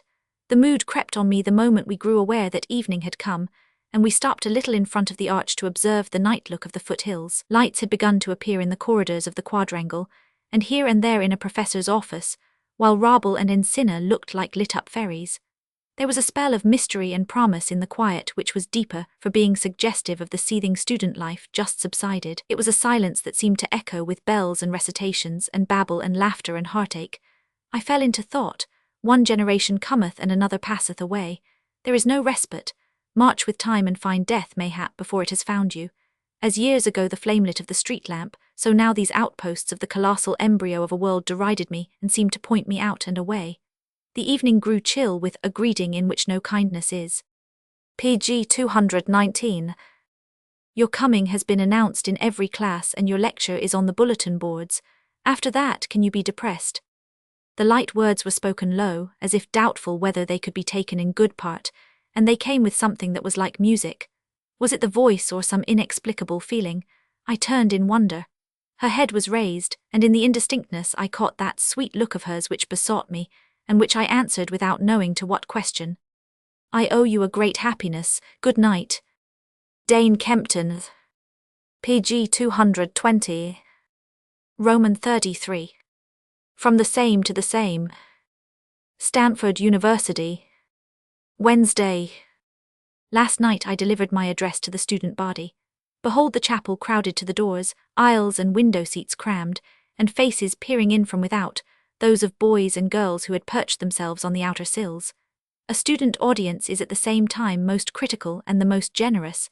I spoke on literature and democracy. Hester approved my effort. "How does it feel to be great?" She laughed. "How does it feel to be cruel?" I retorted. "But think, Mr. Kempton, when you visited the English classes you were just so much text for us. It PG 221 should count us a unit merely to have seen you." A memory stood up and had its revenge on me. It taunted me for the half-expressed thought, for the fled insight, for the swelling note that midmost broke. Praise the artist, and he feels himself betrayer. Blear-eyed the poet recalls the poem's sunrise, straightens himself with the old pride, is held again by the splendor which forecasts the about-to-be steadier glory of day, and even with the recalling he shrinks together before what he knows was a false dawn. There was never a day. The song's note never sang itself at all. Hester looked up with that wistfulness which so draws me. Her look said, "I pity you. I wish you were as happy as I," and a thought leaped out in answer to her look which would have smote her had it spoken. It was, "You too are awakened by a false dawning. Why is she so sure of herself and of you?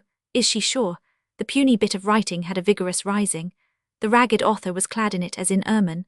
So the seeming love makes a strong call, for a while holding the girl intent upon a splendor of unfolding, her nature roused, her being expectant. But later, for poet and lover, the failure and the waste. Were it otherwise PG 222 with your feeling for your betrothed, the comparison would not hold. Hester does not think these things, and she is beautiful and happy. Yours devotedly, Dane Kempton. PG 223. Roman 34. From the same to the same. Stanford University. Saturday. Her happiness wrung it from me. Before I could intervene, the question asked itself, "How will it be with you in after years?" Straight the answer came, "There will be Herbert." Hester is proud. Tonight I saw it in the lift of her chin, in the set of her neck, in the brilliance of her cheek. She knows herself endowed. So when she prattled with abandon of all you both meant to be and do, her form erect before me, her hands eloquent with excitement, her voice pleading for the right to her very conscious self-esteem, I asked her to look still further. Further she saw you and was content. That was before dinner. Later we were walking. I have a friend in Orion, she said. PG 224. The witchery of starshine played in her eyes and about her mouth. Where were you, Herbert? This night will never return. Yet what has been was for you, the more, perhaps, that you seemed away. So it is with lovers, she thinks you love her.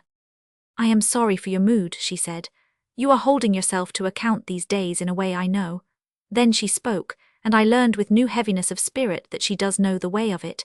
You never thought Hester had much to struggle with. I am difficult, she said, and again, there are times when no power can hold me.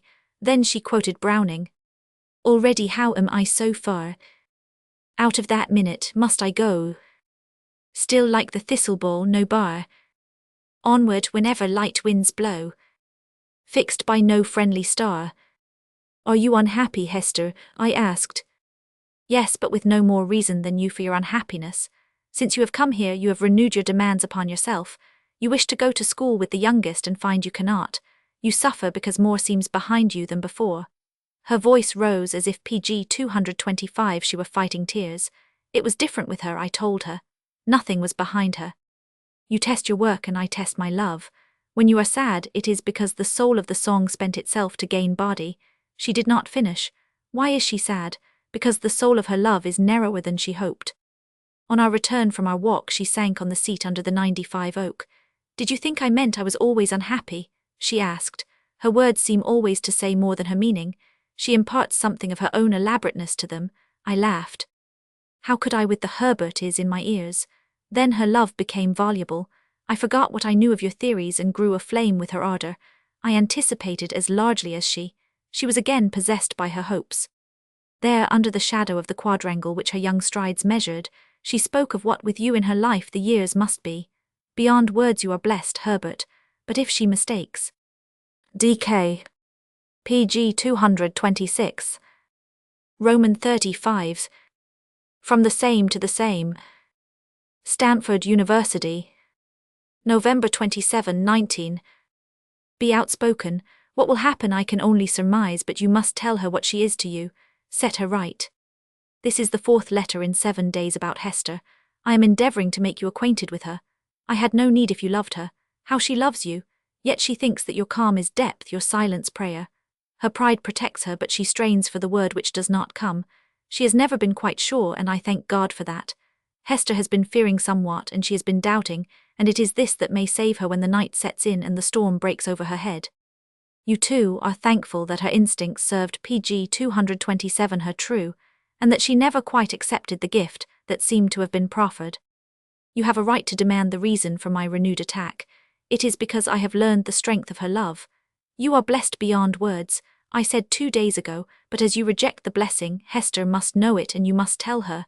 Herbert, I am your friend. Dane Kempton. PG 228. Roman 36. From Kempton-Wace to Dane Kempton. The Ridge. Berkeley, California. November 29, 19. What a flutter of letters, and what a fluttery Dane Kempton it is. The wine of our western sunshine has bitten into your blood, and you are grown overwarm. I am glad that you and Hester have found each other so quickly and intimately. Glad that you are under her charm, as I know her to be under yours. But I am not glad when you spell yourself into her, and write out your heart's forebodings on her heart. For you are strangely morbid, and you are certainly guilty of reading your own doubts and fears into her unspoken and unguessed thoughts. Believe me, rather than the soul of her love seeming narrower than she hopes, the truth is PG 229 she gives her love little thought at all. She is too busy and too sensible. Like me, she has not the time. We are workers, not dreamers, and the minutes are too full for us to lavish them on an eternal weighing and measuring of heart throbs. Besides, Hester is too large for that sort of stuff.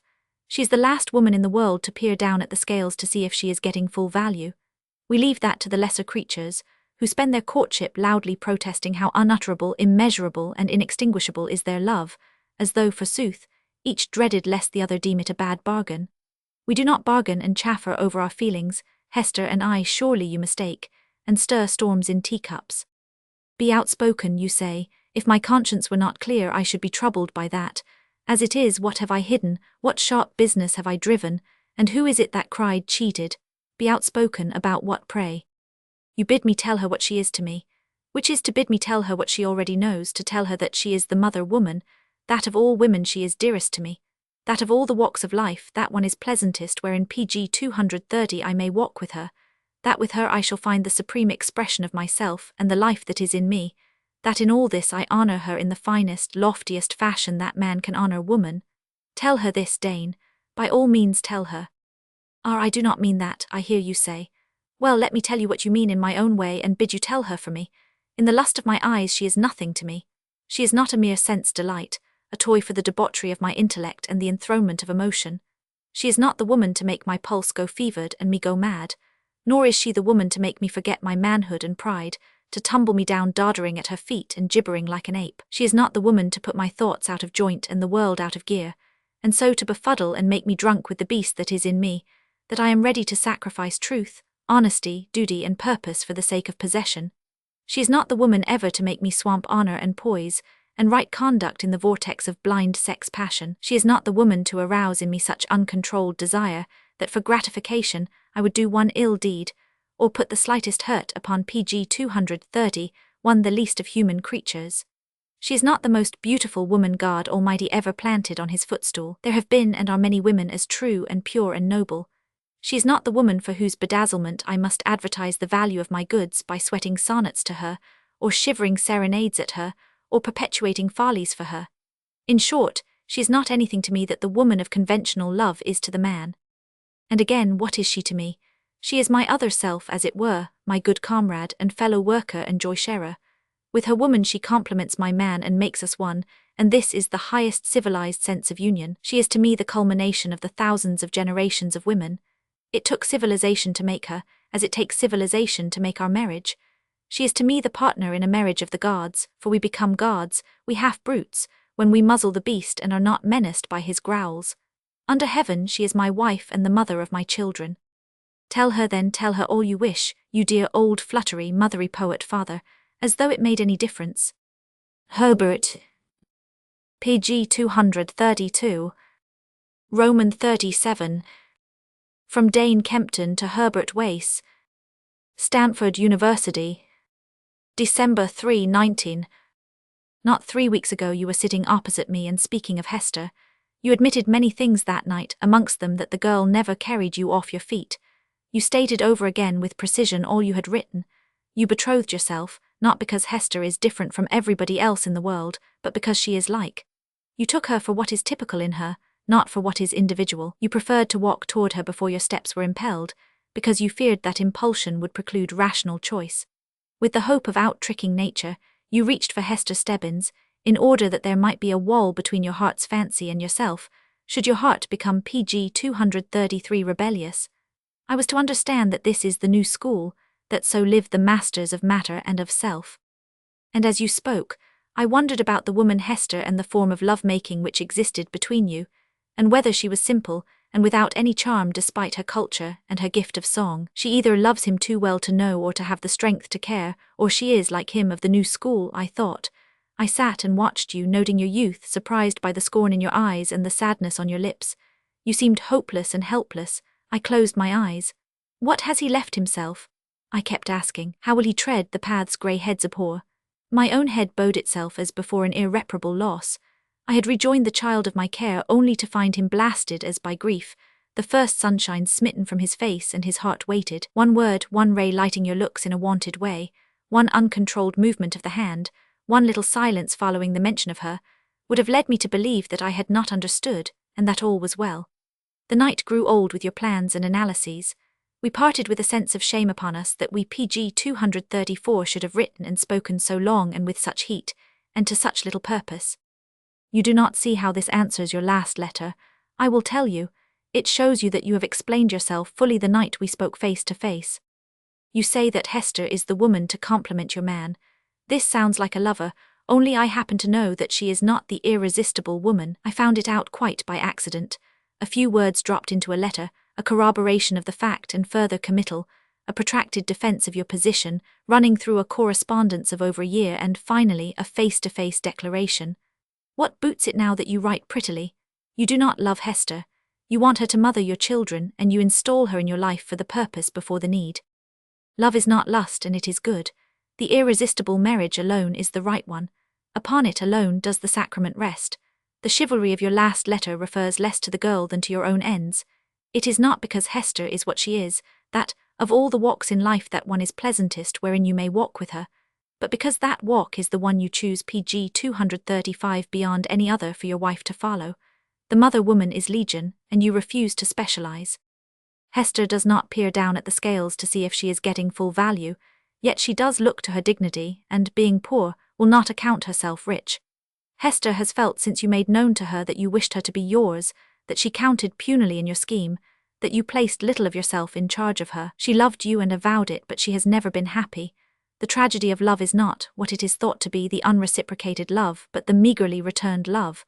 It is better to be rejected, equal turned from equal, than to be held with slim desire for slight purpose. Can you see this, Herbert? You are hurting the girl's life. She will ask for what you withhold, though not a word rise to her lips, will thirst for it through the years, will herself grow cramped with your denial till her own love seem a thing of dream, unstable and vague and elusive.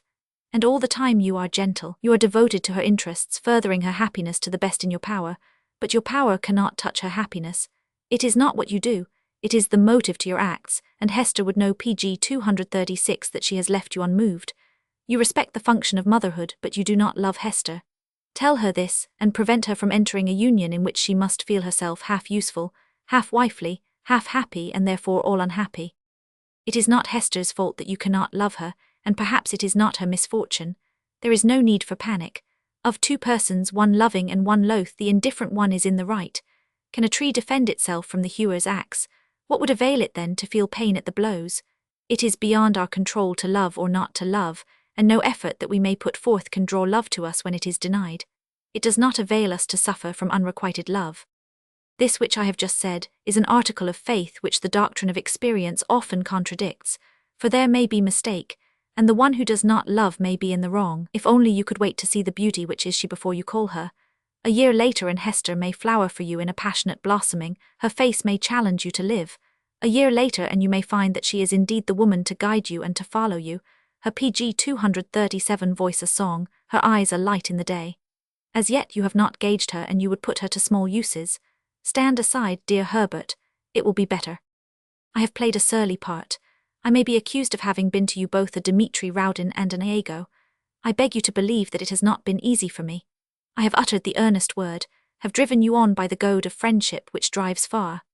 I looked upon the days that came tripping toward you out of the blue-white horizon of time, and saw them grey for a dear woman, grey and silent as the tomb over a dead love, and heavy-hearted for a man who is my son. Ever wholly yours, Dane Kempton. pg 238. Roman 38. From Hester Stebbins to Herbert Wace. Stanford University. December 1519. Over and ended. It shall be as I said last night. Herbert, there is no call for anger. Believe me, there is not. I am doing what I cannot help doing. You have not changed, but my faith in you has, and I cannot pretend to a happiness I do not feel. Oh, but I laugh, my very dear one, I laugh that I could seem to choose to wrest myself from you. Did you at one time love me? That morning of wild sunshine when you took my hand and asked me to be your wife seems very long ago. I should have understood, the blame is all mine. I should have known you did not love me. I should have been filled with anger and shame instead of happiness. The blame is all mine. pg 239. Last night while you were speaking, I was standing in the window wondering what all the trouble was about. I could afford to be calm since I knew I was not hurting you very deeply.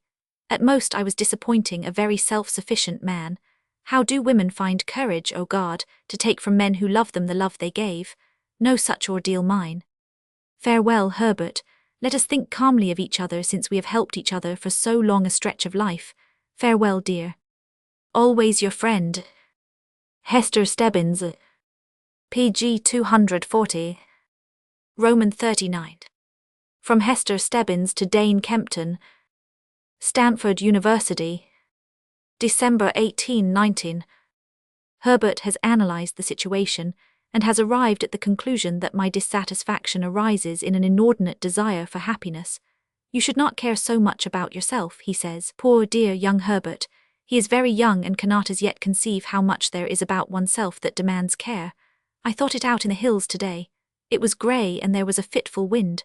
What is this selfishness but a prompting to make much of life? You and I and people of our kind are old before our time. That is the reason we are not reckless. Our dreams mature us. I was a mere girl when Herbert said he wished to marry me, but I was old enough to grasp the full meaning of the PG 241 pact, as he could not grasp it. In a moment I had travelled my way to the grave and back. I looked at the sheer, quick clouds that flitted past the blue, and I felt that I had caught up with life. I had overtaken the wonders that hung in the sky of my dreaming. Then I looked at him, and the sunshine got in my face and made me laugh or cry. I was so more than happy, being so much too sure of his need of me. I am glad I walked today. The view from the hills was beautiful. You see, I am not unhappy. I stood on a rock and looked about me, thinking of you, of Barbara. I feel I know her, and of Herbert. He and I had often come to these spots. Oh, the hungry memories. Yet what were we but a young man and a young woman who, without being battered into apathy by misfortune, without being wearied or ill, were taking each other for better or for worse because they seemed compatible. We were doing just that to Herbert's certain knowledge. I failed him. He hoped for more complacence. Marriage is a hazard, Mr. Kempton, confess it is, and a man does much when he binds himself to make a woman the mother of his children, nay, the grandmother of theirs, even that.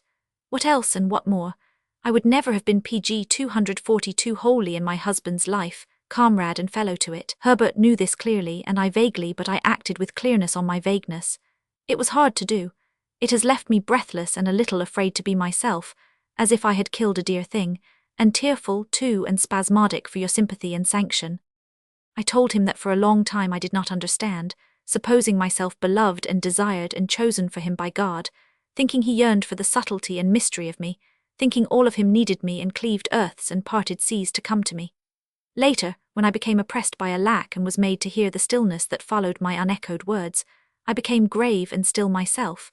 He had unloved me, I said, and I waited. Something seemed pending, and meanwhile I could love. I made much of every word of comfort that he dropped me and dwelt with hope on the future. All this I told Herbert the night when I explained, and he turned pale. You people fly away with yourselves. I cannot follow you. What is wrong, Hester? He smiled in his distress, yet was there in his softness and imperiousness, commanding me to be other than I am, forbidding me the right to crave in secret PG 243 what I had made bold to ask for openly. His man was stronger than my woman, and I leapt to him again. My husband, I whispered, my hands in his. This, even after I understood, dearest Mr. Kempton. It is a sorry tangle, if only one could suit feeling to theory. It is not for a theory that I refused to be Herbert's wife. Yet if I loved him enough I could give up love itself for him. He hinted it, looking as from a distance at me in my attitude of protest and restraint. If I loved him enough I could forgo love itself for him.